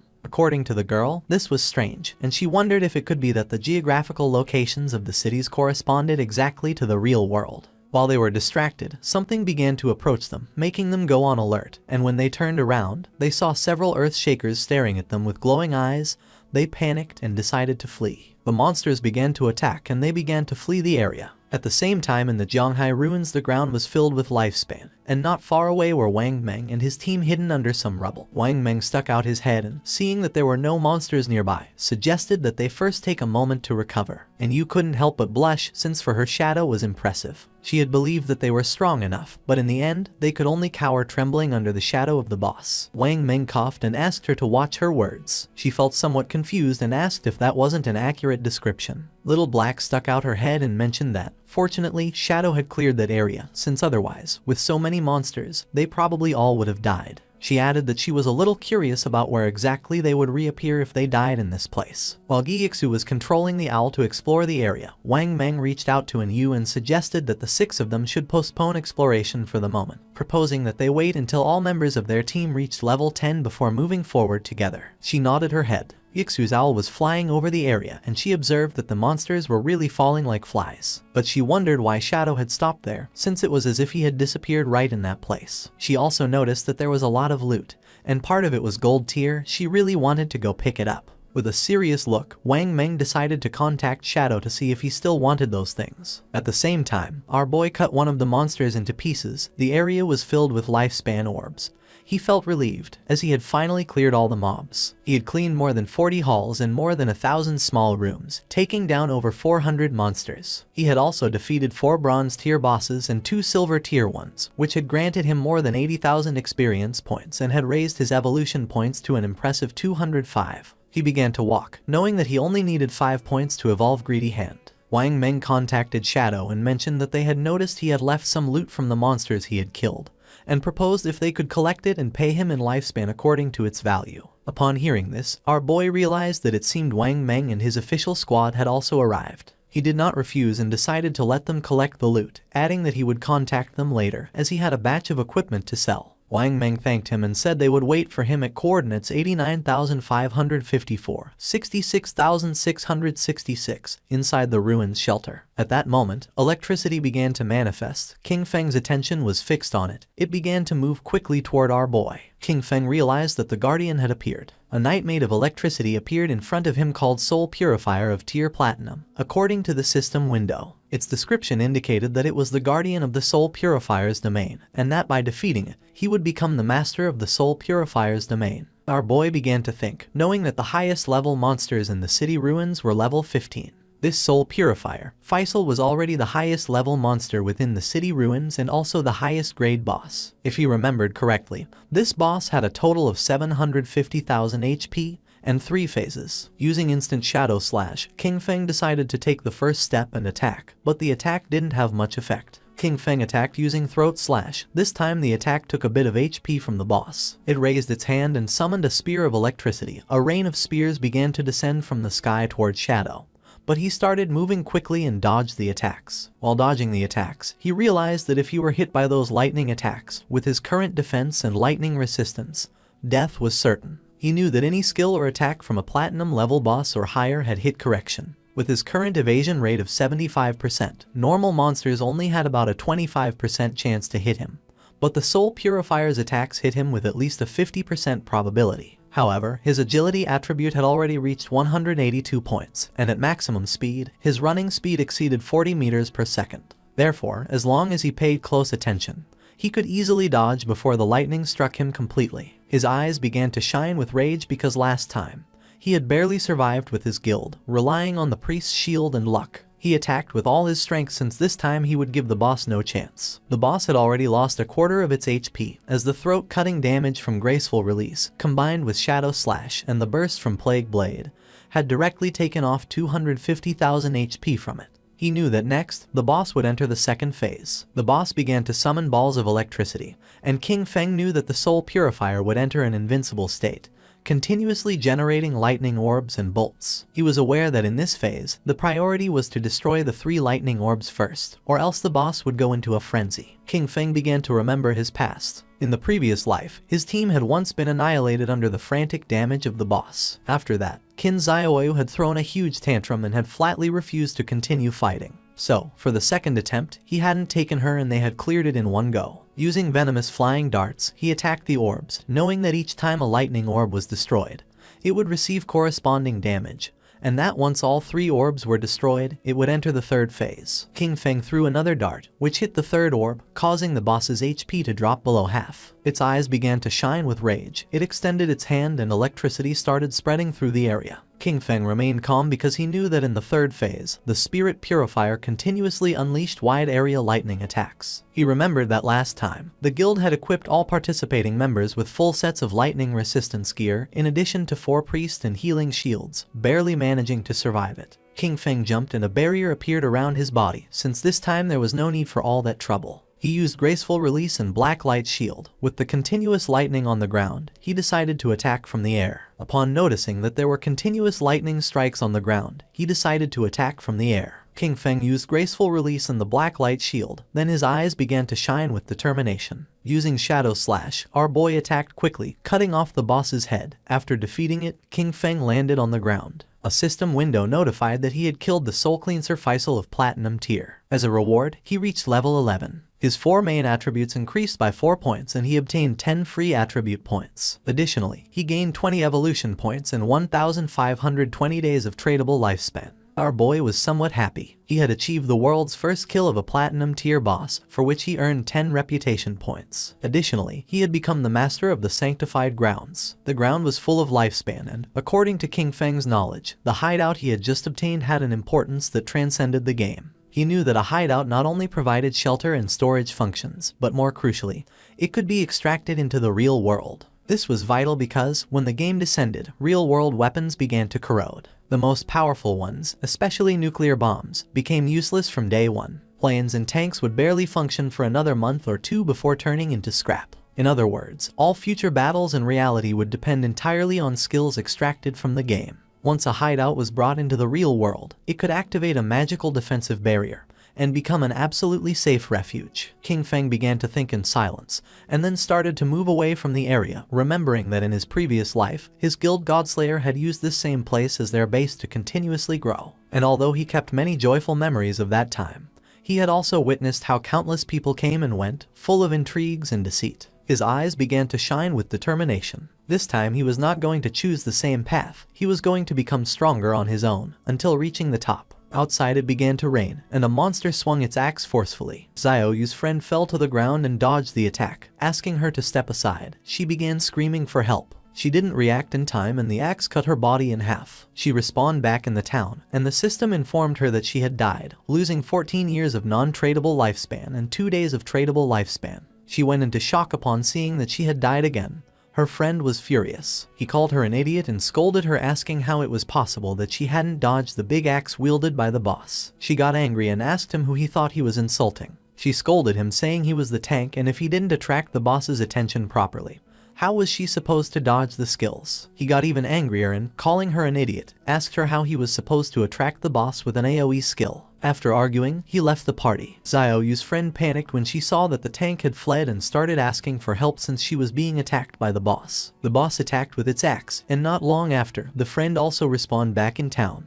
With a worried expression, she suggested to Xiaoyu that they better focus on killing small monsters to level up first, explaining that she was uneasy because they didn't have much lifespan left. Xiaoyu began to ponder in silence. At that moment, the system revealed that the player Shadow from Jianghai City had achieved the world's first kill of a platinum level boss, gaining 10 reputation points. Everyone's attention was fixed on the system window. People couldn't believe what they were reading. It seemed crazy to them that someone had managed to solo kill a platinum level boss. Many commented in amazement that they had barely made it to the continent, while Shadow was already farming there alone. The name Shadow echoed once again, and everyone wondered about his true identity. The feat was incredible, considering that most players hadn't even seen a gold tier monster yet. It was evident that this was someone immensely powerful. Xiaoyu was somewhat confused, since she did not know why the other players were so weak. She knew that they fought simply to kill a silver tier boss, and she wondered how the hell it was possible that Shadow had achieved the first kill of a platinum tier boss. Back at the hideout, our boy began collecting the lifespan orbs. After killing the Soul Purger, he had reached level 11. He knew that after level 10, each level up granted +4 to all attributes and 10 free attribute points, so he continued assigning all his points to agility. His reasoning was that with high enough agility combined with his infinite invisibility, he could kill many bosses without taking any damage. He was in shock, as he did not expect the boss kill to grant him 20 evolution points immediately. This meant that he could evolve his skill Greedy Hand once more. He could not help but feel happy, since the additional loot rewards had increased from 3 to 5. Moreover, he had obtained an extra storage space of 100 slots. He spent 210 evolution points, which left him with 15 remaining. As a result, his Greedy Hand skill evolved from epic to legendary. The assassin skill now granted a 500% chance to get an extra loot reward, and that extra loot had a 100% chance to increase by 1 tier. Additionally, he gained a new passive effect, 100 slots of greedy space for item storage. King Feng decided to use his legendary tier Greedy Hand skill to collect the loot, and as a result,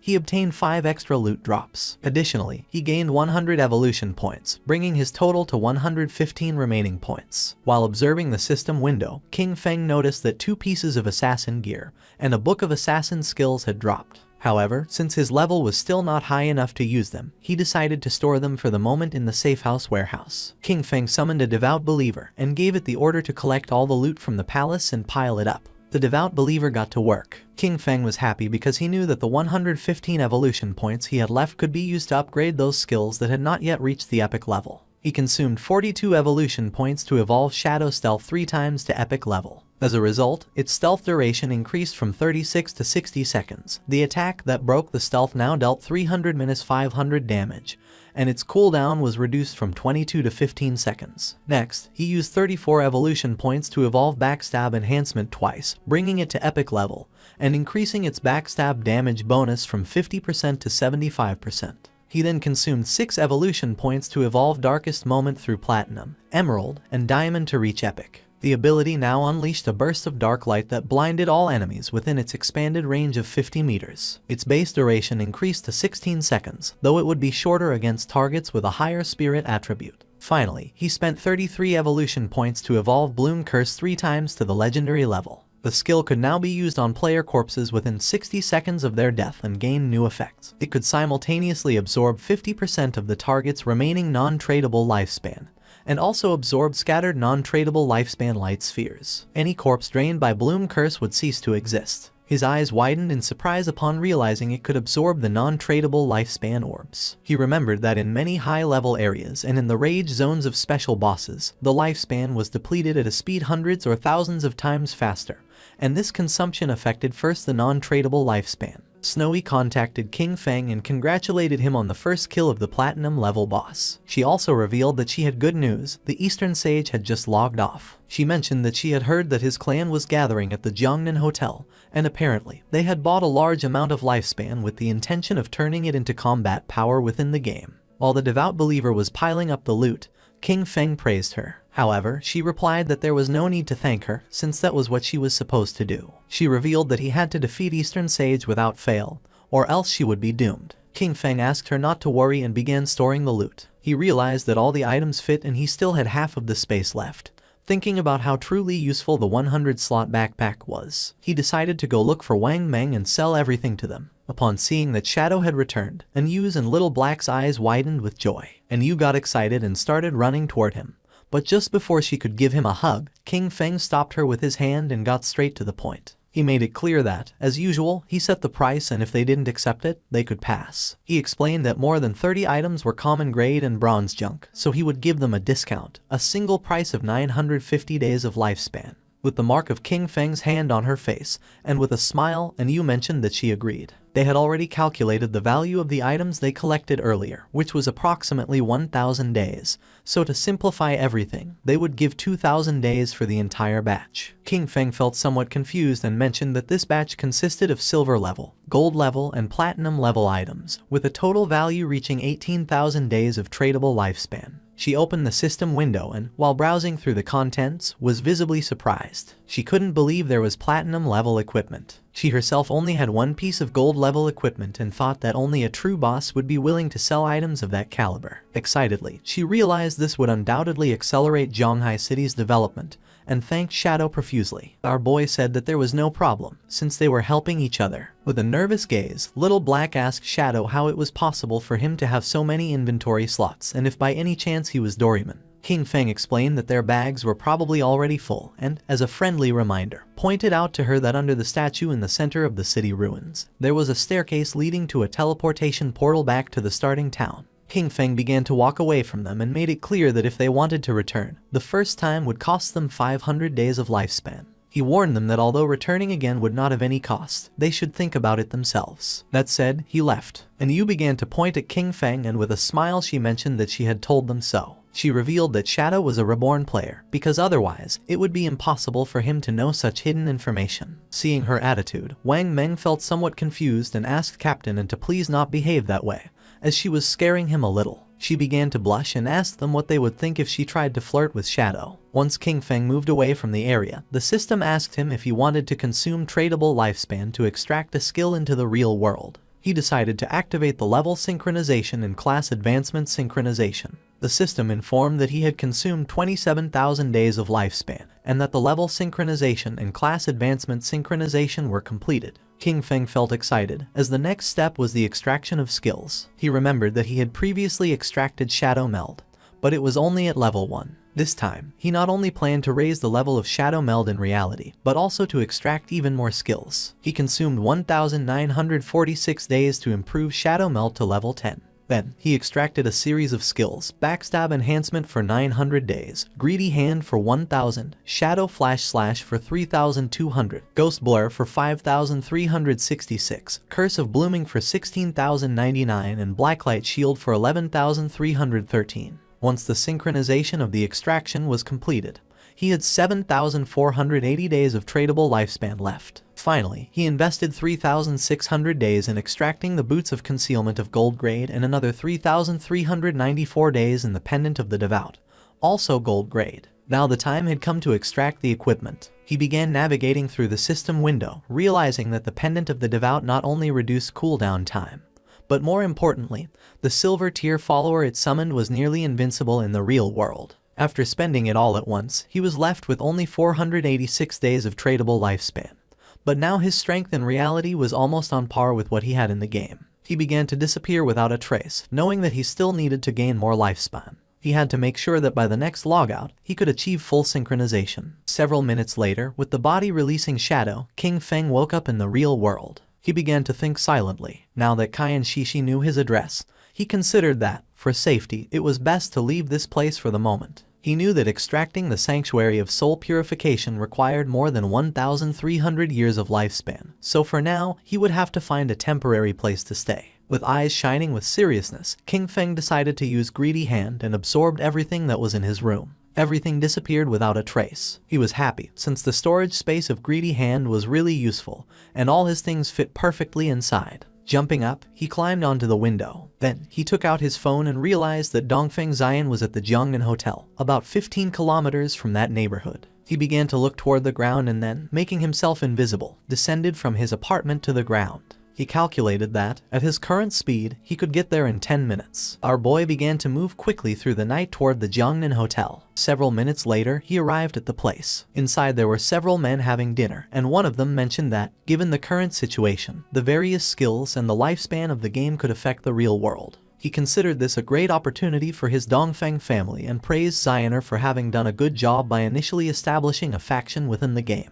With a smile, Zioner replied that everything was what he should do. With a cheerful look, the grandfather said that he was very pleased with Zioner's progress. He explained that this time they had bought a large amount of exchangeable lifespan, all in order to acquire equipment and skill books. The goal was for the main members of their family to reach level 10 as quickly as possible, thus gaining an initial advantage to then use it and expand the family's influence in the real world. With this dual development, their Dongfeng family would surely become a dominant power, and even the dream of establishing a millennial family and dynasty would cease to be just a dream. Zioner began staring silently at his grandfather, and then his eyes began to shine with malice. In his mind, he thought with contempt about that damn old relic, who already having one foot in the grave still clung to the position of clan leader, dreaming of immortality. His plan was to trap Shadow, force him to reveal his secrets and then make him earn lifespan for him. Once he became number 1 on the ranking list, he would make sure they all died. The grandfather asked him how the plan to deal with Shadow was going. With a smile, Zioner asked his grandfather not to worry. He assured him that he had already found a trustworthy woman to discover Shadow's identity, and that they would have news soon. The grandfather asked him to capture him alive and make Shadow work for the Dongfeng family, since that was the way they would bring enormous benefits to the clan. Meanwhile, King Feng had already killed the guards who were watching the entrance of the hotel. They decided to toast together for the resurgence of the Dongfeng family, and then chanted in unison, "Long live the Dongfeng family." His eyes began to shine with seriousness, since he did not expect these noble families to have weapons. He knew that his skills Ghostly Blur and Blacklight Shield could not guarantee a 100% evasion.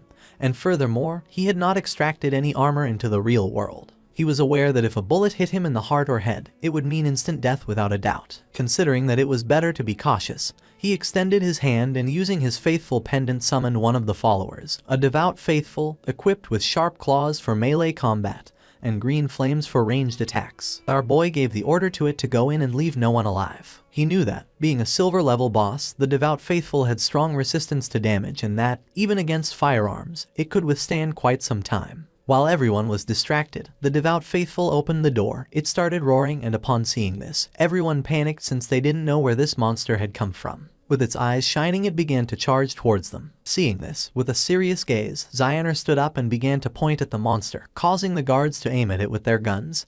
He could not believe that it was a monster from the game and quickly ordered them to shoot. The bullets impacted against its head, but they did not have much effect. It swung its arm forcefully, killing one of the guards. It stabbed its sharp claw into the chest of the other guard. While it was attacking the guests, Zioner couldn't help but sweat and feel fear. The monster began to attack his grandfather, who panicked and started calling for help. Without losing a second, instead of helping, Zioner started running. He did not look back, knowing that he had to get out of here quickly, because as long as he managed to escape and enter the game, he would be safe. His eyes were full of fear, and he thought that as long as he managed to reach level 10 in the game, extract his skills into the real world and then return, nothing could threaten him. At that moment, he saw King Feng standing at the entrance of the hotel, and just before he could take another breath, our boy attacked quickly, making Xioner's head fly through the air. While blood was emerging from his neck, King Feng turned his back and began to walk away. Xioner's eyes were full of confusion. He did not know what was happening. Not long after, flowers began to emerge from his body. King Feng began to observe them carefully, and the system revealed to him that he had absorbed 27,000 days of tradable lifespan and 482 years of non-tradable lifespan. His eyes began to shine with joy, as it had been a truly great loot. Xioner's corpse turned into flowers, and King Feng was happy, since this time, the skill blooming curse had truly proven its worth. It had not only erased all corpses and traces of blood, but also extracted every last drop of lifespan from Xioner. As a result, his non-tradable lifespan had accumulated up to 2,327 years. Thanks to this, he would no longer feel so much pressure in the future when entering the rage zones. Not long after, someone shouted alarmed, urging others to call the police, as gunshots and screams had just been heard coming from the private room. King Feng became serious, and just at that moment, several police officers began to run toward the room, remembering that this was the room where the Dongfang family was having their meeting. They were sure there had been a shooting, but upon arriving at the room they went into shock. Since there was no corpse, it seemed impossible to them that there were no victims. The situation was incredibly strange. One of the police officers felt somewhat confused. As this private room was a complete mess, it was evident that a violent fight had taken place here. What he didn't understand was why there wasn't a single person in the place. Immediately, he asked his companions if any of them had seen someone leave the hotel. According to them, this was strange. The question everyone was asking was where the entire Dongfeng family had gone. It was as if they had completely disappeared, and they thought it best to call the investigation unit. Meanwhile, King Feng had already left the hotel. King Feng began to move away from the hotel. His next target was the Cayenne Corporation. However, its main headquarters had already moved to North America before the game descended. At this moment, only the CEO's daughter, Cayenne Shishi, was trapped in the Demon City area, and he needed to eliminate her before she left the country. The distance from Zhanghai City to Demon City was nearly 300 kilometers. If he traveled on foot, it would take him 2 or 3 hours, and that was too much of a waste of time. King Feng got ready to sleep, knowing that he needed to find a way to get a mount. Our boy returned to the godforsaken game and stood up upon realizing that there were still some silver and gold tier bosses left in the ruins, and decided to go farm them. Captain Anu contacted Shadow and informed him with great enthusiasm that she had excellent news. She explained that Xiao Hai had just found the entrance to a tomb, but a gold tier vengeful spirit was guarding it and they couldn't defeat it. King Feng was somewhat surprised to hear this and asked how she had found the entrance to a tomb. Captain Anu revealed that, on their way back to the starting city, they had taken a slight detour to avoid some small monsters. While walking, they suddenly noticed that someone was missing. After searching for a while, they finally discovered that Xiao Hai had fallen into a pit. It was a special tomb area where team chat did not work. By following him into the pit, they saw a level 12 gold boss that began chasing them. Luckily, they ran fast enough to escape. She informed him that they were now back in Shell Town and that if he wanted to go to the tomb, she could give him the coordinates. King Feng knew that a true lucky charm was indeed a lucky charm. That someone could find a tomb just by taking one wrong step while walking through the ruins of the city was an incredible coincidence. He was aware that tombs, like faith temples and curse ruins, were wild random events and very rare. He asked the captain to give him the coordinates, and Yu sent him the coordinates revealing that the tomb was near the ruins of Shell Town. King Feng thanked her and mentioned that if he obtained something he couldn't use, he would sell it to them without hesitation. He couldn't help but think about how truly clever Yu was. King Feng's attention was fixed on a well. He was somewhat confused to see this and wondered if this was really the access point. With such a large well, it seemed incredible to him that someone could simply fall in by accident while walking. Without a doubt, that girl, Xiao Hai, was truly unique. Without hesitating for even a second, King Feng jumped into the well, and a system window welcomed him, announcing his arrival at the Tomb of Resentment, and notifying him that his long-range communication would be blocked. King Feng landed at the bottom and began to walk down the corridor. At that moment, a giant monster appeared before him, the Wailing Spirit, a level 12 creature of gold rank. King Feng began to observe the boss in silence. He had never encountered this wailing spirit in his previous life, but judging by its form, he deduced that it must have an extremely high attack power and a wide attack range, definitely being a type of physical damage. This explained why Yu and the others had fled in panic. The equipment and skill books he had sold them did not increase their defense much. He estimated that Wang Meng, being a holy shield warrior with about 5,000 HP at this moment, would probably lose at least half of his health with a single hit from this boss. King Feng began to observe the boss in silence, aware that if it hit him with its axe, death would be inevitable. Combining the skill's blessed release and instant shadow slash, King Feng attacked quickly, cutting off the monster's arms. He knew that this boss had very high defense, and the damage of instant shadow slash was only 80% of normal. But this didn't matter, since the creature wouldn't be able to withstand the subsequent damage from throat slitting of the skill blessed release. At that moment, the monster's arms started moving toward King Feng, making him panic. Not long after, it exploded, but King Feng reacted in time and jumped away from the area. He was somewhat surprised. It was a corpse explosion. He acknowledged that he had been careless by not dodging it and, fortunately, his skill Ghost Blur had activated. Otherwise, he would already be dead. The boss's corpse transformed into lifespan. King Feng remembered that in his previous life, something similar had happened once. They had killed an unknown boss. A team member had approached excitedly to loot the corpse, but it exploded and annihilated him instantly. Some teams had even been annihilated by boss corpse explosions, although this mainly happened with platinum level bosses and above. He did not expect a gold level boss in this tomb to self-destruct in that way. Using Greedy Hand, he picked up the loot. A series of system notifications informed him that, for having killed the resentful ghost, a gold level boss, he had gained 10 days of tradable lifespan and 20 evolution points. Additionally, he obtained the skill book Night Ring Blades of platinum level. Thanks to the use of Greedy Hand, he got an additional 63 days of tradable lifespan, and the resentful leather armor of platinum tier. He was somewhat surprised because he had obtained a piece of equipment and a skill book that he could actually use. According to the system, the Dark Night Ring Blade was a platinum tier assassin skill. It imbued the blade with dark power, dealing dark elemental damage to all enemies within a 5-meter radius and adding 500 points of dark elemental attack. Its cooldown was 10 seconds, reduced to 5.7, and the required level to use it was 11. King Feng was happy, as this was exactly the elemental damage skill he needed for the assassin class. Since the shadow class had higher spirit attributes than strength, its magic attack power surpassed physical. This perfectly explained why elemental skills like Dark Night Ring Blade suited him so well, and he understood that he should focus more on enhancing his spirit stats to maximize this type of damage. He had 9 points in strength, 9 in constitution, 24 in agility, and 15 in spirit. Phew. King Feng decided to advance the skill to epic level to see the result. Immediately, he consumed 6 evolution points, leaving him with 36 remaining.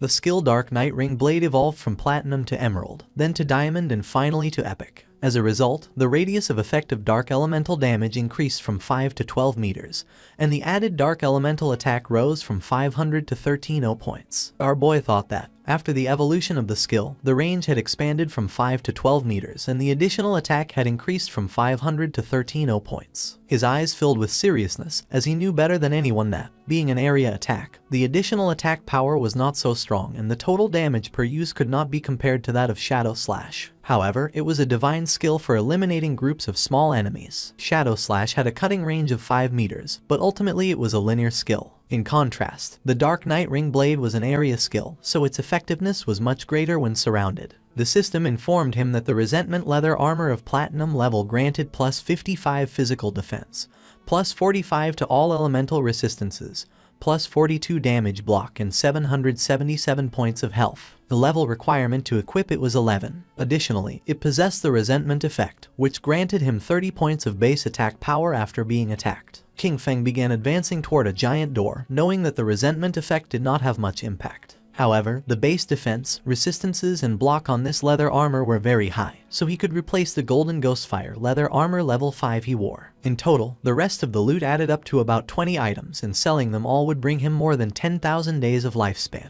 Now that he could enter the tomb, he hoped to find good material inside it, and if he managed to get a mount, that would be best. At the same time, a goblin swung with force its sword, cutting Xiaoyu and her friend in half. She and her party respawned back in the town. The man was so furious that he started shouting like a madman. Then, he grabbed Qin Xiaoyu by the collar and made it clear to her that she was a useless person who grew in height but not in brain. He scolded her that it was always because of her that the team ended up being annihilated, and that, because of this, he only had 2 years of non-tradable lifespan left. He threw her to the ground with force and threatened her, warning her not to even think about looking for him at school, or he would definitely take care of her. The friend approached her to help her and the man disconnected from the game. The friend asked Qin Xiaoyu to go with her to her parents' small town. She explained that she had heard that there was a community support group there that specifically helped the elderly and people like them, who didn't know how to play the game. She clenched her fists tightly and couldn't help feeling furious. She disconnected from the game and rejected her friend's offer, telling Yanyan to go alone. Furious, she woke up in her bed and, using her phone,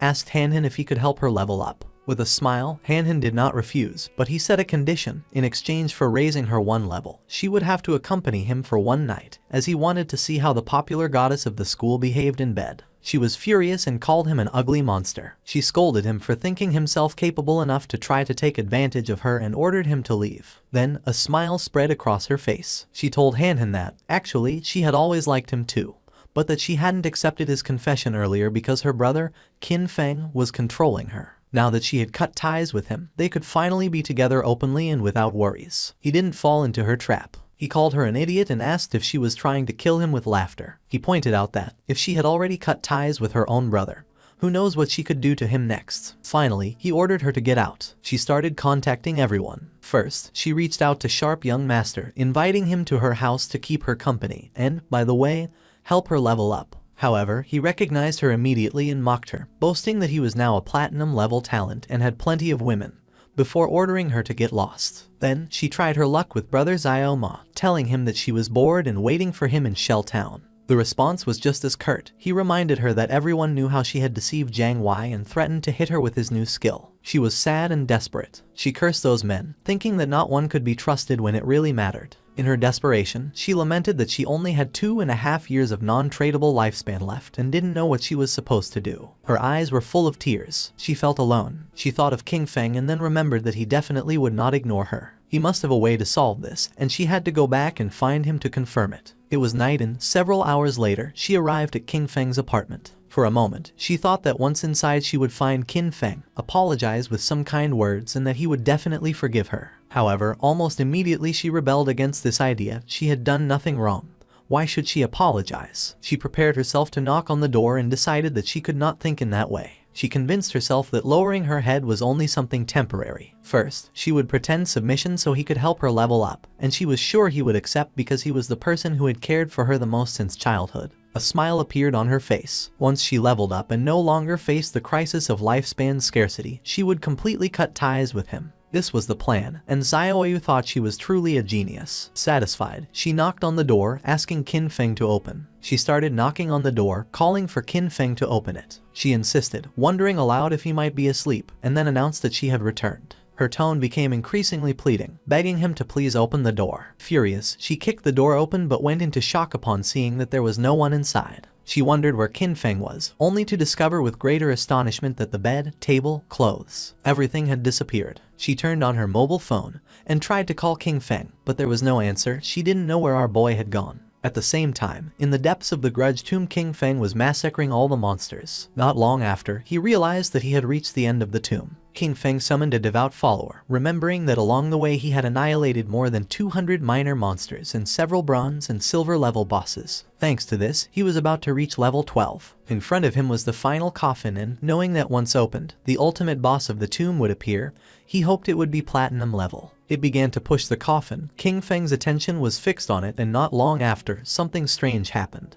Evil energy began to enter its body through the eyes and mouth. The system informed our boy that his devout follower had been annihilated. Qin Feng realized that this was Death Miasma, a gold-level boss. He cursed his luck for having run into this disgusting thing, as he knew that this boss had no physical form, which made it completely immune to physical attacks. He remembered that in his previous life, someone released this boss, and it ended up spreading to a nearby base. Countless unsuspecting civilians were killed or injured. Being possessed by this was practically a death sentence unless a teammate helped dispel it or one belonged to one of the few classes that could use special invincibility type skills to survive. The eyes of our boy began to shine with seriousness, and he decided to use the Dark Knight Ring blade. Shadow began to spin around his body. Thanks to this, he was able to see the true body of it, which was hidden inside the miasma. Using the dagger, Qin Feng attacked the true body and a system window appeared, informing that he had killed the gold tier boss, Death Miasma. Qin Feng knew that the strength of this boss was clearly above platinum level, even though it was classified as gold tier,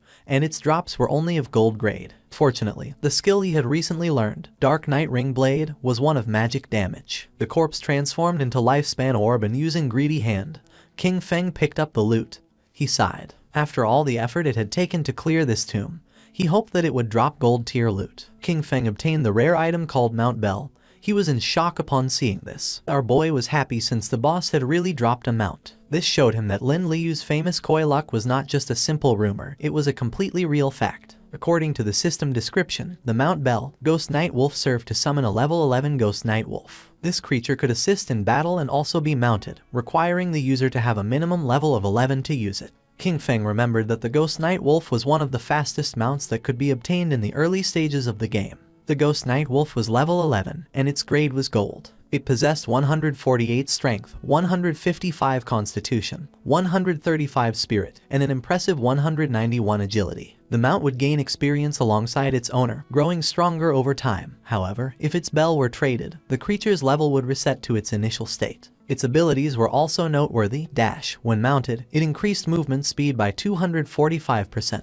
Nightwalk. At night, it allowed the mount to remain permanently in level 1 stealth. Attacking would break this effect but added 120 reveal damage, and it took 60 seconds to re-enter stealth. Pounce. It allowed the mount to pounce on a single target 3 times in succession, with each hit dealing an additional 267 physical damage on a 12-second cooldown. Wolf Howl. It granted allied units a bonus of plus 35 attack, plus 35 physical defense, and plus 35 all-element resistance for 18 seconds, with a 600-second cooldown. King Feng knew that it was not just a mount, but also a battle pet. The fact that it also included a stealth skill made it an immense gain. It was night, and mounted on the Ghost Night Wolf, King Feng emerged from the ruins and began heading to his next destination. His plan was clear: reach level 15 and accumulate enough lifespan to be able to extract the mount. Once he disconnected from the game, he would go directly to Magic City to eliminate Kaiyan Shishi, cutting off any future threat at its root. King Feng passed by Zhanghai Coliseum and remembered that it covered an immense area and had 2 additional underground levels, forming a complex labyrinth. The place was full of monsters, which made it the perfect site for him to level up quickly. Taking small jumps, the Ghost Night Wolf climbed on top of the Zhanghai Coliseum wall, which was full of powerful monsters, who began to stare at our boy. The Ghost Night Wolf made a jump. King Feng and his beast began to descend from the sky towards the monsters. King Feng's eyes began to shine with determination. Using Shadow Instant Slash, our boy began to massacre the monsters. At the same time, somewhere else in the ruins, there was an Yu, who using her sword, killed one of the monsters that was in the area. The monster's corpse transformed into lifespan, and she felt relieved. Her teammate, Manhwa Recap, son of a department head in Zhanghai City, began to applaud while mentioning that, as expected from Captain N, her damage was insane. He remarked how powerful the hidden class dragon swordsman was and stated that Yu was undoubtedly the woman he had set his sights on. She mentioned that this golden boss was only level 8, and even so, they had been fighting it for more than 10 minutes. Because of this, she really didn't understand how Shadow had managed to solo kill a platinum boss. Manhwa Recap praised her but dismissed Shadow's achievement, stating that he was simply a stealthy assassin who relied on stealth to slowly wear down the boss. According to him, someone with this playstyle would never truly become great. He felt happy, since he knew that, luckily, Yu didn't have any influential backing. With his status as the son of an official, subduing her would be a piece of cake. Yu asked if a mediocre archer like him wouldn't be even more suitable for the task of slowly wearing down a boss. Manhwa Recap fell on his butt to the ground and explained that he was an upright person and wouldn't stoop to doing something like this. With a serious expression, he revealed that he had heard that Shadow had a terrible character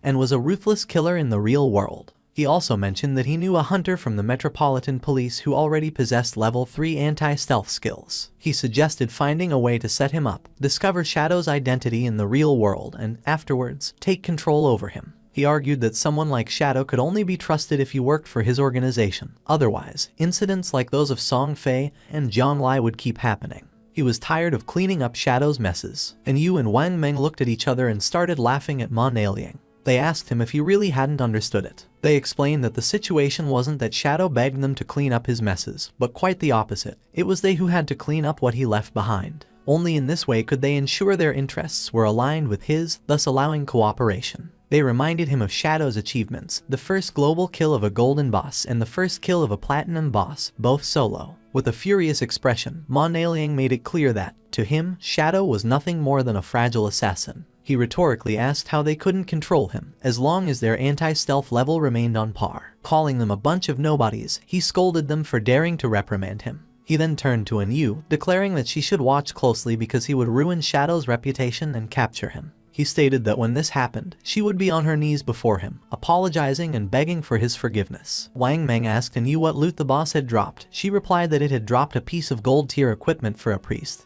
a silver tier equipment, and a silver tier skill book. She started touching her chin and remembered that Shadow usually sold them several pieces of gold and even platinum equipment. This made her wonder how many bosses he had actually killed, or if his talent was treasure hunting and all these items came from opening chests. With a serious look, Wang Meng revealed that he was a little worried, and you couldn't help but feel somewhat confused. Wang revealed his concern, bringing up the case of the Jiangnan restaurant, the incident in which the entire Dongfang family was murdered during a gathering. Then, he raised an unsettling hypothesis. If Shadow had been responsible for this, were they still supposed to clean up his messes? Wang admitted that he still didn't understand Shadow's personality, and expressed his fear that he might actually be a ruthless serial killer in real life. She knew about this case. The superiors were taking it very seriously, and everyone was speculating whether it was related to Shadow. With a confident smile, she explained that, even if this case had really been the work of Shadow, she would still choose to cooperate with him. She stated that, although the superiors refused to clean up his messes, she would personally support him. Wang Meng was somewhat confused, and when he asked the reason, she simply replied that the real question was who wouldn't want to support Shadow. Their subordinate appeared and reported that in the area ahead they had found a place similar to an arena, but all the monsters inside were already dead. With a serious gaze, he revealed that there were bodies everywhere. He didn't know which party had been strong enough to clear all the monsters from the arena. Then Yu felt happy and decided to go to the arena. Upon seeing her behavior, Wang Meng felt even more confused. They arrived at the Zhanghai Coliseum and saw a lot of lifespan lying on the ground. They were in shock as they realized the incredible amount of loot. There must have been hundreds of minor creatures there, and this led them to wonder which party was so strong to have achieved such a feat. Captain and Yu was confident that Shadow had been here. With this in mind, she suggested they search the surroundings, as they might run into him. Mon Alien questioned why she was so sure it had been Shadow. Captain and Yu responded that the reason was simple. He was number 1 on the leaderboard. Their party was right behind on the leaderboard, and since they couldn't achieve something like this, it had to have been Shadow. Mon Alien was furious and revealed that he also had invisibility, and could do the same. It would just take him more time. That's all. With a smile, Captain and Yu communicated with Shadow, and upon noticing that he had cleared so many monsters, she thought that he surely had a lot of gear and skill books that he didn't need, so she proposed that he sell them to them. At that moment, Mon Alien's eyes widened in surprise. King Feng mounted on the wolf appeared behind him. He fell on his butt to the ground upon seeing the wolf, while on the other side, Captain and Yu felt excited and asked where King Feng had gotten a mount. King Feng revealed that thanks to the coordinates Little Black had given him, he had obtained the mount. Upon hearing this, Little Black couldn't help but blush, and she said there was no need to mention it. King Feng decided to make a deal with Captain and Yu. He proposed that she take all these items from the ground as part of a package, clarifying that the conditions would be the same as always. She mentioned that she understood, if she wasn't satisfied, she didn't have to buy. She already knew it. Shadow's prices were always fair. While they were talking, Mon Alien couldn't help but feel furious. His eyes widened with rage. He felt humiliated by Shadow,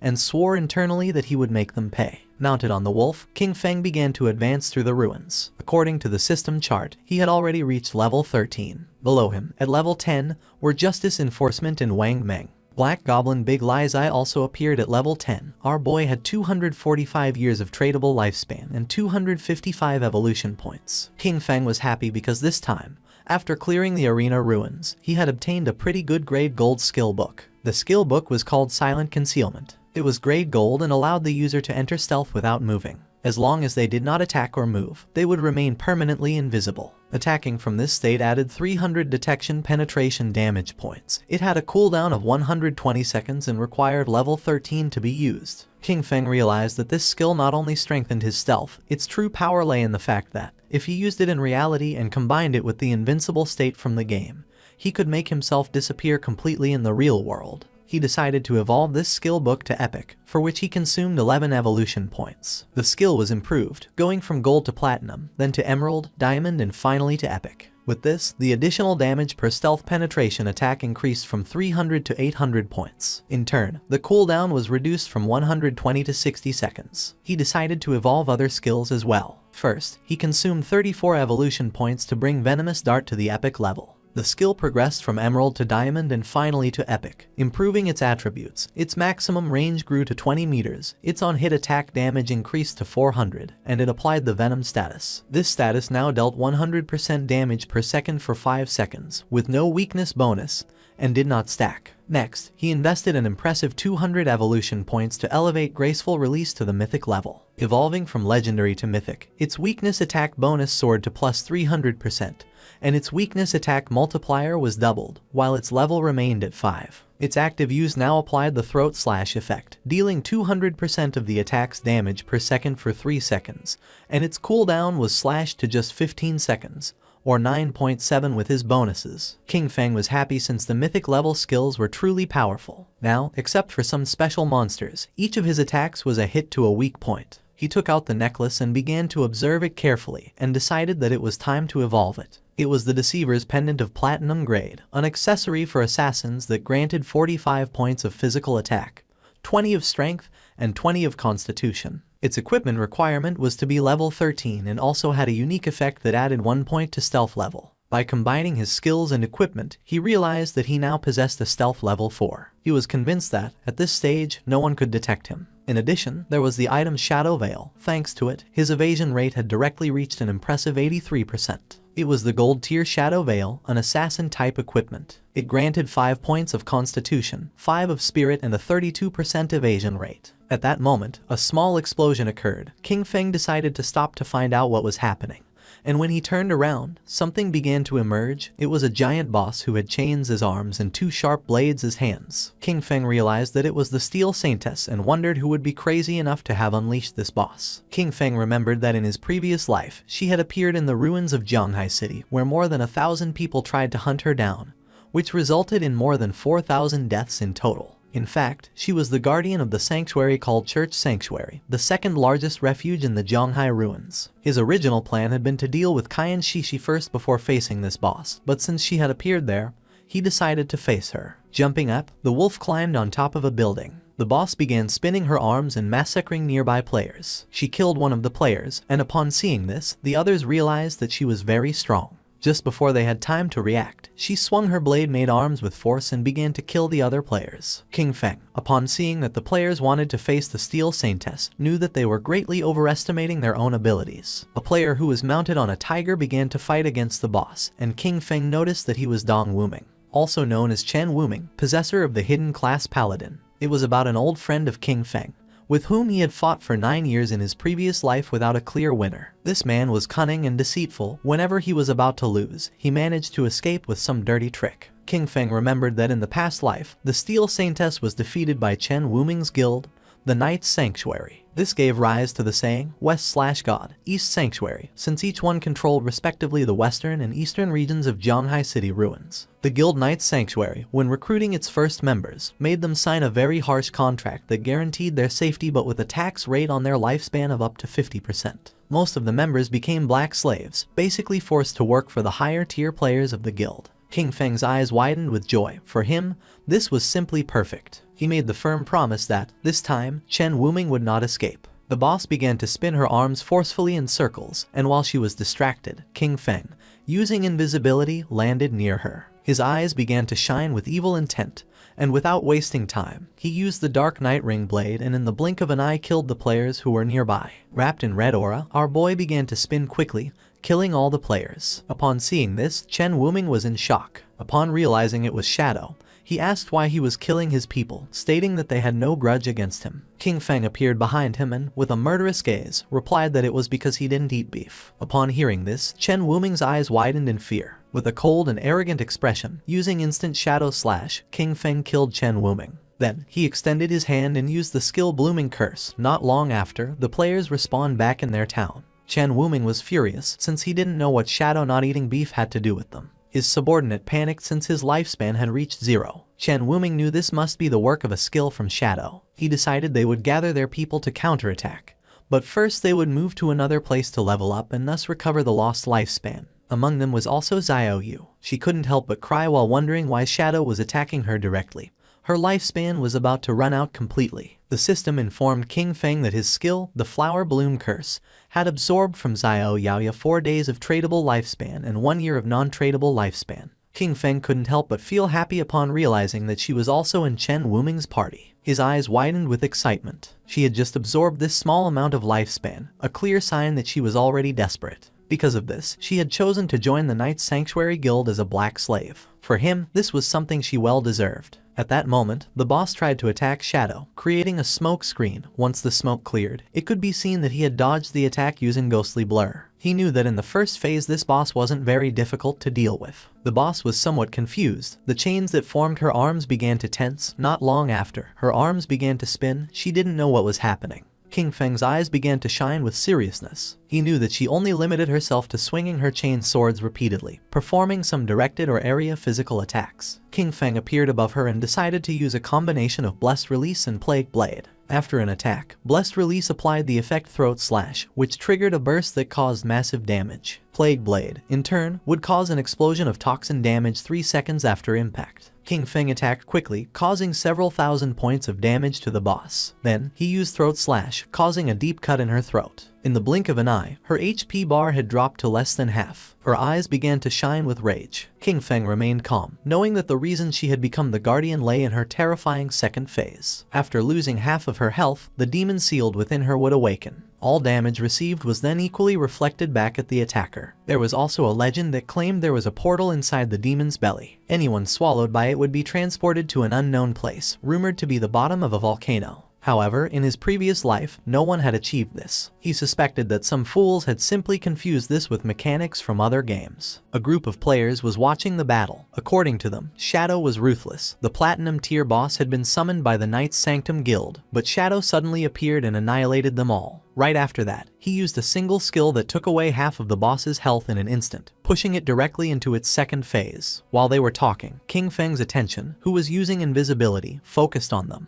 His eyes began to shine with seriousness. He was aware that the Steel Saintess had a weakness in her second phase. When she launched an attack, the damage reflection effect disappeared momentarily. This meant that if he attacked right when she did, he could avoid receiving the reflected damage. However, the problem was his skills like Shadow Slash, Throat Cut, Plague Blade, and Poison Dagger, since they all inflicted damage over time. If he used any of them, he would still receive the reflected damage, and at his current level of development, this would kill him instantly. Thinking about this, he considered the players who had been spying on him from the cliff.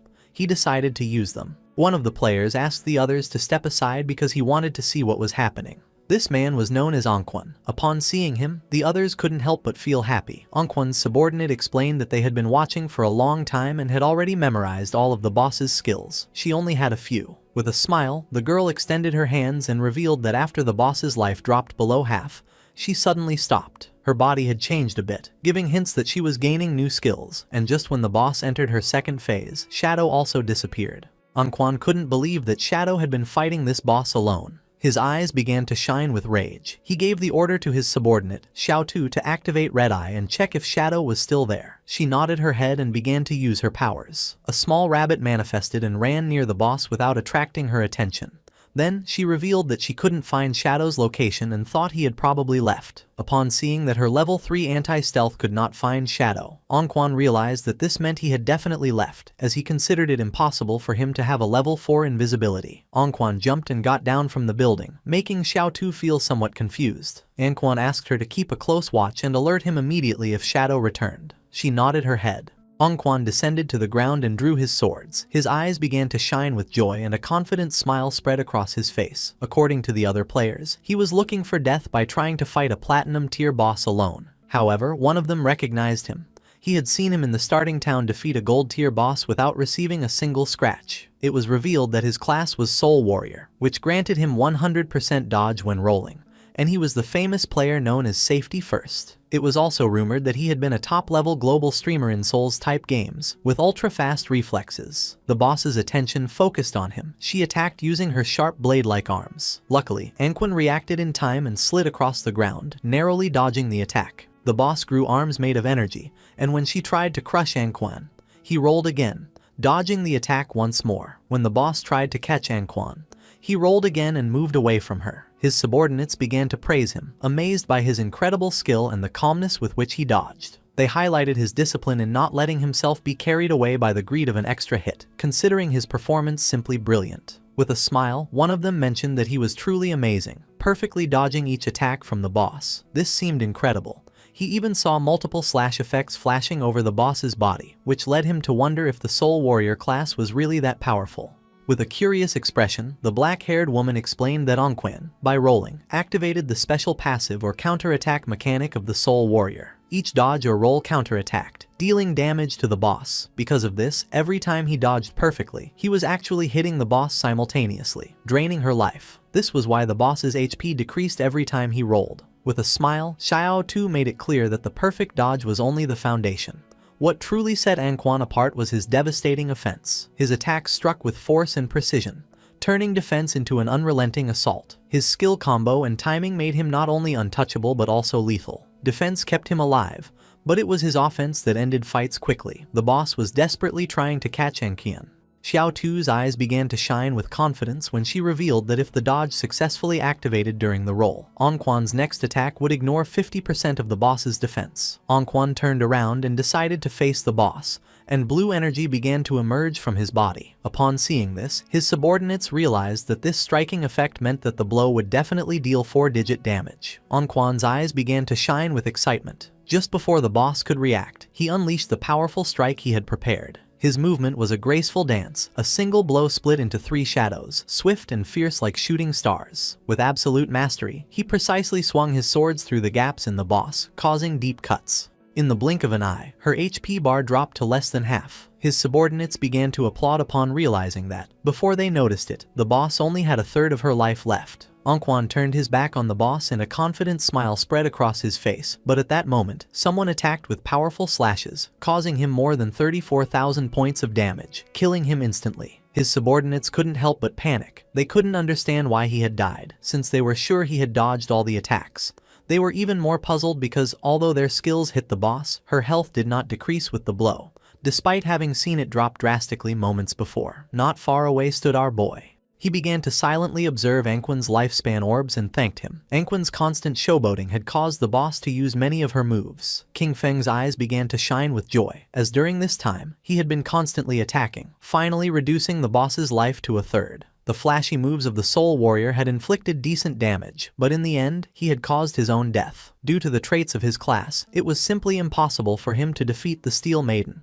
When he rolled, he couldn't attack, and when he attacked, he suffered reflected damage. This was a true curse. The boss began to turn around, and King Feng's attention fixed on her. He knew this wasn't good. With her health so low, the boss was trying to return to the church sanctuary. If she managed to get there, she would fully recover, making all previous efforts useless. King Feng began silently observing Anquan's subordinates, and then his eyes started shining with seriousness. He realized that the Soul Warrior's death had scared these people and doubted they would attack the boss again. However, if the boss didn't make a move, her damage reflection effect wouldn't disappear. It was time to get serious. Our boy landed in front of her, knowing that he couldn't allow her to return to the sanctuary. Upon seeing our boy, the other players were somewhat surprised. To them, Anquan was just a clown. Shadow was the real boss. It seemed terrifying to think that all the cuts the boss had suffered moments before had been his doing. Xiao Tu couldn't believe it. Her level 3 anti-invisibility hadn't detected Shadow's presence, which could only mean that Shadow's invisibility was level 4 or higher. The gaze of one of them fixed on the lifespan orbs of Anquan,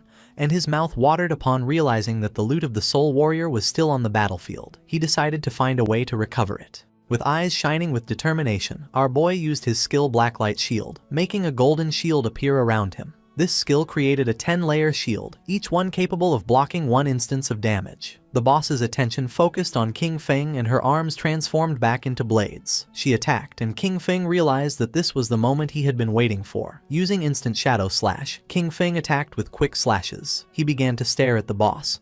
Now his black light shield had 7 layers left. He remembered that, out of the 9 strikes of instant shadow slash, the last 3 had hit the boss during her damage counterattack phase, right after her attack ended. If it hadn't been for the black light shield blocking those 3 hits, he would already be dead. The boss began to concentrate energy in her abdomen, and then she jumped and started to release purple flames. Our guy stepped back. Now he had no layers left of his black light shield. The boss began to stare at him with eyes shining with evil. King Feng realized that the damage from the flamethrower was coming too frequently. Despite having a dodge rate over 80%, this had instantly destroyed all 7 layers of the shield. If he had been just half a second slower, they would have killed him instantly. While he was distracted, one of the players tried to take Anquan's loot, but our guy noticed and threw a poison dart which stuck in his forehead. The player was eliminated. King Feng made it clear that he wasn't going to let anyone steal the loot from him. The system informed our boy that he had obtained 612 days of tradable lifespan and 67 years of non-tradable lifespan from Safety First. Additionally, Blossom Curse had absorbed 355 days of tradable lifespan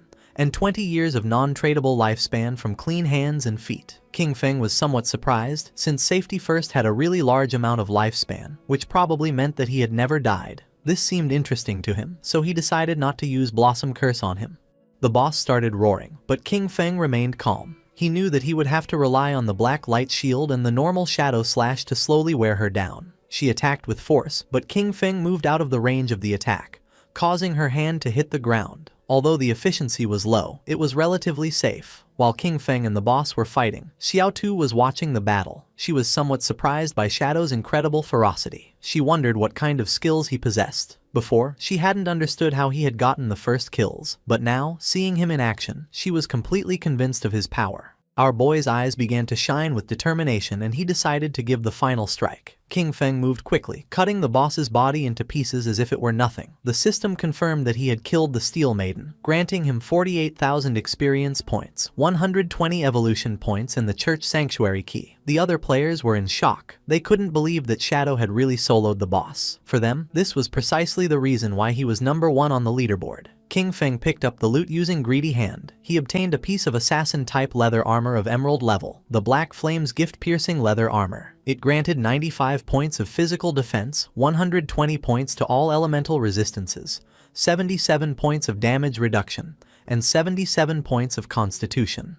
Its special effect, Black Flame's Gift, applied a stack of the Black Flame status when attacking or being attacked, up to a maximum of 5. Each stack reduced the target's defense and elemental resistance by 7%, although a note clarified that the weakening effect was lower against bosses of emerald level or higher. Our boy felt happy since this single piece of emerald tier equipment provided better defense than what others got with a full set of armor. Additionally, it came with the Black Flame's Gift effect, which weakened the target's defense and elemental resistance. This made it much more useful than what had been dropped by the Soul Purifier earlier. He also obtained the skill Assassin's Instinct of Emerald tier. It granted him the ability to partially perceive the silhouette of invisible units and gave him 2 points to the anti-invisibility level. King Feng decided to upgrade the skill. The process consumed a total of 33 evolution points, leaving him with 97 remaining. As a result, his skill Assassin's Instinct evolved through the Emerald, Diamond, and Epic tiers until reaching Legendary tier. With this, his anti-invisibility level bonus progressively increased from 2 points to 5. Additionally, the legendary effect added the ability to more sensitively detect weak points of the target, granting him a 50% modifier to critical hit damage. It was an anti-invisibility skill, upgraded to legendary tier, with a level 5 anti-invisibility and a 50% increase in critical hit damage, combined with the passive of Graceful Deliverance. This added up to a total of 350%. Now, he could strike his enemies' weak points even with his eyes closed. King Feng had 97 evolution points remaining and decided to evolve his Ghostly Blur skill to legendary tier first. It consumed 80 of his points, leaving him with 17. As a result, Ghostly Blur evolved from Epic to Legendary, increasing its passive evasion rate from 75% to 85% and granting full immunity to damage each time the evasion activated. At that moment, Captain Anyu and the others appeared. She began greeting our boy and asked if any good loot had dropped. King Feng was confused, not knowing what was wrong with Anyu. With a smile, Captain Anyu mentioned that she hadn't checked the leaderboard before and didn't expect him to reach level 13 in a single night. According to her, this was crazy. Wang Meng mentioned that they had been grinding all night and hadn't even reached half of level 11. His speed was simply unreal. Captain Anyu hit Wang Meng on the head, telling him not to talk nonsense. She knew that men leveled up faster. King Feng felt somewhat confused, but then he explained to her that he had gotten some loot. He had already appraised it at 45,000 days of lifespan, all together in a single package. She decided to give him the lifespan, and the system confirmed that the transaction was completed. With a serious look, King Feng revealed that he also had another good item for sale and asked if she knew about the hideout. Captain Anyu began to show a smile and mentioned that they had already heard about the hideouts. She explained that in the ruins of Zhonghai City there were no safe zones, but player groups could occupy hideouts as bases. In them, they could store supplies and activate magical defensive barriers at critical moments to block external water invasions. King Feng knew that what she had probably heard about was the small hideout dropped by the Golden Boss. She nodded her head and explained that Zhonghai City's officials still hadn't found any hideout. She added that in Modu, officials had already taken control of a medium-sized hideout, and that's how they knew of its existence. King Feng took a golden key out of his inventory. Now that she understood the value of a hideout, he revealed that it was the sanctuary hideout key, which had been dropped by the boss he had just defeated. He informed them that this hideout covered more than 800 meters of land and proposed that they return and discuss the price they were willing to offer. After this, he would consider whether or not to sell it. Captain Anyu and Wang Meng were in shock, as they knew that the larger the hideout was, the stronger its defensive capabilities and the more solid its internal infrastructure. A hideout covering 800 meters was more than enough for each member of Zhanghai City's official forces to have their own private room inside. She extended her hand and, with a curious look, asked how much he planned to sell such a large hideout for. King Feng decided to go back and discuss it first, to see what price they could offer. He knew that in his previous life, this hideout could be sold for 2,000 years of lifespan. If he managed to sell it to the government, this, combined with the lifespan he already possessed, would be enough to extract all his gear, skills and levels into the real world. With a nervous expression, Captain Anyu accepted his proposal and assured him that she would immediately report it to her superiors. Then, she said there was something else and asked for his help. They had just received news that 7 gold-tier bosses had appeared together in Dark Moon Town, where many people had already died. Because of this, they were willing to offer 10 years of lifespan if Shadow intervened to eliminate them. Upon hearing this, our guy mentioned that 7 gold-tier bosses didn't seem like a big problem. He considered that even if they were grouped together, the official forces should be able to eliminate them with some time. Therefore, he deduced that if they had come asking for his help, there must be something particularly problematic about them. She began giving a thumbs-up gesture, impressed by his insight. She confirmed that he was right. She explained that they had managed to isolate and kill one of the 7 bosses, but it came back to life. And not only that, suddenly the stats of all 7 bosses skyrocketed, instantly annihilating her entire team. King Feng's eyes widened in surprise. He remembered the existence of group-type bosses that could resurrect. This led him to suspect that they might be puppets created by the Cursed Slate, one of the ancient god slates. If it really was an ancient god slate, then it was something he couldn't let go. He decided to go now and asked her to send him the coordinates. She wished him good luck. According to our guy, Anyu was quite genuine. The loot from 7 gold-tier bosses could be sold for 40 or 50 years of lifespan, and she had even offered him an additional 10 years as a reward. Honestly, this was very generous. Mounted on the ghost night wolf, King Feng began to move through the ruins, passing by a statue, and his eyes widened in surprise. Not far away, there was a group of players hitting a girl. It was Xiao Yu, King Feng's sister. With a smile, the woman gave her a strong slap on the face, accusing her of being a slut who tried to seduce the guild leader even though she had just joined. Xiao Yu, whose face was full of bruises, began to cry.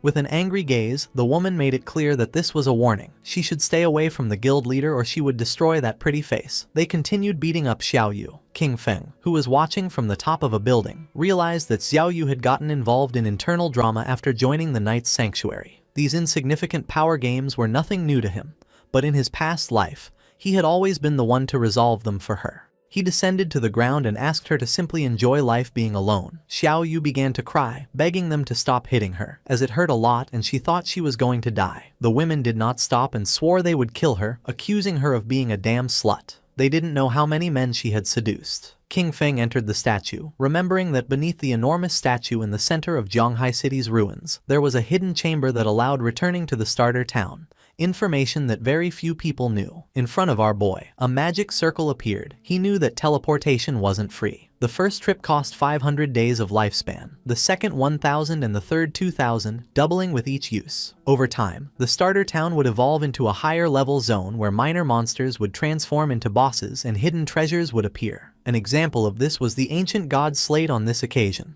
an item he couldn't let slip away. The system asked if he wished to teleport back to the abandoned land of the gods, Dark Moon Town. King Feng remembered that Dark Moon Town was a town that appeared in later stages which he had never heard about in his previous life. Without hesitation, he chose to teleport. The system consumed 500 days of lifespan and King Feng was teleported to the Dark Moon Town. This town was full of elders chatting with each other. King Feng felt somewhat surprised, as he did not expect the place to be so lively and wondered why most of the people were elders. Not far away there were several players. One of them helped the elder woman to stand up. She felt relieved to have returned to the safe zone. The players reminded her that, as they promised, they had leveled her up to level 3. During this process, she had received 72 days of lifespan and now only needed to give them the tradable lifespan.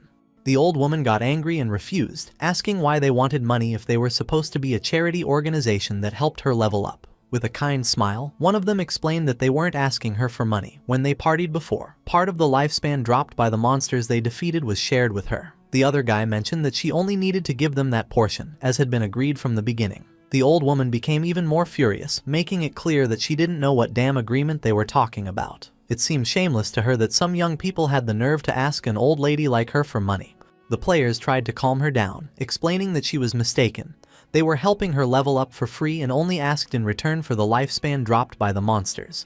They clarified that unless she formed a party with them, the lifespan would not be shared with her, and she would not gain the same experience. The old woman asked them not to touch her and began screaming for help, accusing people from the Manhwa River Guild of harassing her. Just then, someone grabbed her from behind and threw her to the ground, leaving both her and the players somewhat confused. It was King Feng. He grabbed her by the neck and with a murderous gaze, drew his dagger. Without hesitating for a second, our boy finished her off. Upon noticing this, the two players couldn't help but feel somewhat confused and went into shock. Lifespan orbs appeared on the ground. Our boy mentioned that her lifespan was on the ground and now they could take it for themselves. The players began to celebrate and wanted to know which expert had just intervened to help. King Feng said he was just doing a small favor. He turned his back on them and started walking away. The players picked up the lifespan. They were happy since they had obtained 72 days, and thanked our boy. For King Feng, it was really inconvenient that fights were not allowed inside the town. He began thinking about the Manhwa River Guild, realizing that their origin was Dark Moon Town. He remembered that this guild was founded with a focus on charity work, helping the elderly survive in the abandoned land of the gods for free. Later, it gained official recognition and strong support. In terms of numbers alone, Manhwa River was considered the largest guild in Huaxia. King Feng's eyes began to shine. According to him, in this chaotic apocalypse, it was precisely when more people like these were needed. It was night, and somewhere in the forest, someone was fighting against a monster made of mud. They were two mages. One of them asked her friend called Mother to use lightning strike. She obeyed and began to charge her magic staff. Not long after, a thunderbolt descended from the ground and struck the monster. The swordsman of the party decided to take advantage of this opportunity and cut the monster in half. Its corpse began to transform into orbs of lifespan. He felt relieved for having defeated the monster. The girl praised them, saying they were the best. The player named Mother mentioned that if they listened carefully to other people's tutorials, they could also defeat small monsters. They started walking through the forest and the boy asked Yanyan if her good friend Xiaoyu had really joined the Guild Knight's Sanctuary, since he had heard that it had very high membership fees. She nodded her head and added that she had invited Xiaoyu to join the Guild Manhwa River with them. With a sincere gaze, she explained that she had told her that Manhwa River was a charity guild, where many people like them who were not good at games helped each other, and there were even experienced players guiding them. But she didn't want to join. The other player remembered that Xiaoyu was already level 10, since she had been leveled up by people from Knight's Sanctuary. She added that she had heard that this guild's membership contract bound its members for 3 years. Once signed, they became their slaves during all that time. The boy knew that, even if they had raised her to level 10, they were only treating her as a tool, nothing more. According to the player, if one didn't have skills, the best thing was to kill small monsters in silence and slowly accumulate lifespan and experience. Just like they did, limiting themselves to killing small monsters, retreating to ask for help when encountering a boss. Yanyan let out a sigh. She knew that Xiaoyu believed herself special, since after all, she had a hidden class and, in that sense, was certainly stronger than them. At that moment, a rain of invisible arrows began to descend upon them. They didn't have time to react and the arrows pierced through the player's body, taking away 1200 HP points. The man's corpse transformed into lifespan. Yanyan panicked since this man was her father, and her mother couldn't help but cry. The archer who had shot the arrows couldn't help but smile, as he had eliminated him instantly with a single skill. The masked men asked him to stop talking nonsense, claiming that it was impossible for the Manhwa River Guild to have experts, since they were just trash. They wondered what kind of player with skill would want to carry those elders, insisting that they were all scum. They approached Yanyan and her mother. With a smile, the archer asked them to hand over all the lifespan they were carrying. Yanyan could not help feeling afraid. She knew that the authorities had officially forbidden killing people in-game and remembered that the attackers were risking becoming wanted criminals. The archer began to point at her with his finger and a smile, making it clear he didn't give a damn about the authorities. He decided to stop chatting and gave them 3 seconds to hand over the lifespan.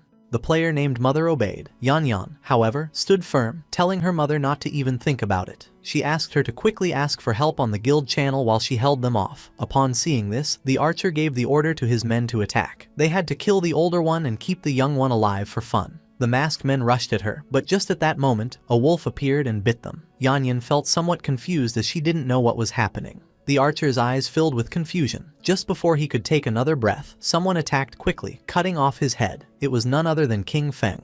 While the wolf was devouring his subordinates, our boy began to observe the archer's head in silence. He soon realized that he was Shadow. The archer and his subordinates respawned back in the town. He was furious, and his men too. They wondered if the cause was the killer status, but even with it, there was no way that their lifespan could be completely drained. They were in shock, not understanding how all their lifespan had disappeared and why such a large amount had dropped, ready to be traded. They started running toward the forest, knowing that if this continued, they were going to die. They had to kill monsters quickly to get some lifespan. At that moment, a strange energy appeared, and not long after, a sword made of energy descended upon them. The energy made them unable to move. Someone approached them. They knew they had finally been caught for having been wandering around and attacking other players. They were two priests. The man who was holding the skill book revealed that they were official bounty hunters and that, according to the law, they were going to arrest them, for which he asked them to provide their real-world information. The other man began staring at them with a serious gaze and made it clear that if they resisted, they would immediately end their lifespan. Back in the forest, flowers began to emerge from the archer's corpse. Yan Yan felt happy and thanked our boy, knowing that without his help, she and her mother would have been doomed. King Feng started looking down at the ground. He did not expect Chu Yan to be so good. Kind-hearted and brave, she was completely different from Qin Xiaoyu. He didn't know how they had become best friends, but fortunately, they had taken separate paths. King Feng disappeared without a trace, and upon noticing it, Yan Yan and her mother felt somewhat confused. Yan Yan picked up the lifespan orb and her eyes filled with confusion since she didn't know if it was her father's lifespan. The mother was somewhat confused since she didn't know where the others were. She asked her daughter how Shadow had suddenly disappeared. Yan Yan said that she didn't know. The only thing she knew was that he was the #1 shadow boss in the world. Somewhere else in the forest, there was another group of players. They remembered that Captain and Yu had said that Shadow would arrive in a few minutes, but almost half an hour had already passed and they wondered what he was doing. With a curious expression, one of them asked the other if Shadow could defeat the bosses that were inside. The other player said he doubted it, since, after all, these bosses could revive. He found it incredible that he had dared to accept the mission, considering they were bosses that revived infinitely. Our boy, who was invisible, passed between them. King Feng began to move away from them. He was aware that the ancient god slate added one positive and one negative affix to equipment. With luck, these affixes could even alter class traits. Some had even seen the 7th player in the world ranking summon the ghost of an ancient god using 7 of these slates to destroy a legendary level boss. Sometimes, these bosses were invisible with extremely high stealth levels, so players passing nearby were eliminated without even knowing what had hit them. The group-type bosses created by the ancient god slate contained unique mechanics, and each possessed different skills.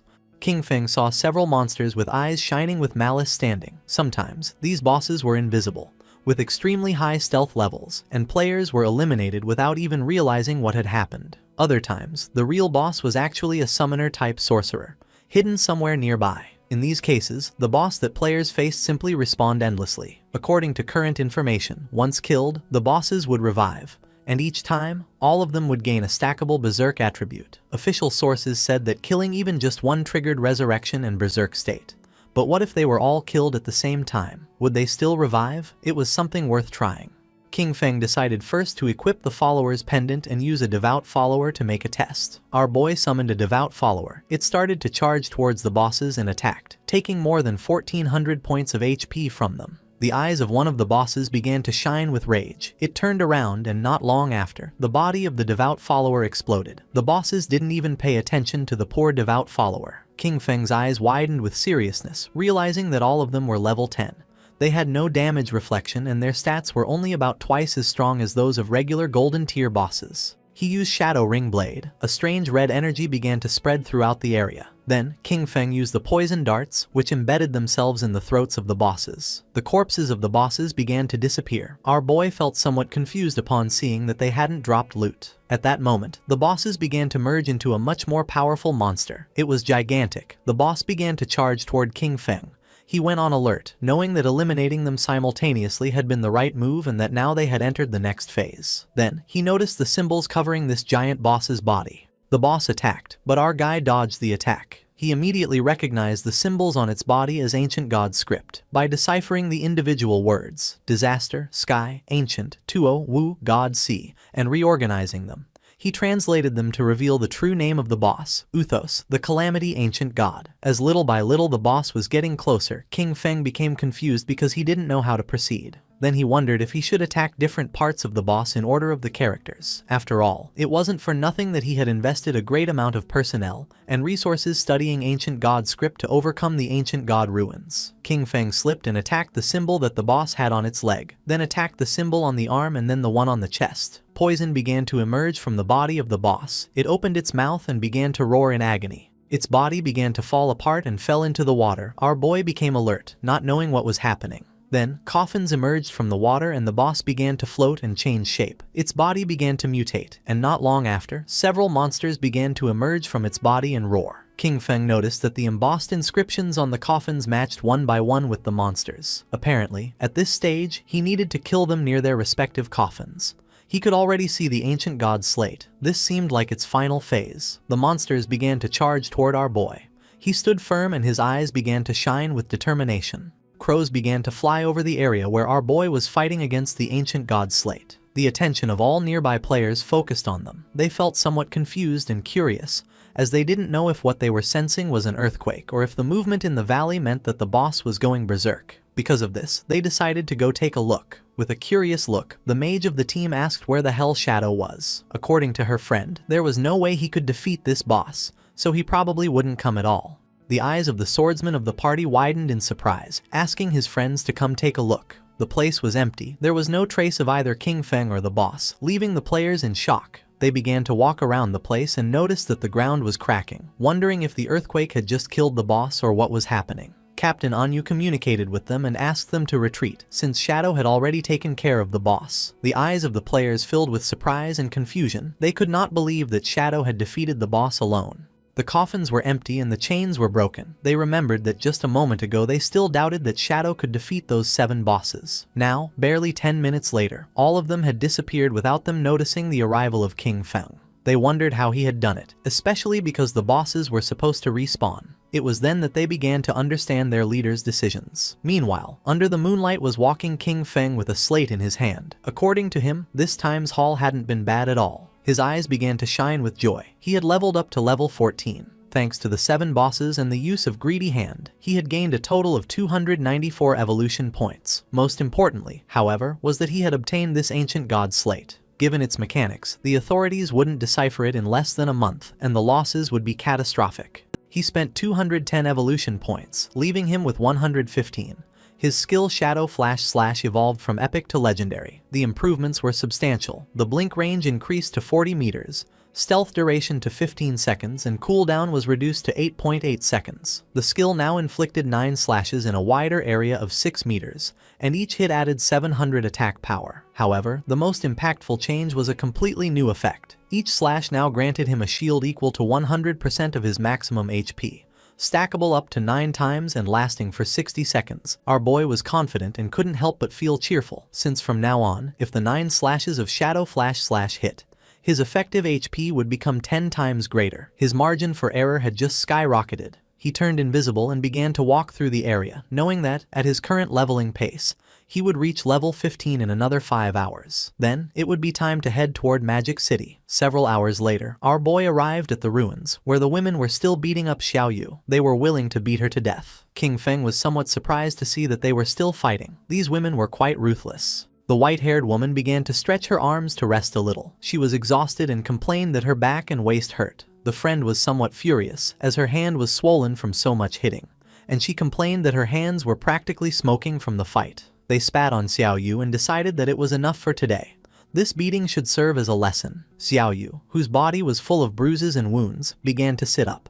She couldn't help but cry. According to her, everything was King Feng's fault. She had told him to cut ties and he had really ignored her, not understanding that when girls say something, they often mean the opposite. Using the magic staff, she stood up. Fortunately, she had signed a contract with the Knight's Sanctuary, so she wouldn't have to worry about her survival for the next 3 years. Although she had to give up 50% of her lifespan, she would still have some left for herself, ensuring that she would grow faster than Chu Yan and the others. She used the skill Holy Healing, which allowed her to restore all of the target's life. She was certain that once she became stronger, she would make sure that all those who had looked down on her wouldn't get away with it so easily.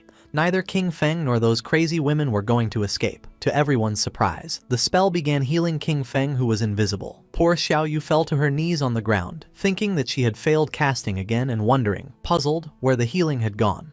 At the same time, in the Magic City ruins, several players were facing a boss made of rock. The boss attacked, but the party's tank blocked the attack using his shield. Not far away there were 3 players hiding and watching the fight. Among them was also Kyung Shishi. According to her, Daxia's men were really weak since they had sent 18 people for a single boss and were too afraid to fight. Her friend winked at her and asked her not to say that, since they were working hard for their benefit so they should be grateful to them. She blew him a kiss and, laughingly, mentioned that he was very polite, but those pigs from Daxia had such low damage that it took them too long to defeat a miserable gold-tier boss. The players continued attacking and the boss's HP bar had already dropped to less than half. With an excited smile, the team's mage encouraged everyone to give it their all, as it only had a little life left, and they needed to keep going for the final blow. At that moment, a spear pierced through his chest, killing him instantly and turning his body into lifespan. The one who killed him was King Shishi's subordinate. With a smile, he thanked him for his hard work and for the offerings of weaklings. Noticing this, the players panicked upon realizing they were facing the Spade Gang, a band of thieves made up of mysterious women from Daxia and foreigners. They couldn't understand how such beasts could exist, capable of guiding outsiders to massacre their own people.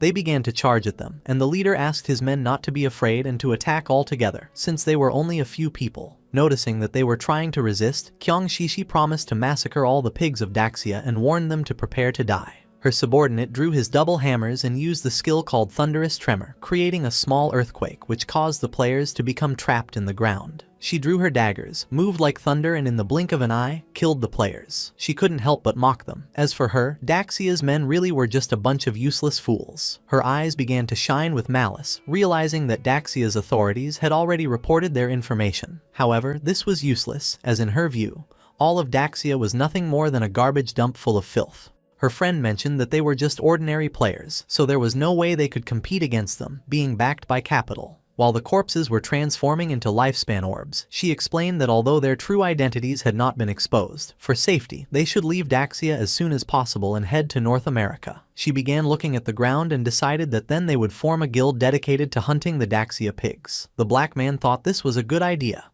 but the other man questioned what name they would give to the guild. She began to show her dagger and decided to call their guild Alice. She fell to the ground and began imagining herself surrounded by black men. She decided that it was enough for today. It was time to disconnect and celebrate the founding of Guild Alice with a big party. With a smile, Captain and you began to wave at our boy and proposed to discuss together the prices of the hideout, informing him that they had already arrived. King Feng asked how much, and she mentioned that 1,500. According to our boy, this was too low. Captain Yu admitted that she knew that 1,500 was too low, so she had fiercely debated and managed to get the big boss to raise the price to 2,000. King Feng agreed to make the deal for the statue in the center of the ruins. He knew that Yu was smart, even so she tried to offer him a low price. A while later, our boy arrived at the statue and saw Captain Yu along with several knights. She blushed and with a smile mentioned that she had too much lifespan on her, so the high command didn't feel safe and had organized a military escort for her. King Feng's eyes began to shine seriously. He knew this was nothing, since the authorities still didn't know his true strength and those guys only knew 1 or 2 moves. King Feng handed over the key,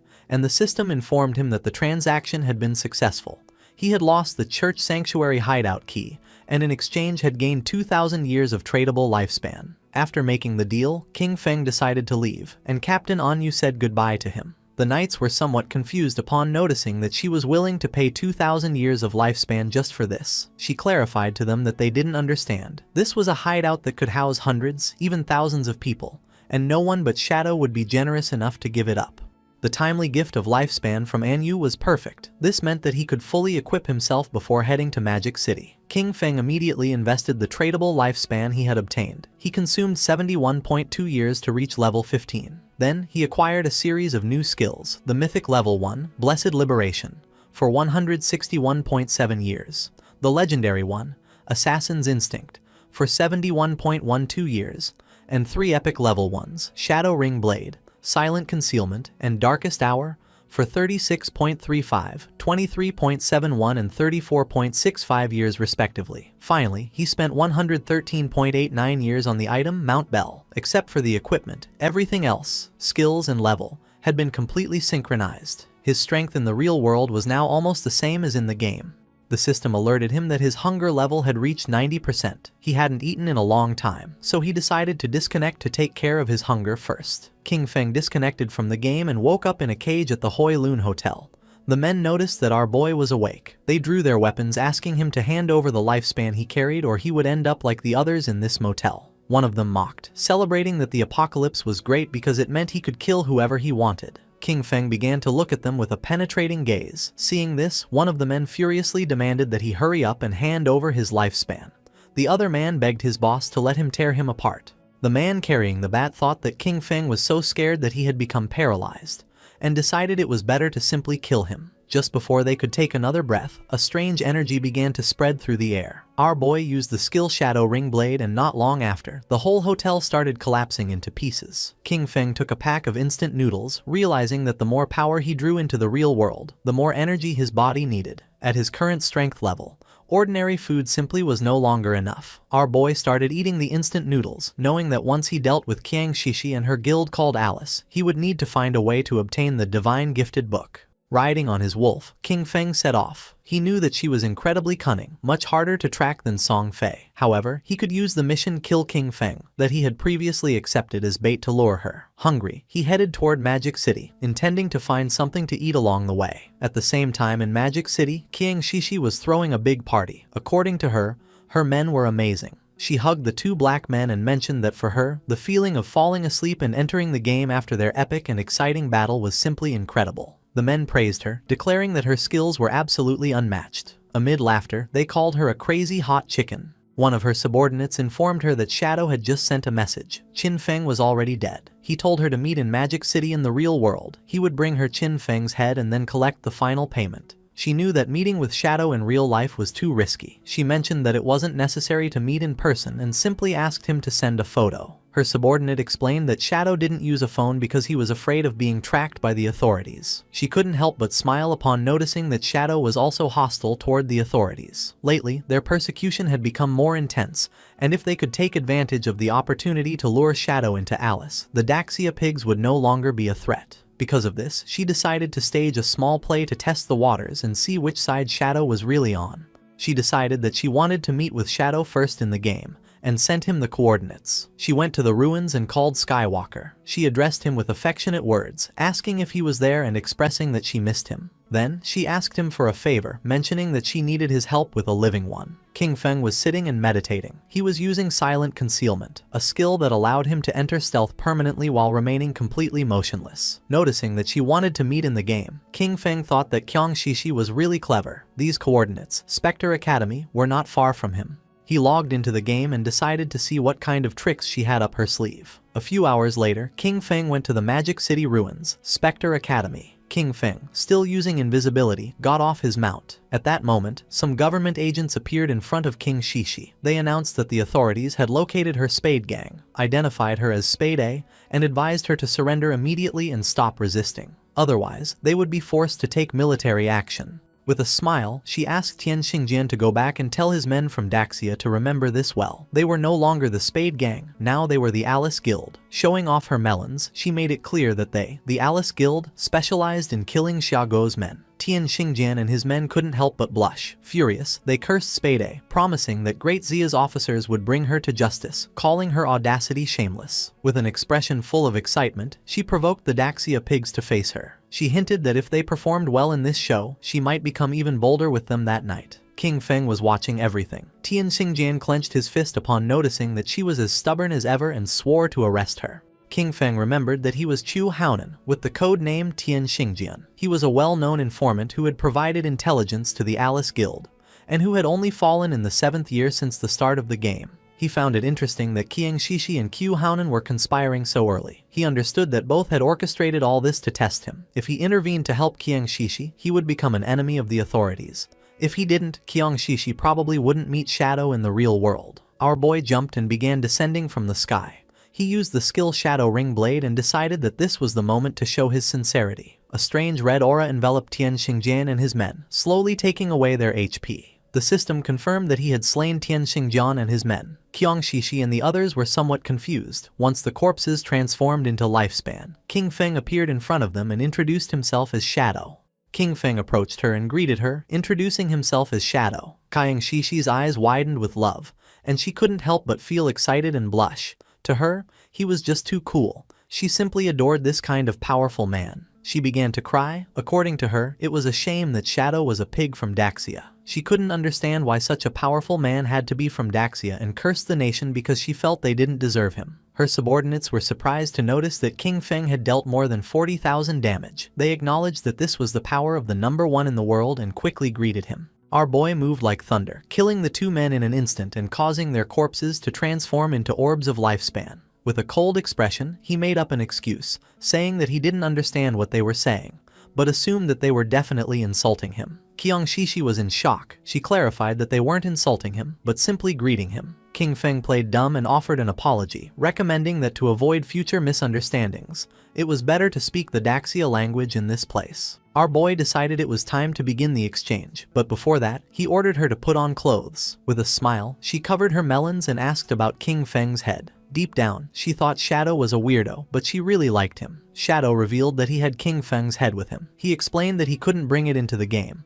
but he could show it to her in real life if she was willing. Qiangshishi opened the system window and with a confident expression decided to believe him. She had already witnessed Shadow's strength and believed he wouldn't lie to her. Shadow obtained 1,500 days of tradable lifespan. Our boy decided it was time to leave, but she asked him to wait. With a smile, she proposed a long-term collaboration, arguing that he had the skills and she had the money. She informed him that she had a new assassination target and, if he was interested, invited him to her house that very night. Sticking out her tongue and blushing like a tomato, she promised that she would fulfill anything he needed. Our boy became somewhat curious and asked who the assassination target was and what the payment would be. As she was logging off from the game, she suggested they meet in person to talk. She assured him that the payment would be several times more generous than this time and that she would wait for him that night at Magic City's port. King Feng became serious, wondering if her place at the port could be her yacht. At the same time, not far from the statue, Tian Xingjian and his men respond. He was furious, cursing Shadow, as he knew that he would definitely betray the authorities. However, for him this was a success. Qiangshishi had managed to ally with Shadow. He realized that the idiots in Zhanghai City should be held responsible for their constant conflict with Shadow. Next, he ordered Lin Qingyu to guide everyone to collect their lifespan first, as there might be action soon. Lin Qingyao, a woman with white hair, nodded her head. Her nickname in the game was Late Night Drizzle. She considered the possibility that Shadow really had allied with Spade.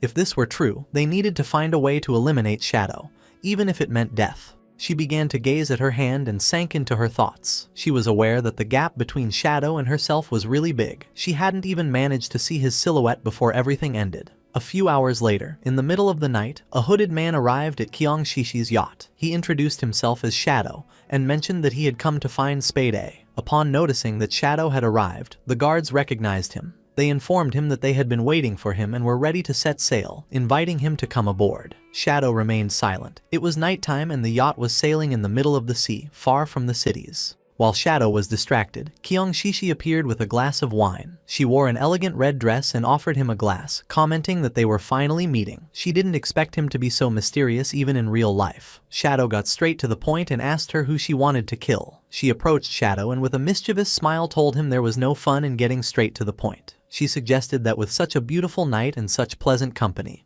they should leave boring matters for later. Instead, she invited him to have a drink and toast to the lovely evening they were spending together. Shadow took the glass of wine and without hesitating for even a second, took a sip. Qiangshishi couldn't help but feel cheerful, and not long after, Shadow sat on the sofa. Qiangshishi sat next to him and grabbed his arm, smiling as she questioned whether he was already feeling the effects, revealing that the drink contained her special secret recipe. She began to get aroused and revealed that anyone who drank would obediently follow her orders. She thought with euphoria that, just as she had imagined, even Shadow was just a man after all. However, her excitement turned into astonishment upon witnessing such a powerful reaction. Drooling, she sat in front of Shadow and asked him not to be nervous, to relax and enjoy. She explained her plan. When they both reached the highest wave, she would lift her hood so she could clearly see his face, as she was sure he must be incredibly handsome. However, for now, she wanted to keep the mystery. She began having fun with Shadow, completely amazed that Daxia had such a magnificent man.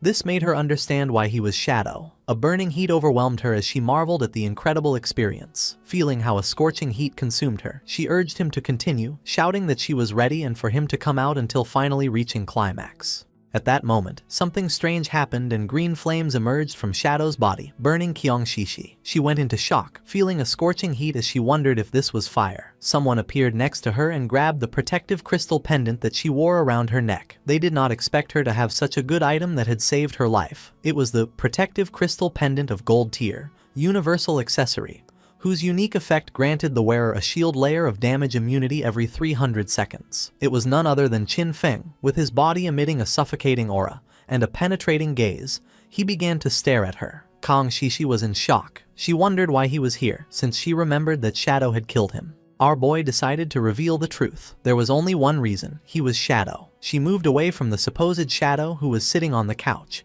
and her eyes widened in fear. The hooded man was none other than a devout follower that our boy had summoned so that it would pretend to be him. It was very happy since it had had a lot of fun with Kyung Shishi. The formerly arrogant Kyung Shishi now knelt before King Feng. Banging her head against the ground, she begged him to spare her life, admitting that she was wrong. She offered him all of her lifespan and pledged to be his slave, telling him he could do with her whatever he wanted. King Feng asked about the 5 foreigners who were with her. With her eyes full of tears, she began to bark like a little dog, asking her daddy if he would let her go in exchange for the information. Just before she could finish the sentence, King Feng broke her neck, and while she writhed in pain, he grabbed her phone, realizing that the 5 guys were not on the yacht. King Feng obtained 659 years of tradable lifespan. He wanted to catch them all at once, which was a shame. He decided that the first thing would be to use Kyung Shishi's phone to call the authorities. Not far from Kyung Shishi's luxurious yacht, police boats began speeding toward it. A large-scale murder case had been reported on the yacht, where one of the victims was the heiress of the president of Chien Group. According to the informant, the skills used by the killer closely matched those of Shadow from the game, making their identity almost certain. The investigation team was immediately dispatched to the crime scene. On the boats was also Tian Xingjian. He knew that Shadow lacked all law. He considered that such a gratuitous murder was a direct provocation against the laws of his country. Once on the boat, he would use search skills on the corpses, and as soon as Shadow's location was confirmed, they would open fire with full force to ensure that the target was eliminated. He would definitely avenge his Shishi. The police boats surrounded the yacht in a matter of seconds. They began to investigate Kyung Shishi's corpse. The preliminary autopsy showed that the cause of death was a fracture of the cervical spine. Unidentified DNA samples were found in her mouth, along with burn marks. Tian Xingjin cursed Shadow, for he not only killed, but also insulted the dead. He touched her corpse and used the skill called Last Words of the Deceased. By touching the body, the skill allowed him to obtain the location of the killer for 5 minutes. He, Tian Xingjian Qiu Haonan, swore that he would make sure that the culprit was brought to justice. His eyes widened in surprise. He went on alert, drew his pistol, and warned his men to be careful since Shadow was right there. He began to order an all-out attack towards 6 o'clock. Just before he could turn around, a powerful venom dart pierced his head, leaving the others in shock. His corpse fell next to Kyung Shishi's. Lin Qingyu did not lose her composure. With an expression full of determination, she summoned a group shield and began shooting, accusing Shadow of having killed the investigator, and asking him if with that he was trying to become an enemy of the authorities. King Feng asked them not to be nervous. He explained that the reason he had killed Ku Haonan was because he was a traitor who leaked official information to Kyung Shishi in exchange for benefits. As for the evidence, he indicated that it should be on his phone. They were free to investigate thoroughly. One of the police officers turned on Ku Haonan's phone and informed Captain Lin that, indeed, they had found communication records between Captain Q and Kyung Shishi on their phones. It was then revealed that Qian Shishi was the player known in the game as Black Ace. Captain Lin Qingyu did not believe it and decided to see it for herself. She grabbed the phone, but the officer panicked, asking her to wait a moment. She felt confused and wondered what this was that she wasn't allowed to see. Her eyes widened in surprise when she saw a photograph of Ku Haonan and Kyung Shishi kissing. She couldn't help but blush like a tomato when she opened the photo gallery and saw all the private photographs of Ku Haonan and Kyung Shishi. The police officer got nervous, saying that he had already warned her. She realized that Shadow's words were all true. She finally understood. The last time Shadow had killed them in the game, it had only been a show for Kyung Shishi to see. Shadow had gained Kyung Shishi's trust in order to later find her and take care of her in real life. Afterwards, he informed the authorities, luring and killing Ku Haonan. With one move, he had helped the officers solve 2 big problems.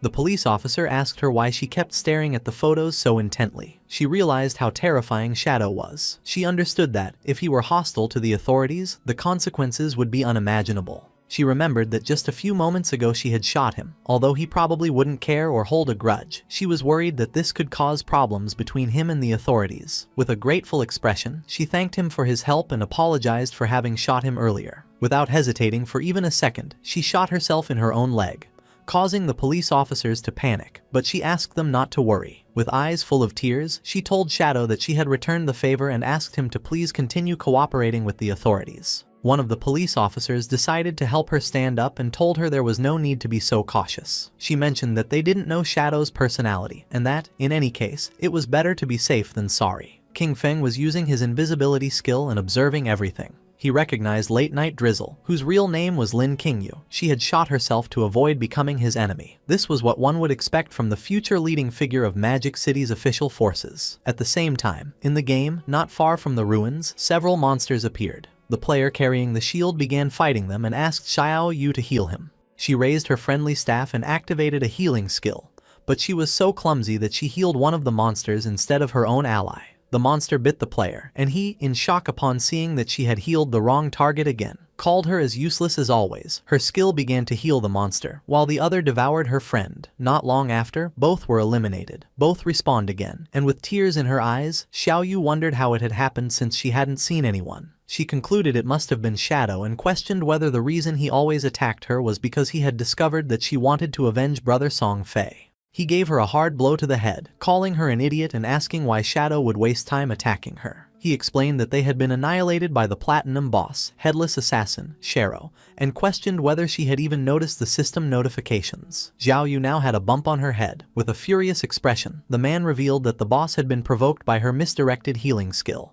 Then he swore that if the guild leader assigned her to his group again, he would kill himself on the spot. At that moment, the boss descended near them, causing the man to panic. While a strange aura was emerging from its body, the man turned his back on Xiao Yu and began to flee from the place, realizing that the boss had followed them. Xiao Yu's eyes widened in fear, realizing this was not good.